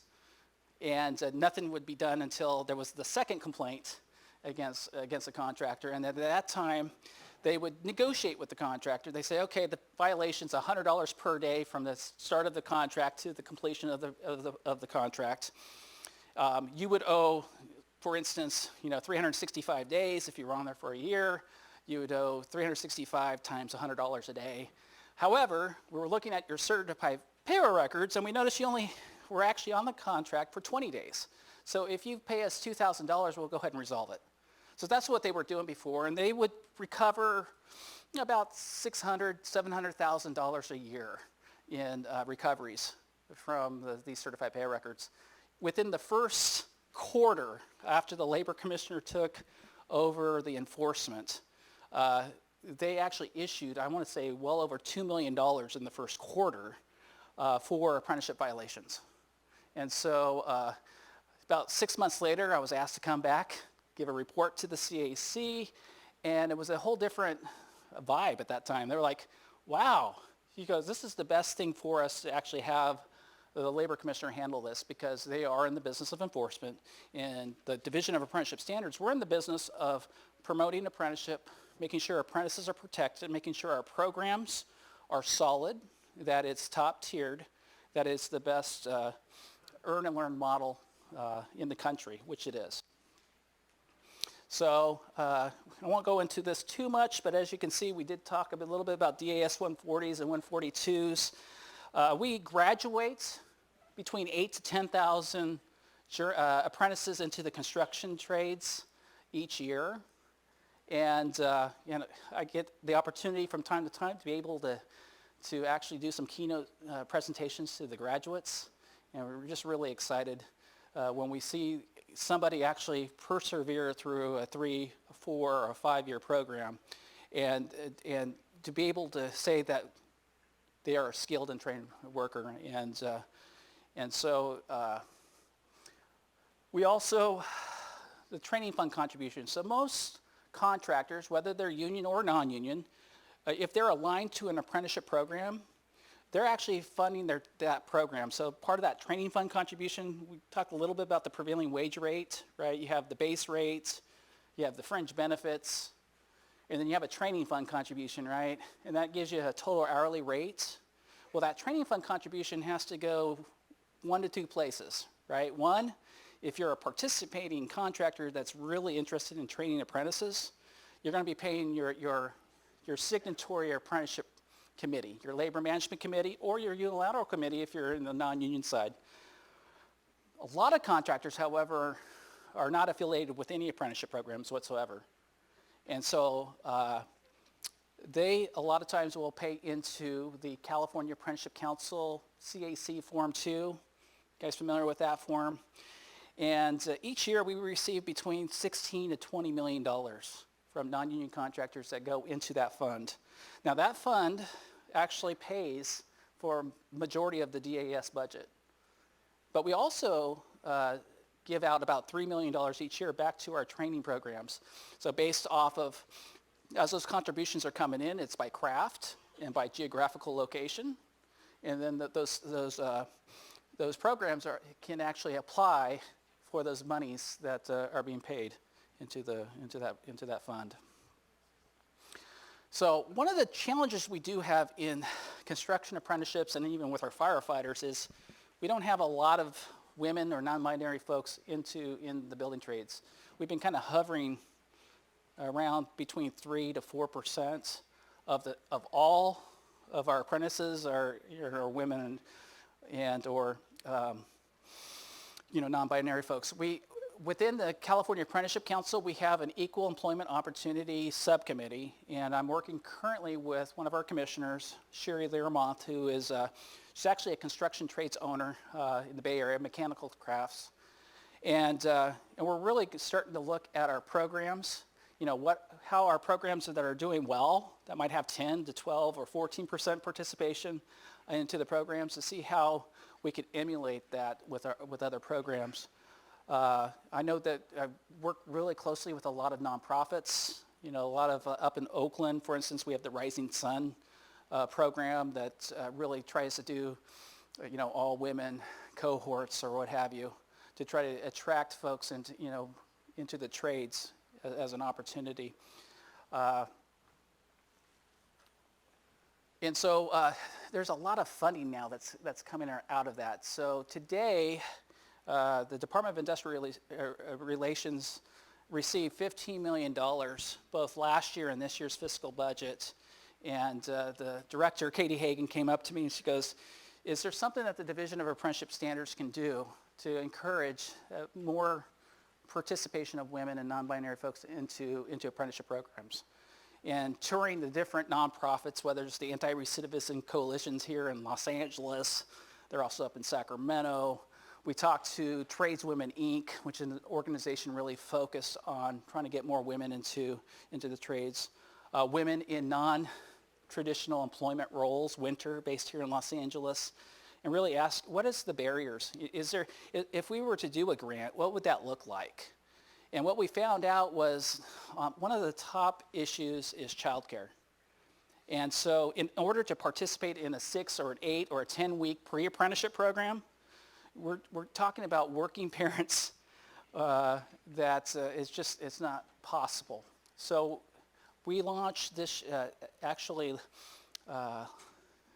launched it last month, is a child care type of grant that programs, either pre-apprenticeship programs, whether it's nonprofits, the folks that are really in this industry to help offset, be really creative. We're trying to be really flexible in these grants to whether it's a stipend back to the actual individual that's needing these services. Also to have them also work closely with our local workforce development boards In LA alone, there's 5 local workforce development boards, and there's also additional funding that's, through the Workforce Innovation Opportunity Act, both Title I and Title IV, that's also can help offset costs for employers that are employing these folks. So we developed the Equal Representation in Construction Apprenticeships ERICA grants, and I did not come up with this name. That was my team. And so with 2 primary areas, one, to provide that supportive resources for childcare, and then second is to really provide mentorship and outreach and community building with programs that are really they're really on the ground trying to help folks get into construction careers. So I'll skip over the youth apprenticeship stuff real quick. Really exciting news is this year's investment in the budget for apprenticeship. Historically, our construction apprenticeship programs have been tied to the non-credit apportionment rate that a community college provides. So if you have a training center, whether it's an electrical IBW or the pipe fitters, plumbers, or what have you, they would receive $6, last year they received $6.77 hour training for every hour being reimbursed for them to have the classroom instruction component. And we were at a meeting with the Chancellor's Office, who administers this fund. It's called Prop 98. Some of you may know about the Montoya funds. That's the senator that passed the bill to help offset costs for training in apprenticeship. And we said, why is the community colleges getting a higher rate of reimbursement than our apprenticeship programs when our apprenticeship programs are actually leading to real jobs that are life-sustaining? I mean, we're talking the average annual salary for a graduated apprentice in the construction career is over $75,000 a year. And they didn't have a good answer. And it was funny, the next week we had a meeting with the Department of Finance. Ironically, wasn't tied to the labor side under the Labor and Workforce Development Agency. It was actually tied to the education. And the labor secretary, myself, and a few others were in this meeting saying, why is our apprenticeship training viewed as something less than what you would receive at a community college?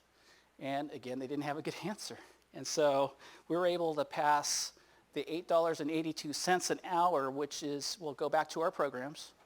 And this is an amount that's, it's going to increase $20 to $30 million into our apprenticeship training committees, specifically in the building construction trades. So Governor has not only that, just to give you an idea of the amount of funding that we received in this last budget, 22-23, almost $250 million tied to registered apprenticeship. So when we think of the Department of Industrial Relations, we're talking about big divisions, the Labor Commissioner's Office, Division of Labor Standards Enforcement. We're talking about Cal-OSHA, the Division of Occupational Safety and Health, the Division of Workers' Compensation, big division, the whole workers' comp adjudication. And then this little division called the Division of Apprenticeship Standards.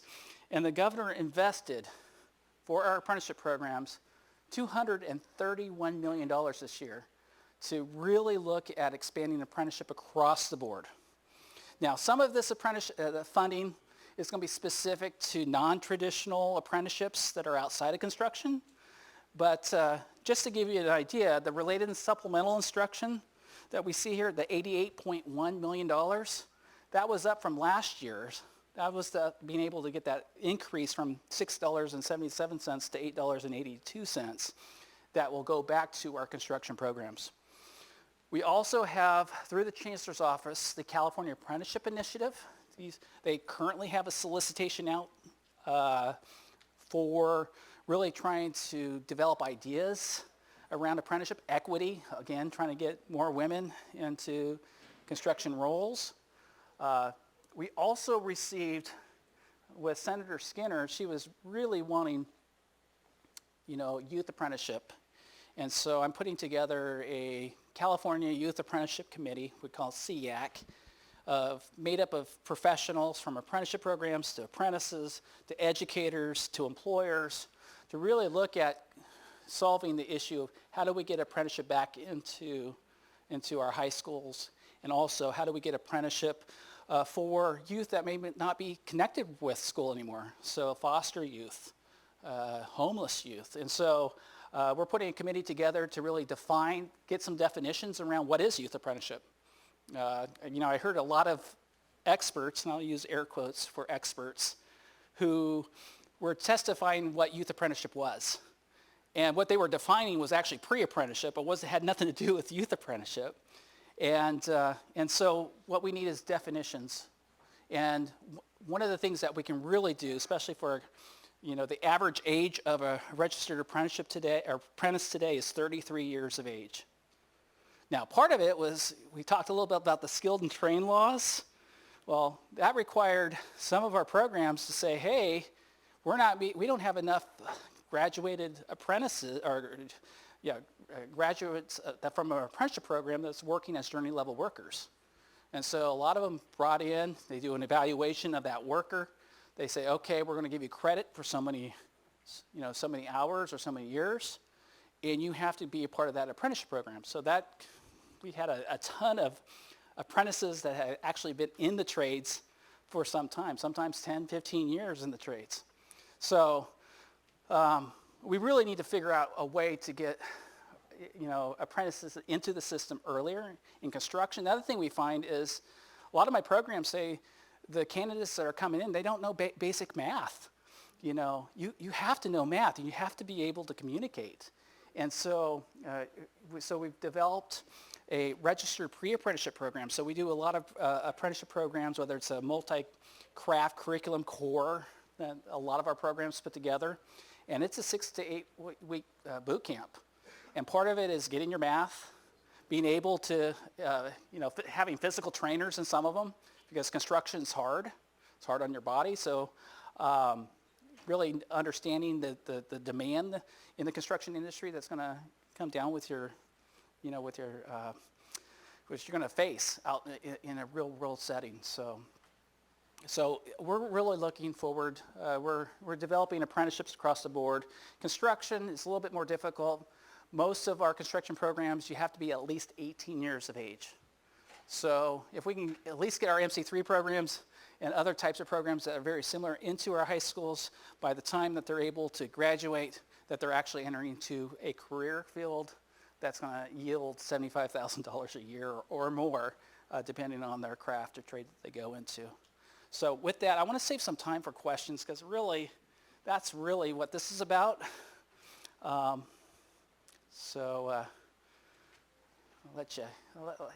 go ahead and turn it over for questions. And we have our first gentleman here.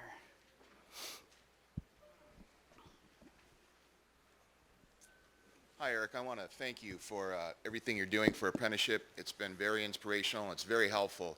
My name's Lauren Gameros. I'm a coordinator with the operating engineers, and I oversee the inspection department.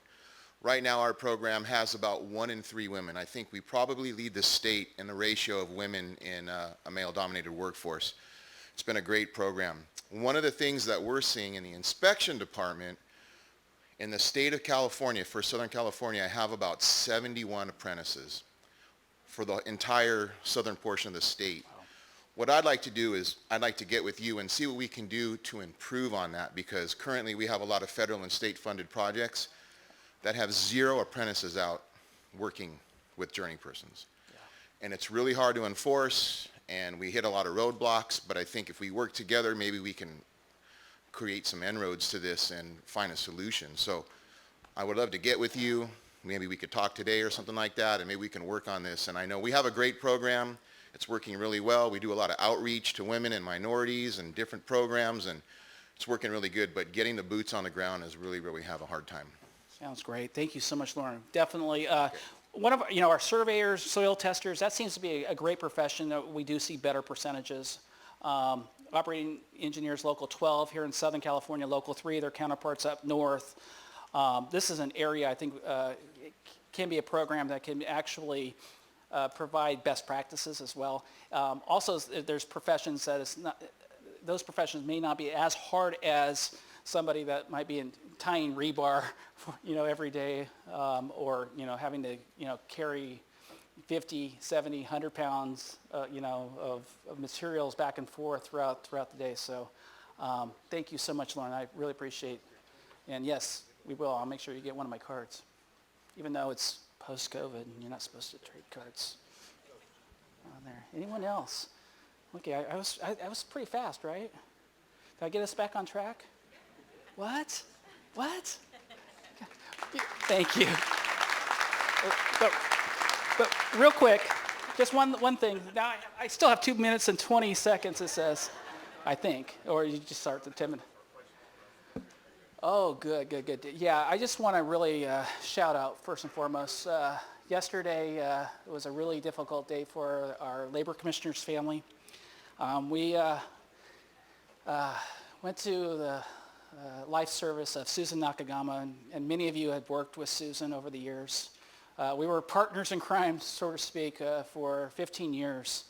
I remember when the Public Works unit was really small, we had this little thing called the SBX 2-9. You guys remember that? Anybody remember SBX 2-9? Oh my goodness. That was a special session passed during President's Day in the legislature around 2 a.m. in the morning that said the labor commissioner could be more efficient in collecting certified pay records with an electronic solution than having these certified pay records being collected, through paper and all, through the awarding agencies and what have you. And during that time, that's the labor commissioner, Angela Bradstreet, said, hey, we need somebody that has expertise in public works, and we also need somebody with experience in management. Would you mind coming to work for us? And that was the first day I got to work with Susan very closely. Susan, she would be in the office at 8, 9, 10 o'clock at night with Lorna Espiritu, with many of you may have known. And I'd get a call almost every night, knowing that my commute. I left Sacramento, my office around 6 o'clock, and I had about an hour commute. And we'd be on the phone just talking about, what can we do to really make this unit thrive.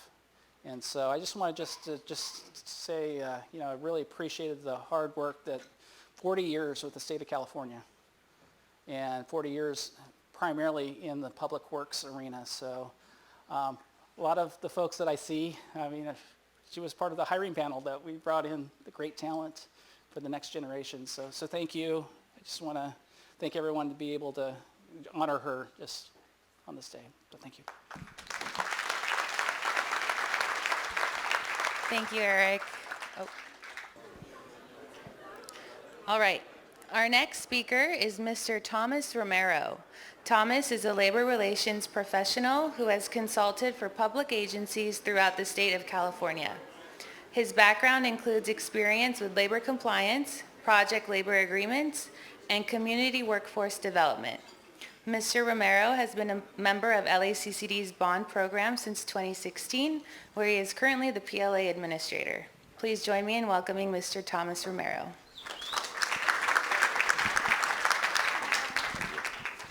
Good afternoon, everybody. And thank you, Daniela, Andres, the whole LMCC team. This is a wonderful event so far, and I'm very happy to be here. Thank you.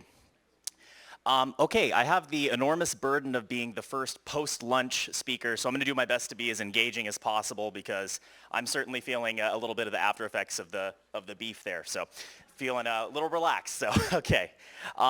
The format of today's presentation will be an overall general outlook on project labor agreements. As Daniela mentioned, my experience for the last 6 years has been with the LA Community College District, so when I need to get specific, I will cite examples from that agency, but just note that the project labor agreement you may be working under may have some separate requirements. So keep it as general as possible, and I'll note when it's specific to LACCD. Oh, I have the thing. Okay, cool. Okay, so first I want to give a very general overview of what a project labor agreement is. It's a collective bargaining agreement with local trade unions to whomever the awarding body may be. And essentially it establishes an extra set of rules beyond whatever the federal, state, or local requirements may be. It's important to note that all of those requirements will still apply when there's public funding for a project, but these are specific requirements that have been authorized by the awarding agency.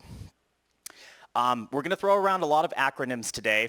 PLA for Project Labor Agreement, PSA for Project Stabilization Agreement, CWA for Community Workforce Agreement. It essentially all boils down to these collective bargaining agreements with the unions. We can use them interchangeably. They amount to the same thing. I mentioned a little bit earlier, each of these agreements will have their own specifics catered to whatever the community needs may be, but there's a lot of commonalities that we'll address today. And the big picture idea behind these agreements are establishing uniform requirements for employers both on the contractor side, or excuse me, on the union side and non-union side. And then establish those community workforce goals that may be important to whomever the awarding agency may be, to make sure that the projects that are being built under the agreement are done so with the will of the awarding agency.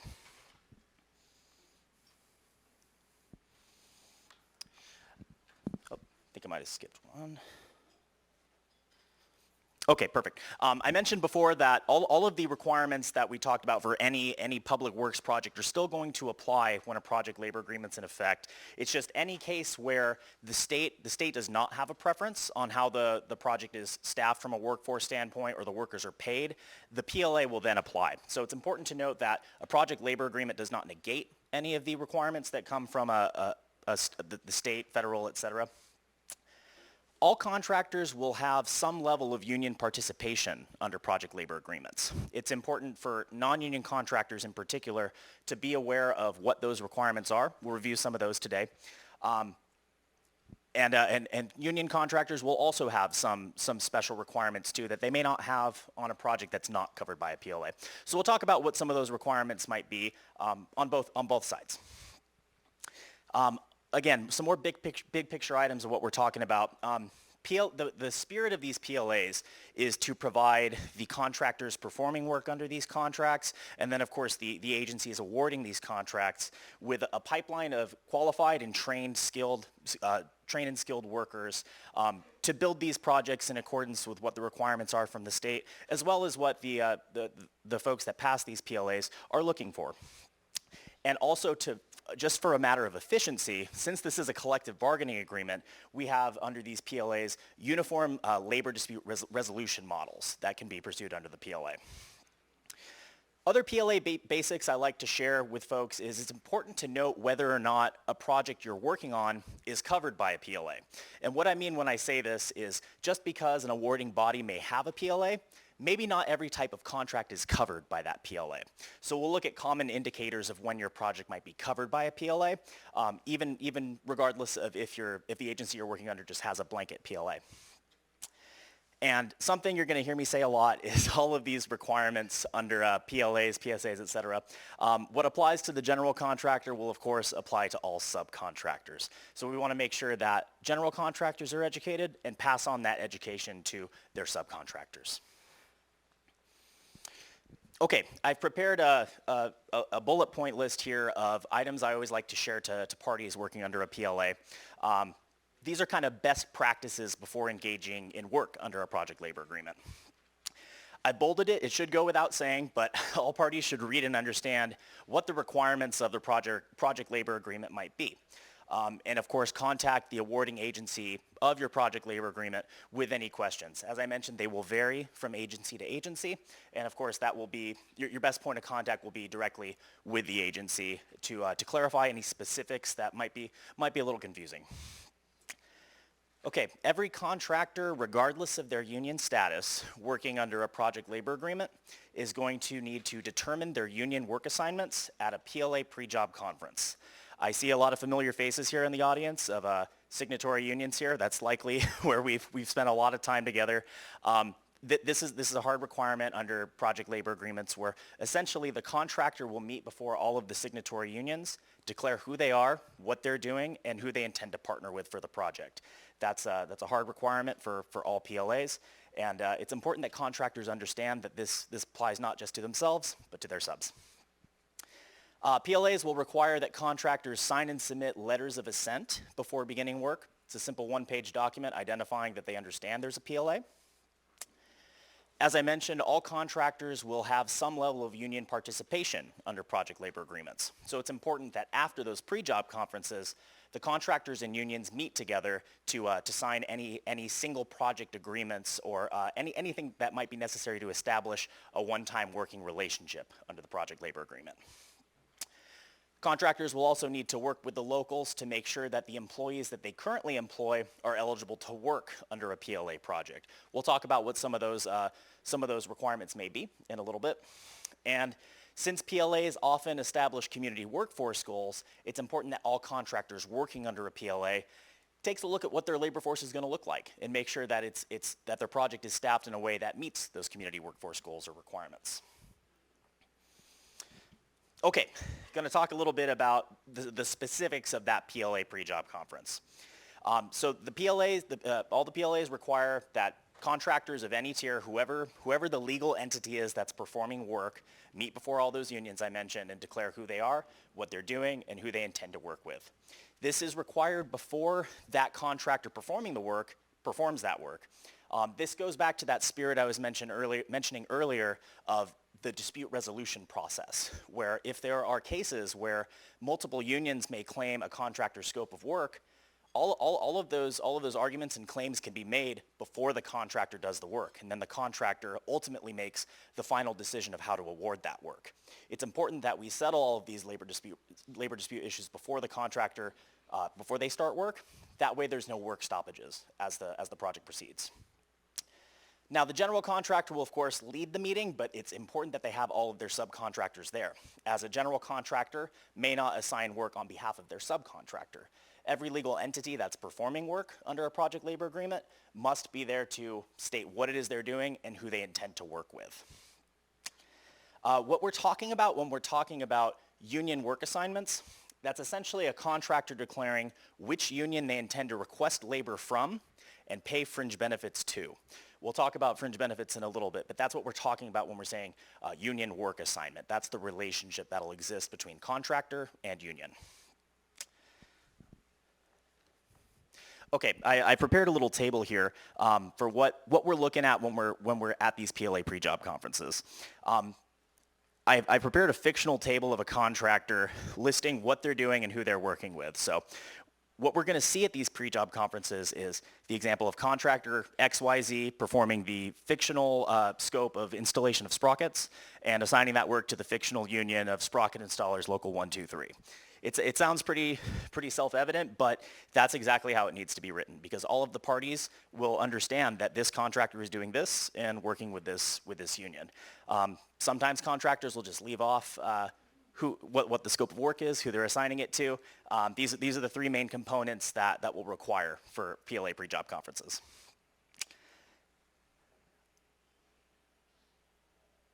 Yes, okay. So I was mentioning that it's important that the subcontractor attends the pre-job conference to assign work themselves. I was actually just talking with one of the attendees here today. It's an issue we see when a prime contractor will attempt to assign work on behalf of their sub. That is an invalid work assignment. The entity must be there to declare what they're doing, what material they're using, what tools they're using, and who they intend to assign that work to.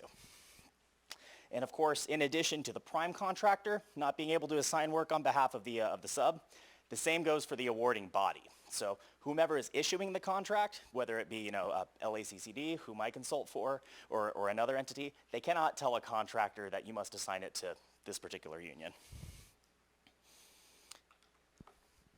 We may have multiple PLA pre-job conferences for a single project under a PLA. The language of these PLAs are pretty clear that the entity performing the work must assign their work before they conduct work on site.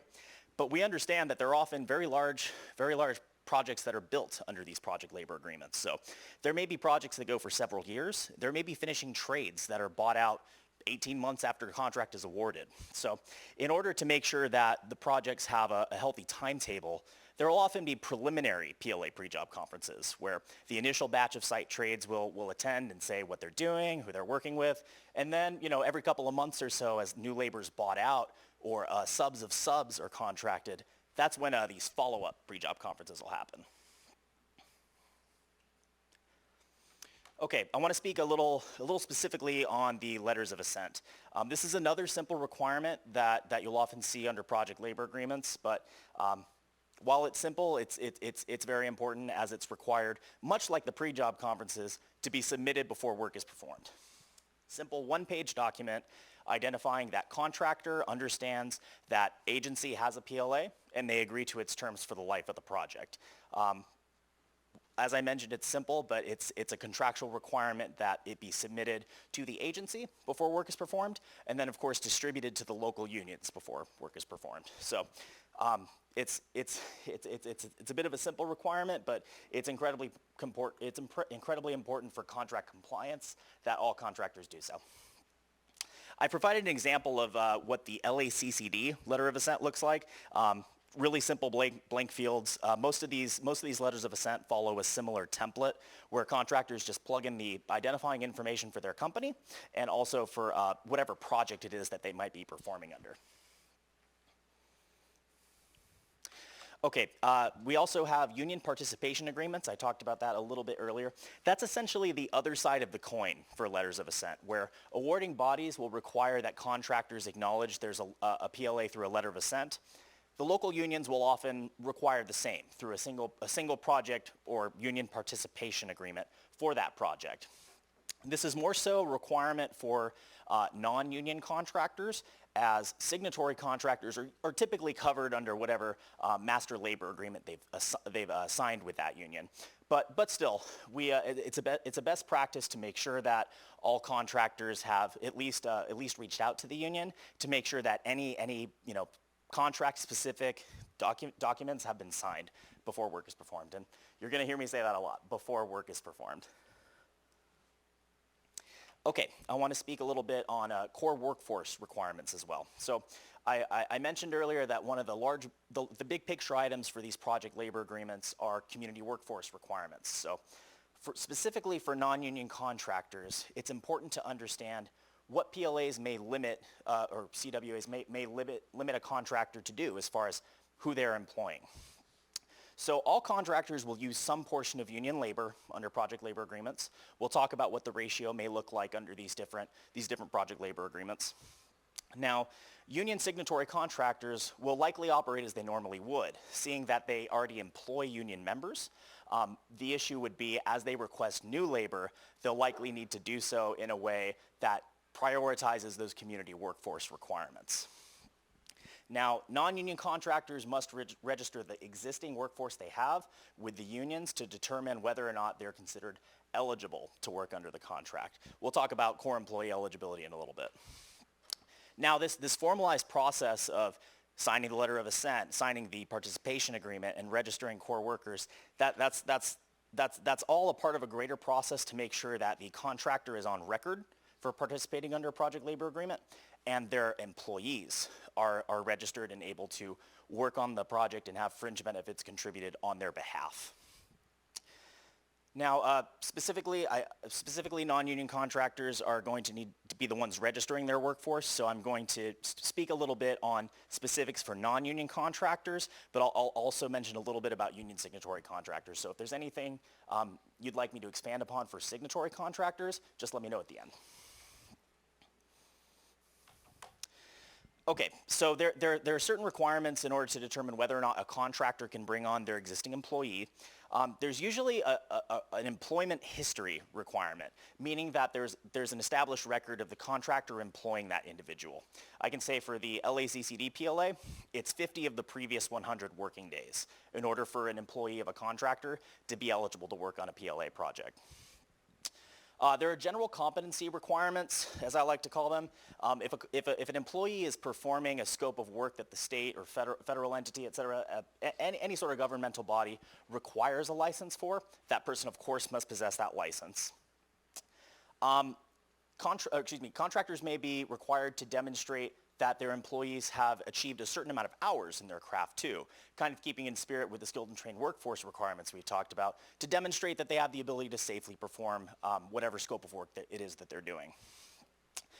And then also, contractors may be required to make sure that their employees also meet certain residency requirements in order to keep with the community workforce goals or requirements of a PLA. I can say for the LACCD PLA, core workers are only required to work on the project if they're residents of LA County or Orange County. You'll often see residency requirements like that under the different PLAs and whatever municipalities they represent.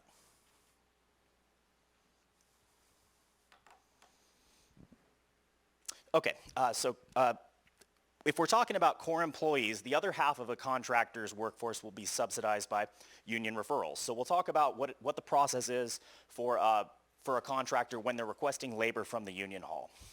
It's important to note that contractors, of course, have the right to determine the competency of any dispatches they receive from the union hall, and their requirement is to request that labor. It's important that they document all requests for labor so they can show they're meeting their end of the collective bargaining agreement, trying to at least request that labor and determining the competency of the dispatch. There is a 48-hour rule under most PLAs as far as dispatches go, and this is to the deference of the contractor, where if a union does not respond to a request for dispatch within 2 business days, the contractor is free to employ whomever to complete project work. That's where our contractors must have proactive project management skills to make sure that if they know that they're going to need a certain amount of union workers, they do so with at least 2 business days of notice. So that way, if the union does not meet that request, they're free and clear to employ who they please. Okay, we have a table here of what the union to non-union employee ratio looks like under the LACCD PLA. I want to be clear, this is how it works for us. I know that many PLAs have a similar staffing chart, but for us, it's an every other worker requirement under the PLA, where the first employee that a contractor employs on a given day may be their own employee, so long as they meet all of the requirements we talked about in the previous slide. If there's any employment history requirements, residency requirements, etc. It's only when the need for that second worker arises that they'll need to request somebody from the union hall. It goes back and forth where you can basically summarize it as the odd number of employees, I shouldn't say odd employees, the odd number of employees are a contractor's own workforce, and then it's the even numbers that are dispatched from the union hall. And then for us, for LACCD, it's any dispatch beyond the number 10 is what's required to be fully from the union.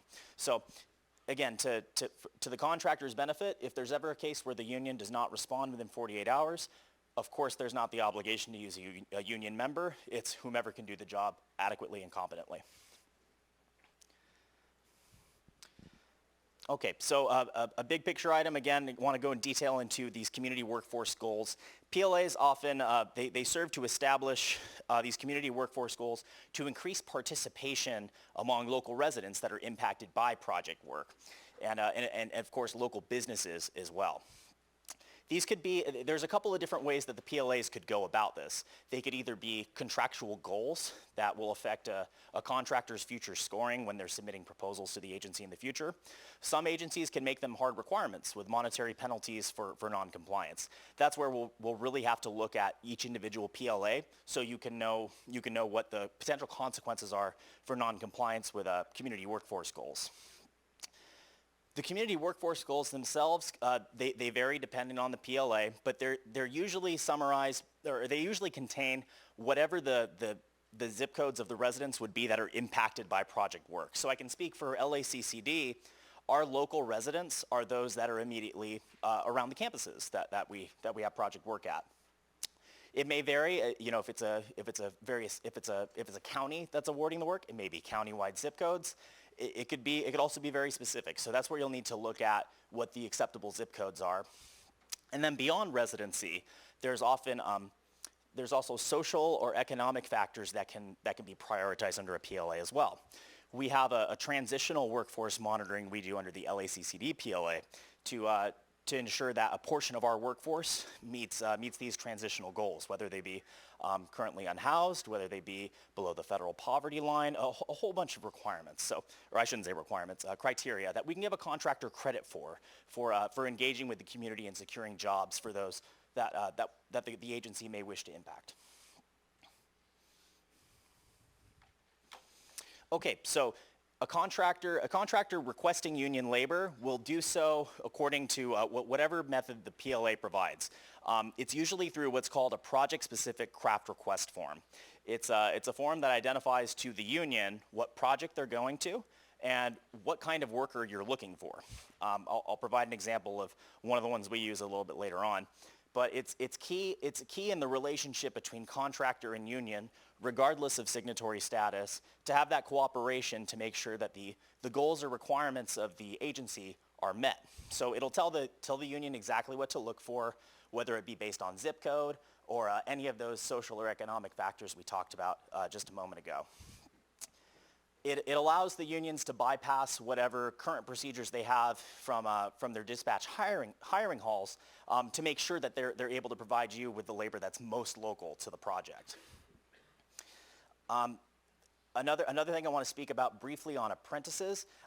Some PLAs may require that all apprentices be dispatched from the union halls. So just one thing I might note is for the parties to take a look at the PLA and whatever apprenticeship requirements may exist under that particular agreement.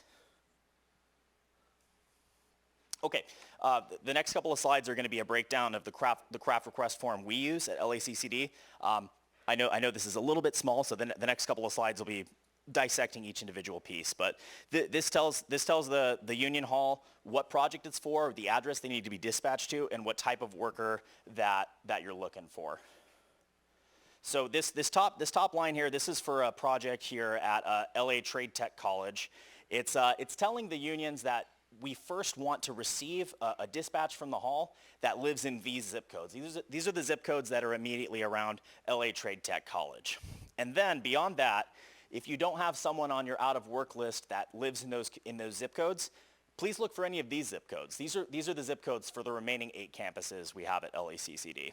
So that way we have the best possible chance of having someone who's a district local resident for these 9 campuses doing the project work that exists in their community. Beyond that, contractors are then requesting workers from LA County, Orange County, and then getting larger and larger, but likely we're going to have labor that looks like it resides in these zip codes. There's also a little portion at the bottom where the contractor can list any particular skills they need or licenses they need for their particular craft, because there's a lot of different scopes of work that fall under these different trade unions. So you can make it as specific as possible to say, I need someone who can do X, Y, Z. And of course, specifying whether or not they want a journey person or an apprentice.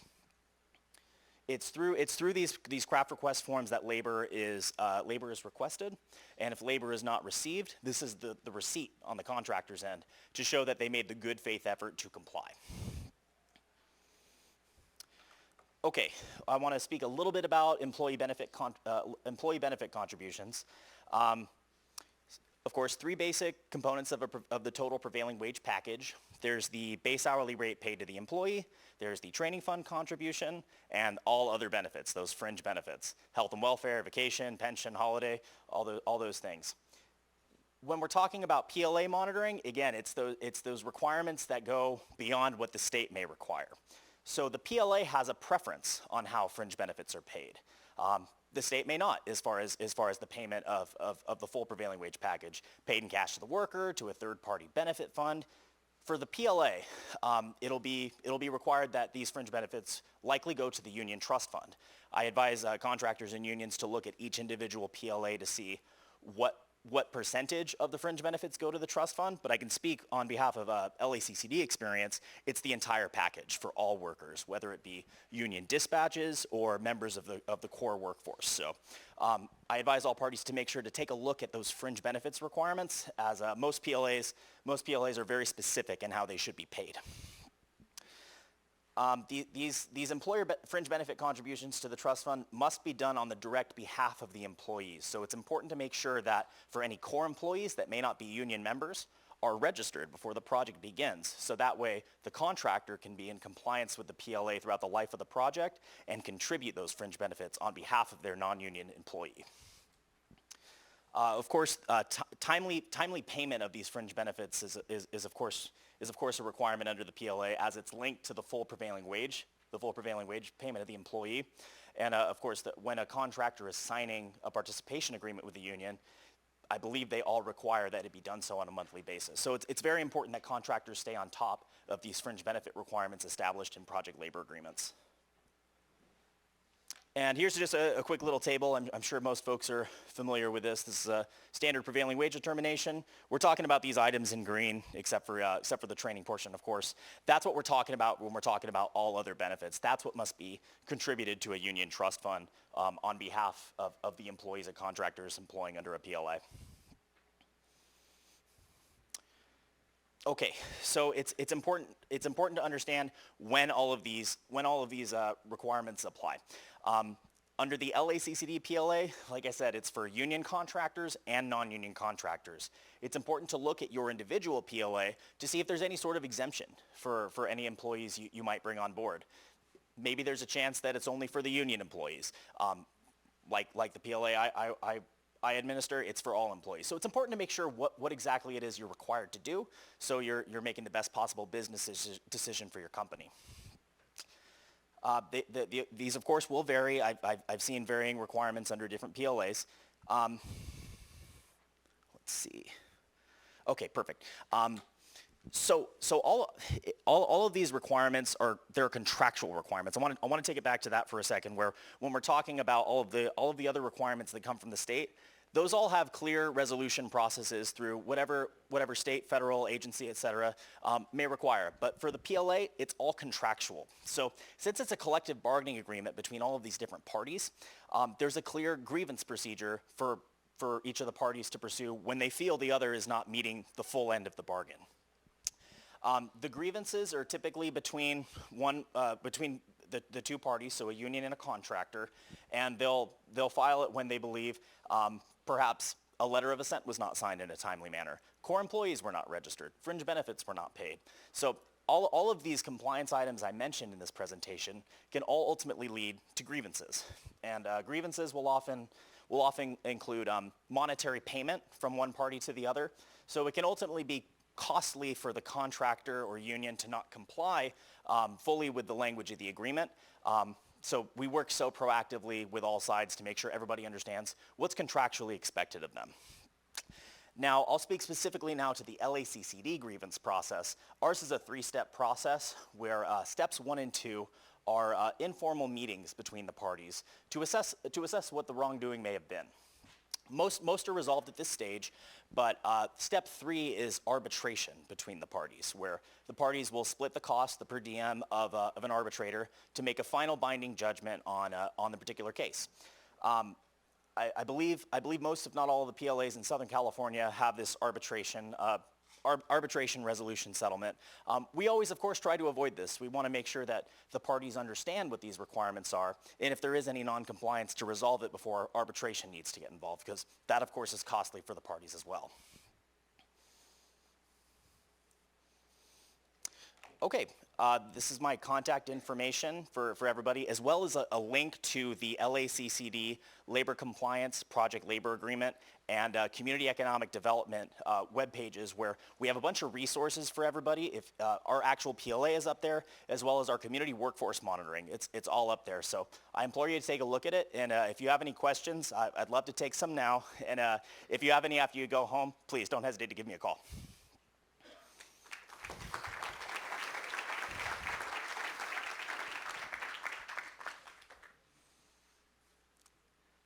It looks like I have the benefit of people being, yeah, okay. It was a good lunch. Awesome. Okay, thank you, everybody. Thank you. Thank you, Mr. Romero. Our last guest speaker of the day is Mr. Eric Snyder. As an investigator for 12 years with the U.S. Department of Labor, Eric has specialized in government contract programs. He is based out of Los Angeles, but provides support to stakeholders across the western United States. Eric works with a wide variety of stakeholders, from small and large contractors to state and local agencies to workers and advocacy groups. Eric joins us today to provide open and honest perspectives from an enforcement viewpoint. Please join me in giving a warm welcome to Mr. Eric Snyder.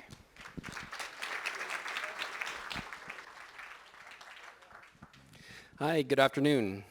Thank you to LMCC for putting on this event, and thank you all for joining. I have a clicker. Let's see. First, before we start off, if I can get an idea of who you all are. Contractors, do we have any we should have contractors here, right? Contractors, prime, subcontractors, government agencies, awarding bodies, okay, compliance groups, okay. Am I missing anybody? No? Okay. So we have a good mix of people. Sorry, I'm going to walk around, probably even out in the audience here. So what I'll be going over, first the disclaimer, you have 2 seconds to read it. Can't hold me liable for anything I say. It's essentially, the reason why we have these up a lot for government agencies, if you didn't know, is when we put something in writing, if we don't have this disclaimer, it kind of has the same effect of writing law. I'm not Congress, so I can't do that. So we have to put these. A few topics that we're going to go over. On the first slide, I've already messed up. There's 3 of these topics we're not even going to go over. I nixed them whenever we were looking at the time that we're going to have. So we're going to go over a little bit about Davis-Bacon, where it comes from, wage determinations, classification of work. We're skipping apprentices. You've probably heard a lot about apprentices already. You don't want to hear more, right? And then fringe benefits. We're going to skip deductions and certified payroll. If you have questions on it, feel free to let me know. You can come up and line up and ask all your questions. I may or may not answer. Okay, so question to the audience. Why did Congress enact Davis-Bacon? Why do we have these prevailing wage laws? Does anybody know? So usually the response that I get from someone I'm investigating is that the government's trying to support unions and that they just want to attack small businesses. But in reality, what we found, or what Congress found, is that federally funded projects were causing some problems. Wage suppression was one of them. And the other was the negatively impacting organized labor. So this law was 1930s, right? So 1930s, what time period is this? There's a lot of labor movements going on, if you remember. Well, if you remember, if you were there. But there was a big labor movement at this time. So when we have a massive federal building that's going to be built somewhere, and they put it out for bid, and you have contractors, we're in California, so let's say from Arizona, right, or Utah, and they don't pay the wages that we do here, right? So can you compete with them? No. So this is now a race to the bottom. So what was happening, we'd have a federal project, the wages would start to go down. That was a problem, right? That's not what the federal government wants to do. And then organized labor. Can a contractor compete with someone outside of the state that doesn't have to comply with the wages and benefits? No. So federal project comes in, organized labor has some issues. So this is something that Davis-Bacon was supposed to address.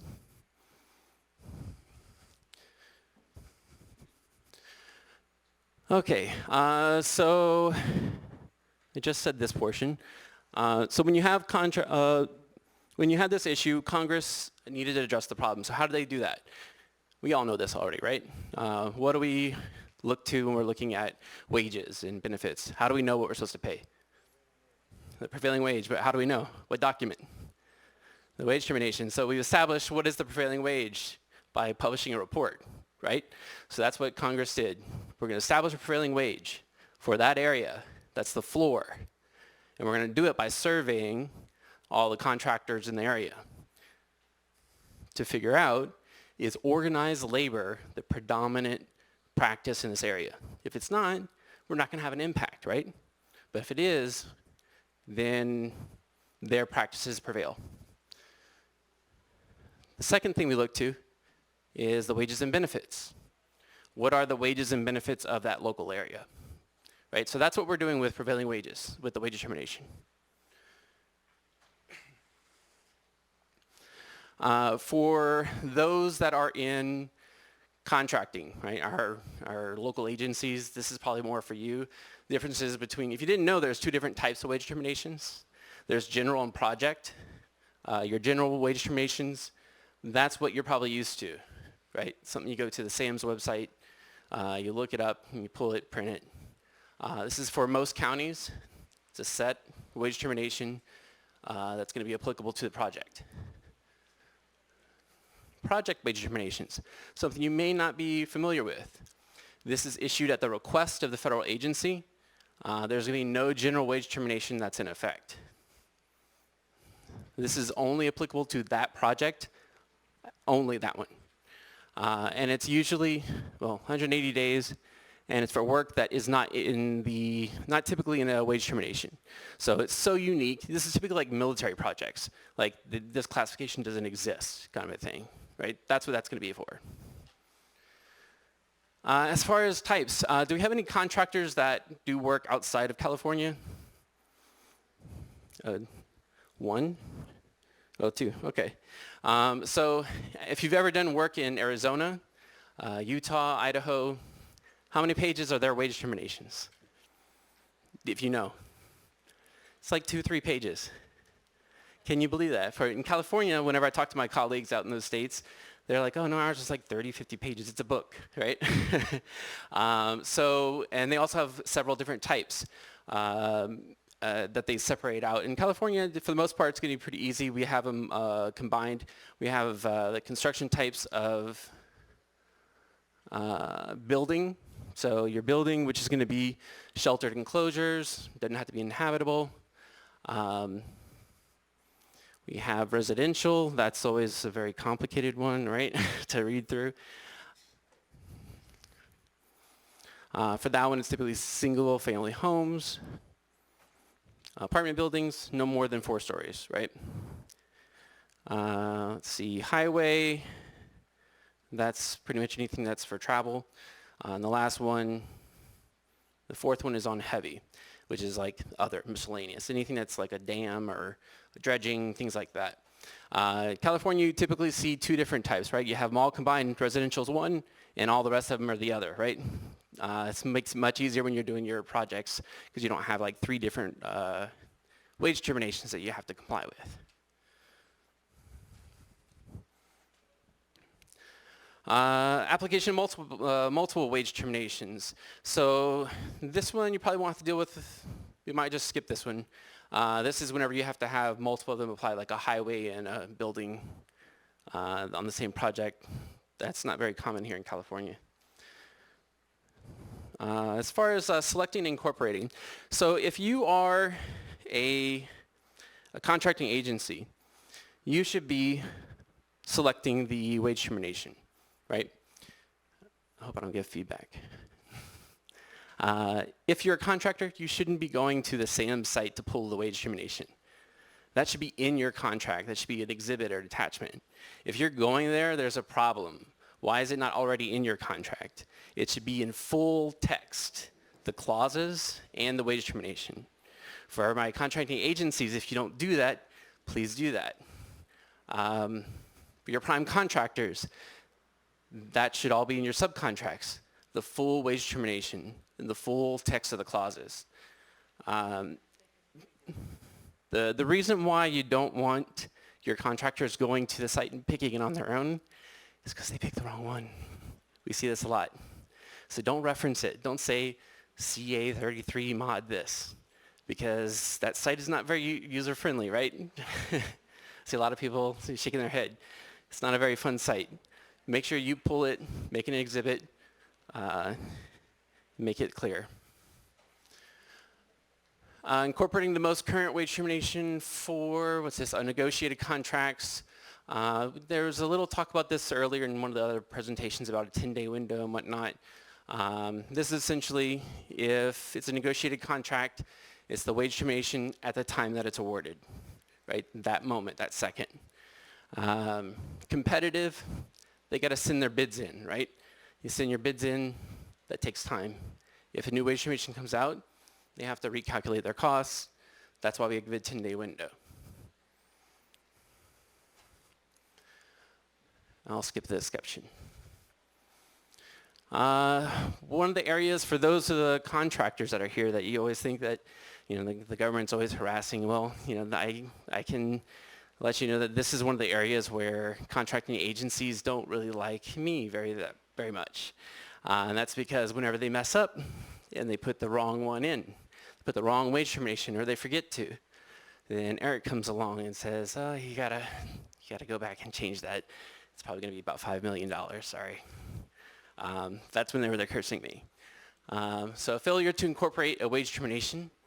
This will be after contract award, right? They put the wrong one. This is the contracting agency.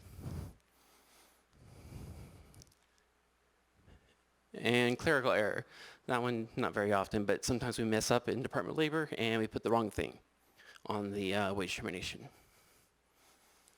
Whenever that happens, we send them a nice little letter asking them to make the change, retroactively applying it. Let's see, and retroactively, yeah. So I'm not sure if anybody here has ever gone through a scenario where their contracting agency messed up and the prime had to go back and figure out who had to be paid what's the amount in the end, but this is essentially the behind the scenes of whenever that happens. Okay, so now we're going to go into the wage termination, the general components of it.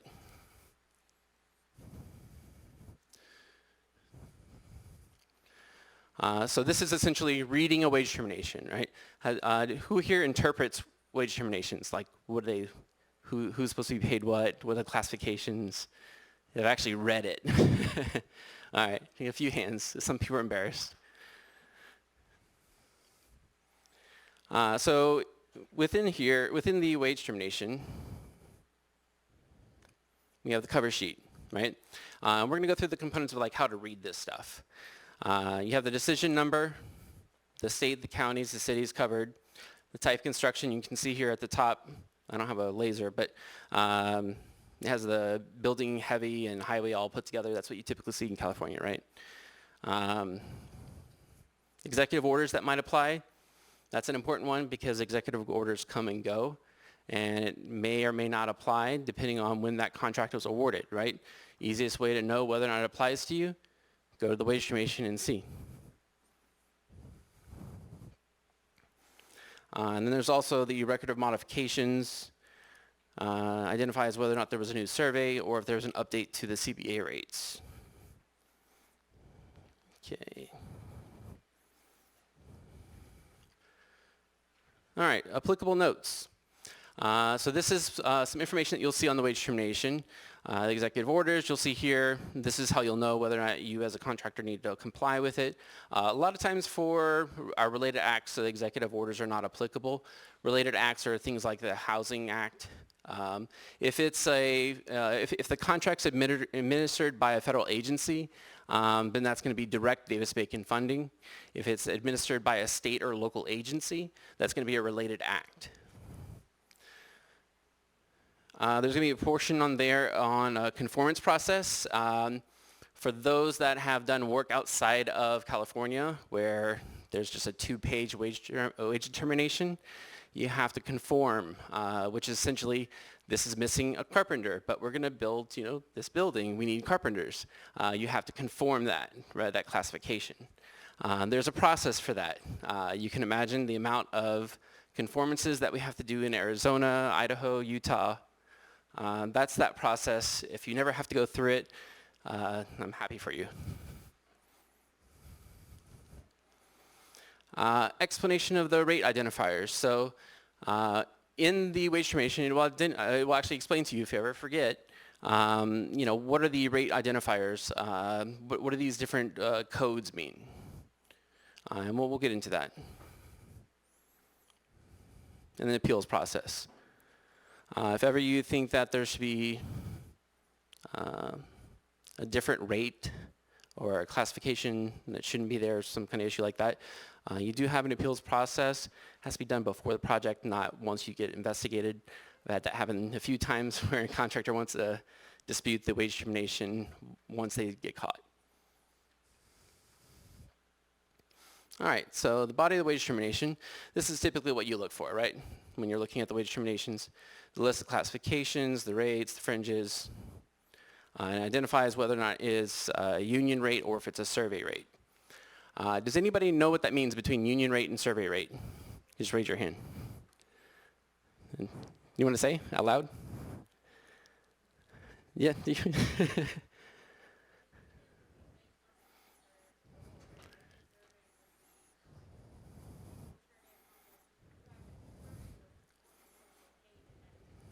Yeah, exactly. If you didn't hear it, she said the union rate is essentially what the union pays. So in their CBA, it'll identify what their rate is, the fringes. If they update it, they mail that out to Department of Labor.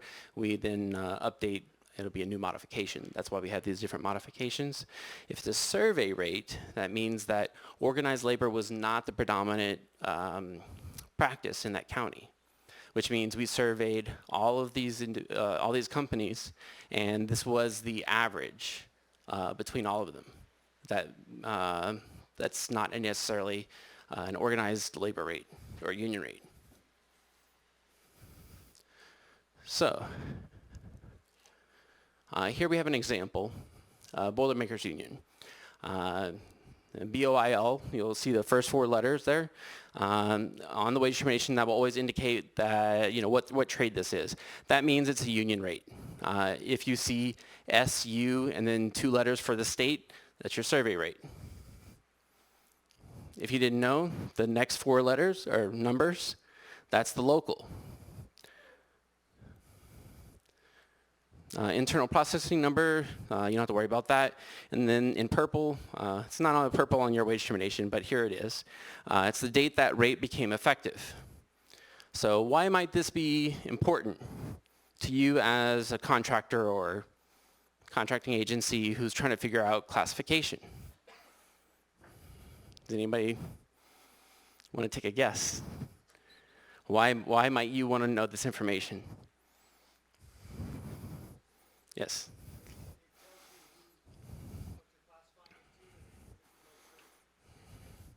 It'll tell you the date that was the last time that was updated. Yes, and it's telling you who to contact.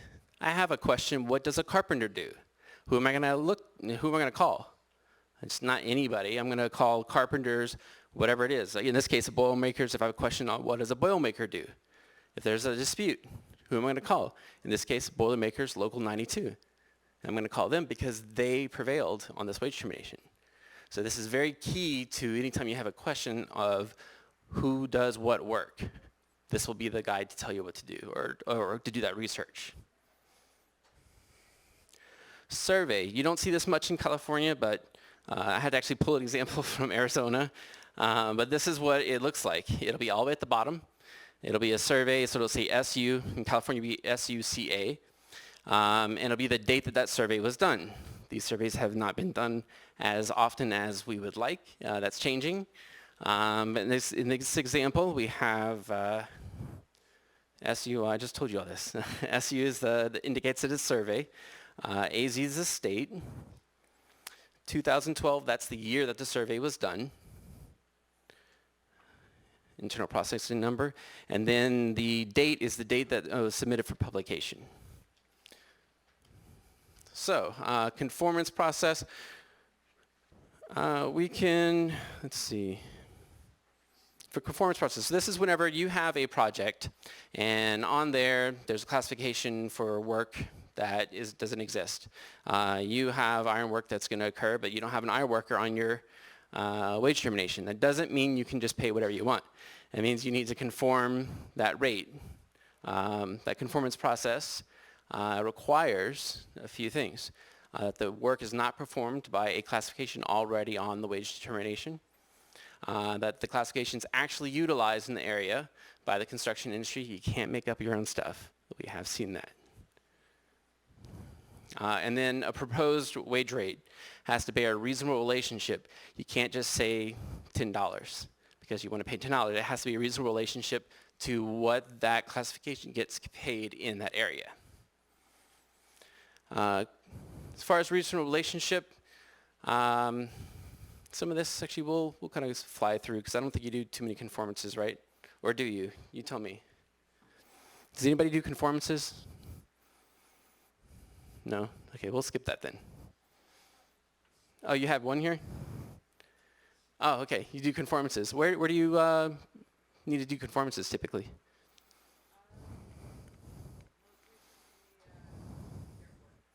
Really, in Long Beach? Oh, wow. It's interesting. I haven't heard that we had to do many conformances there. What was it, if you don't mind me asking? Oh, for surveyor. Okay. Yeah, surveyors. Oh, there's opinion letters out on surveyors. I'll avoid that from now on, that question any further. Okay. So in this, we'll skip it. If you have questions on conformances or for anyone else as well, in California, please contact me. If you do work outside of California and you have to do these conformances, you can contact us. We can walk you through that. It's a process. It is a process. But let's go ahead and skip that for here, for today. This is my example I was going to walk through about how it doesn't bear a reasonable relationship. This is more of what we kind of want to get to as a talking point with you. So on classification, what determines the correct classification? I get this question a lot whenever I have a contractor that is under review. Like, how am I supposed to know, right? And it's fair. Like, how are you supposed to know? It's not like Service Contract Act, if you know what that one is, where you can just like look it up in a directory and this tells you what it does. You know, I wish we had it like that. This was written in the 1930s. They learned their lesson in the 1960s when they had Service Contract Act. They made a directory. They didn't do it for Davis-Bacon, so we have to look another route. We said it a little bit earlier. How do you determine what the correct classification is? Anyone want to take a guess?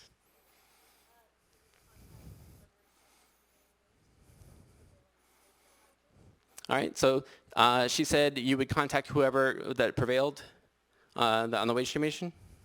Is that what you said? Okay.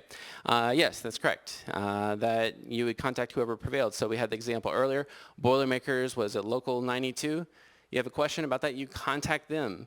You don't just decide on your own that it's going to be a general labor, which you see that a lot. There is no standard classification, and you would contact firms whose wage rates were found to be prevailing. So for a Boilermakers Local 92, right, that was the example, you call them up and ask them for a few of their contractors so you can ask them some questions. This is the scope of work that we're doing. This is the specifics. These are the tools that we're using. You know, do you claim this work? Do you do this type of work? And if so, to what extent? Usually you're calling them, not just one, you're going to be calling probably two, right? Because there's a question between which classifications do it. Or more, two or more. What does not determine correct classifications? Past practices. This is how I've always done it for the last 25 years. Don't tell me that we don't have statute of limitations under Davis-Bacon. That is something you don't want to tell me, all right? You've done it wrong for 25 years then. You know, that's not something to boast about. It's also not something that we would say is compliance. It's just you haven't been doing it correctly for 25 years. Other companies do it. We hear this too, right? That doesn't mean that it's correct. We have industries, believe it or not, where the majority of it is out of compliance. That doesn't mean that you can, you know, that your compliance practices should be the same as what everyone else does. Let's see, other projects. I did it this way on other projects. The skill level of work. This is what we hear a lot of. That at least on the enforcement side, so you kind of see what I'm looking at as an investigator. Skill level has nothing to do with what someone's going to get paid under Davis-Bacon. It's actually written in the regulations that way. If in Los Angeles they pay someone $100 an hour to shuffle papers, then that's what you're going to pay, right? It's the local area determines that. And accountants, this is our nemesis. At least for our agency, accountants give a lot of labor advice, a lot of legal advice. Please don't rely on your accountant or your gardener for legal advice. You know, go to a labor attorney or go to the agencies that enforce it, right? They give that information for free. You just gotta ask them. That's one I hear a lot of, and I always put in all my presentations because it just doesn't go away. Common misclassification issues that we run into on the enforcement side, segregating out less skilled work. So if you, and you don't have to raise your hand, but if you ever look at a scope of work that you have to do and you divide it up between what's really difficult and what's easier work, that's a violation, more than likely. That's a problem, so avoid doing that.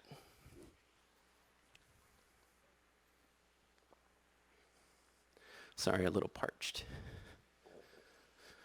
Forcing classifications that are cheaper. If you're trying to figure out what the classification is and you're looking at it based off of what's the dollar amount, that's a problem, right? You're probably going to be in violation. Can I justify it this way, right? That's going to be a problem. Let's see, overuse of laborers. This is one that is written in the regulations. If you are an electrical contractor, we should be seeing a lot of electricians, right? It's common sense.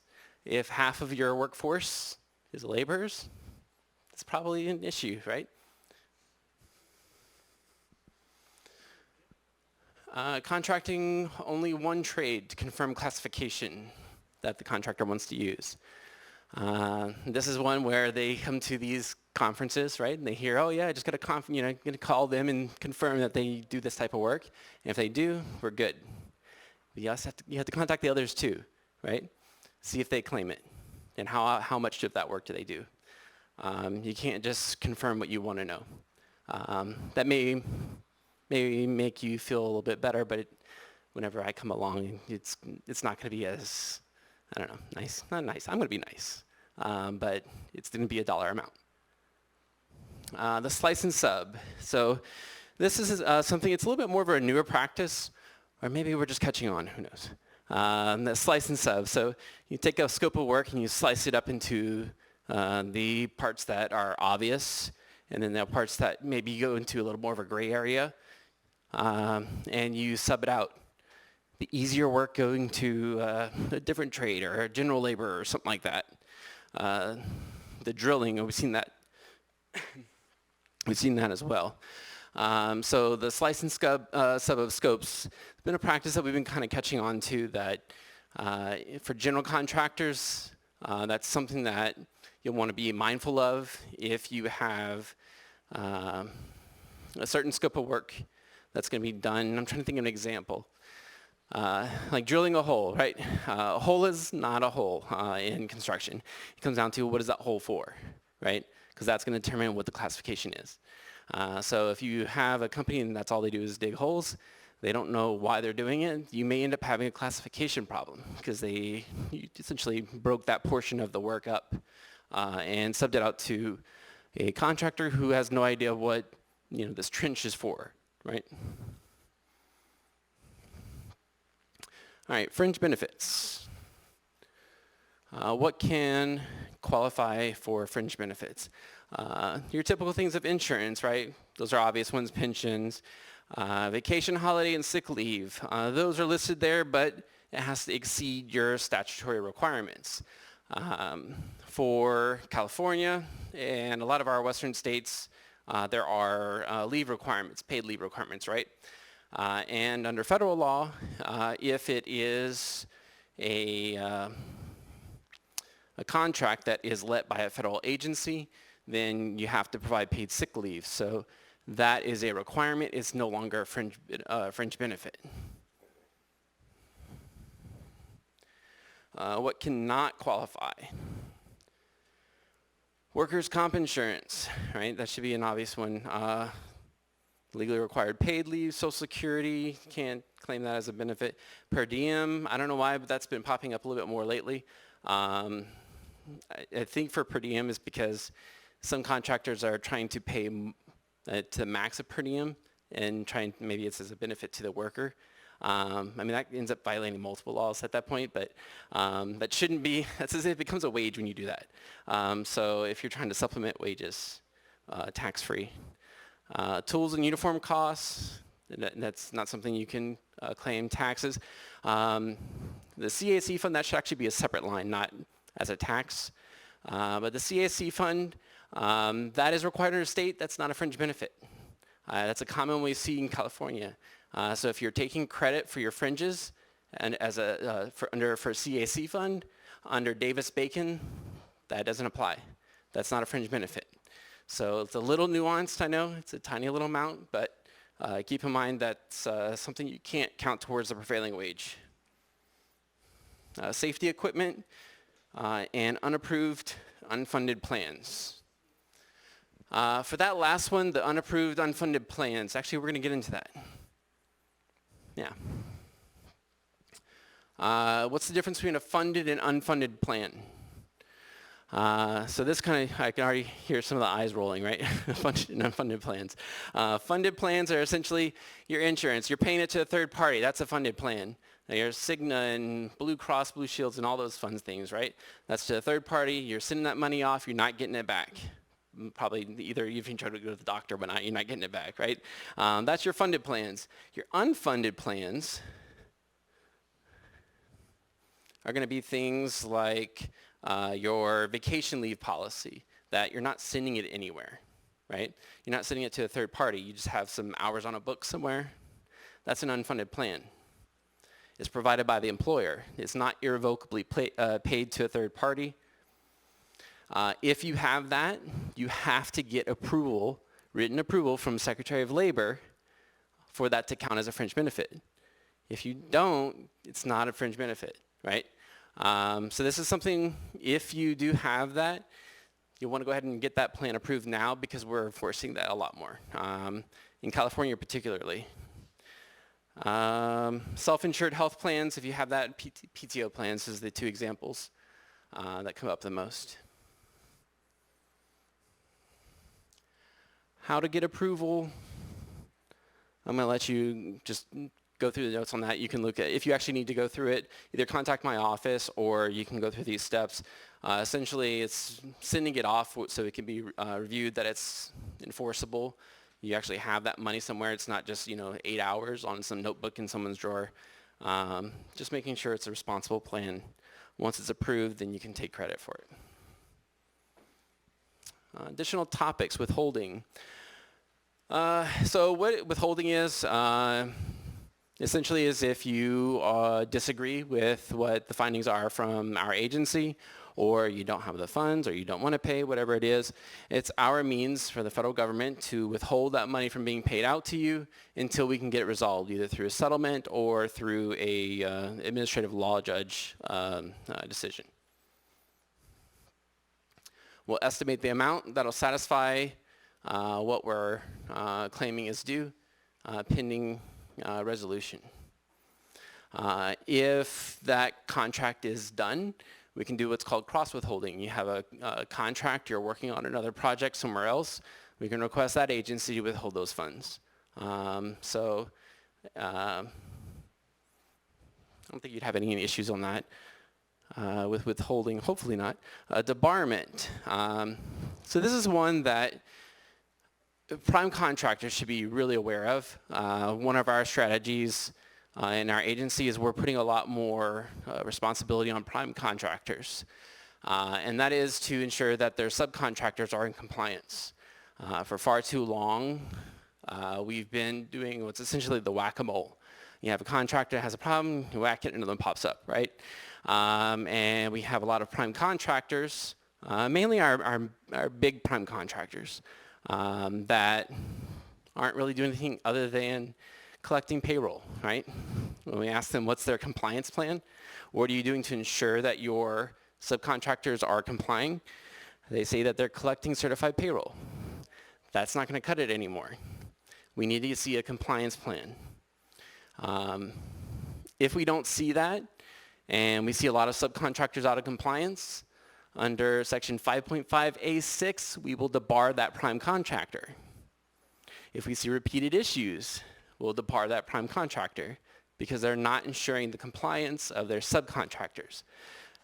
It's not something we're going to do just because there's like a first-time investigation, right? But if you're just clearly not doing anything to ensure compliance, then we don't want you to be doing work on government projects, right? The debarment process, essentially, you as an individual and all companies that you hold a principal stake in will be ineligible for future contracts. That doesn't just mean government contracts for construction. It means stuff, things like you want to go to an FHA loan. your name is on a list, sir or madam, you can't get this loan. Any agreements, 3 years.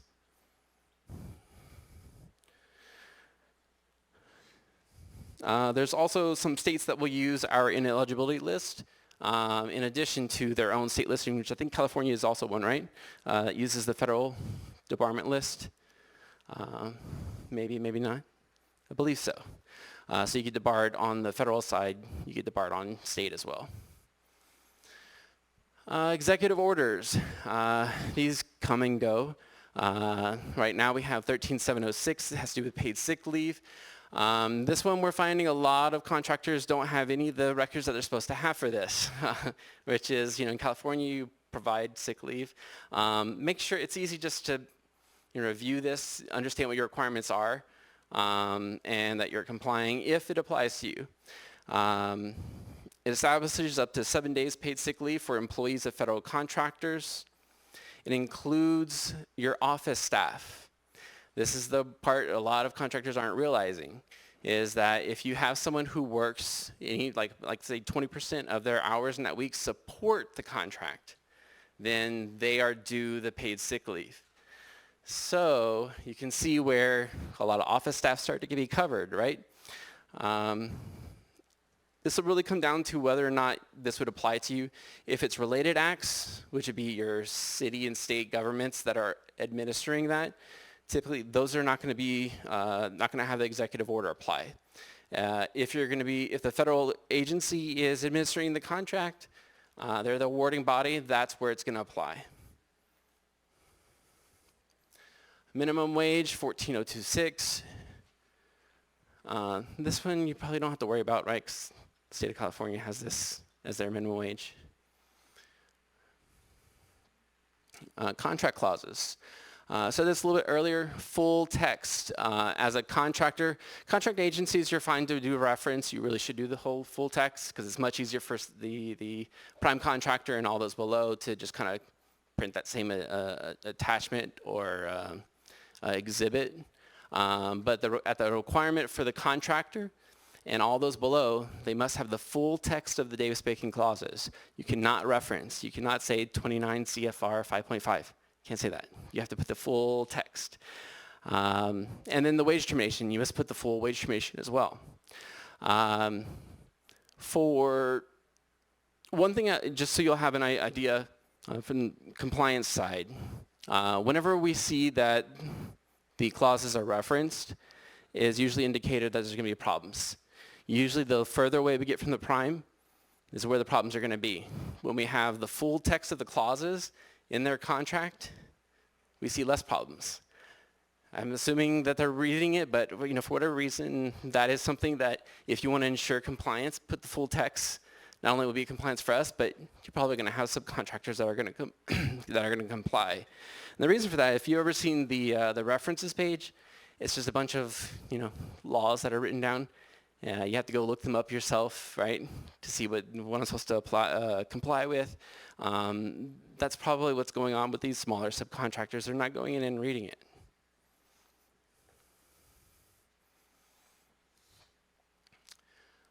All right, spoke about this already a little bit. The reason why I'm reiterating it is because, hint, hint, this is something we're holding prime contractors responsible for. We have been for the past 3 years. Some major players you may start to see debarred now that we've been doing that for 3 years. Something to take a little more serious. Then references. So here I put a bunch of different links. Sorry that the links are really long, so you can't just click on them. You probably have to type them out, but most of them are on our website. Other than that, open the floor for questions on Davis-Bacon. Yes, question in the back. Here, let me bring you the microphone so everybody can hear you.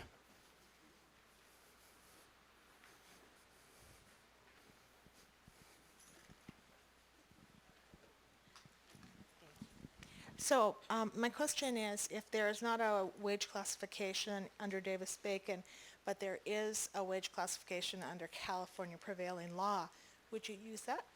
Prevailing wage? Okay, so the question is if there's one that's missing and whether or not essentially a conformance needs to be done. Okay, so we'd have to go through those factors that we had listed on the slides, right? Is that work performed by any other classification? That's one of the things we have to look to. If it is, you can't request it. Even though there's another trade that probably is listed on the California one, there's a trade on there that already performs it, so you can't. It already nixes it, right? So good question, though. Did that answer your question? Okay. Any other questions? Yes, back here.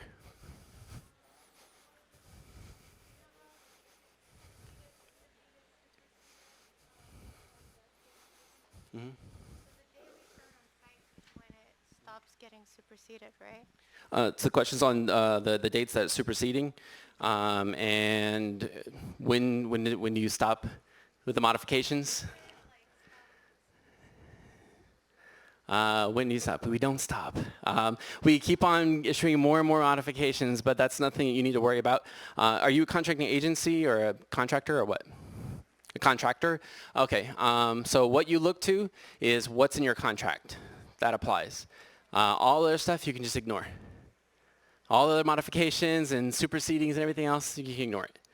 It's what's in your contract or maybe your bid documents, right? If you don't know, contact your awarding agency or the agency that's administering it because you don't want to guess and pull the wrong one, right? And then mess up the bid. Right? Good question. I had another question. Was it out here? Up here? Yeah, so if I have reason to believe from talking to workers that that workers are being cheated out of their benefits or portions of their benefits, how does that look on your end when you go to do an investigation? Are you just looking at certified payroll? The certified payroll is filled out by the guys who are cheating. So do you ever ask for proof? I mean, how does that work, and how do we do that? Yeah, good question. Yeah, if you suspect that there's an issue, and whether you be a contractor or just a concerned citizen, whoever, right? Provide that information over and why you believe it is. If you have evidence of what that's backing up what you're talking about, then that's helpful. As far as I can speak to my agency, I can't speak for other agencies, but in my agency, can you hear me, or is this knocking out? In my agency, we're not auditors. We're out in the field. So we're like in the bush, right, coming up and surveilling.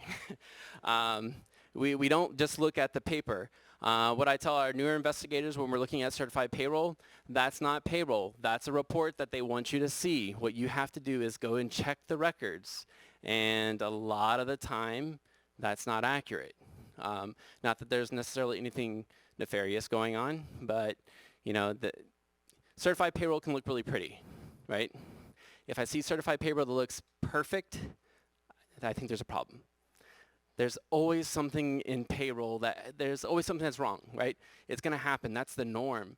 The errors, missed payment or missed hours, things like that, right? That's the stuff we should be seeing. Perfection, everybody always working 8 hours. No one works overtime, right? This is it. This is where it ends up being a little off. But yeah, we go back and we look at the information beyond what the certified payroll says. We talk to the workers.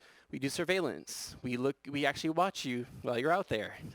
Not every day. We don't have that kind of resource. But we go to see how many heads are out there. What are they doing?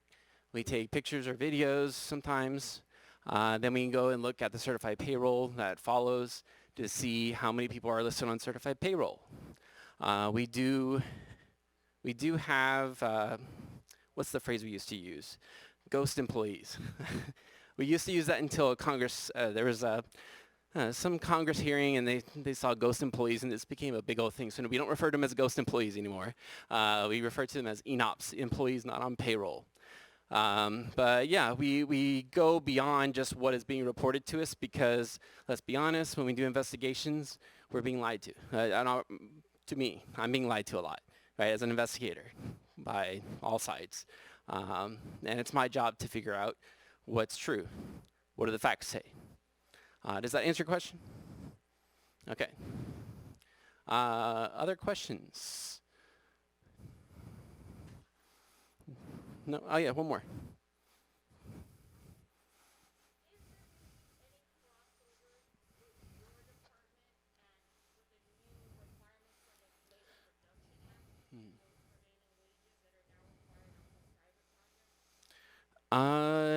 What private projects are you referring to?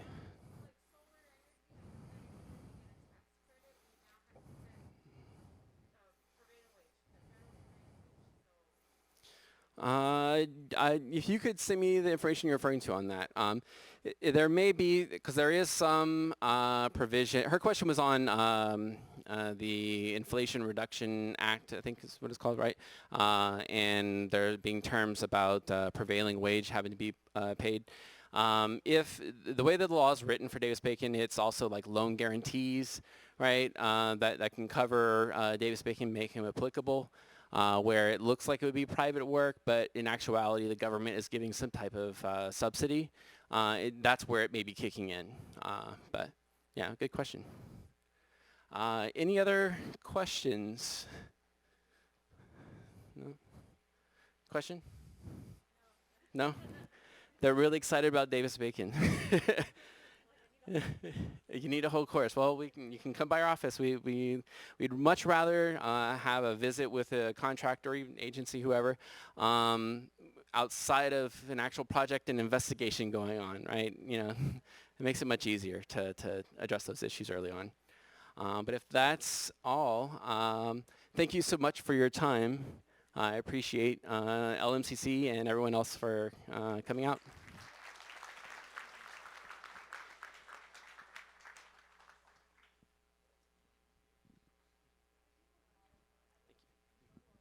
Thanks, Eric.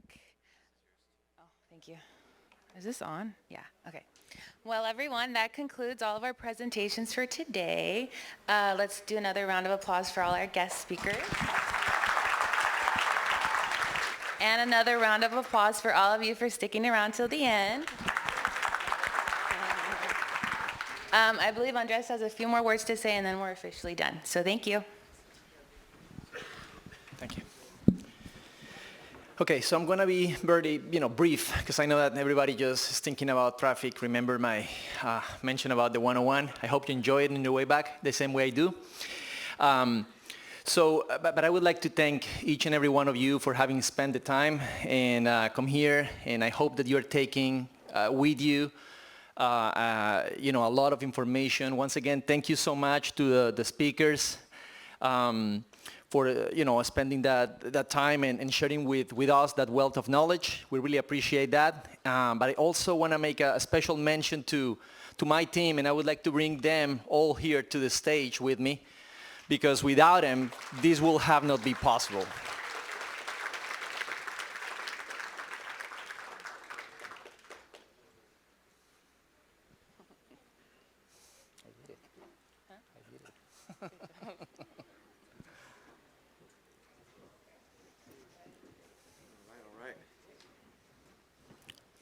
Alrighty, so we're missing a couple of people that are pretty much essential, but thank you so much to my team and thank you to everybody for coming here.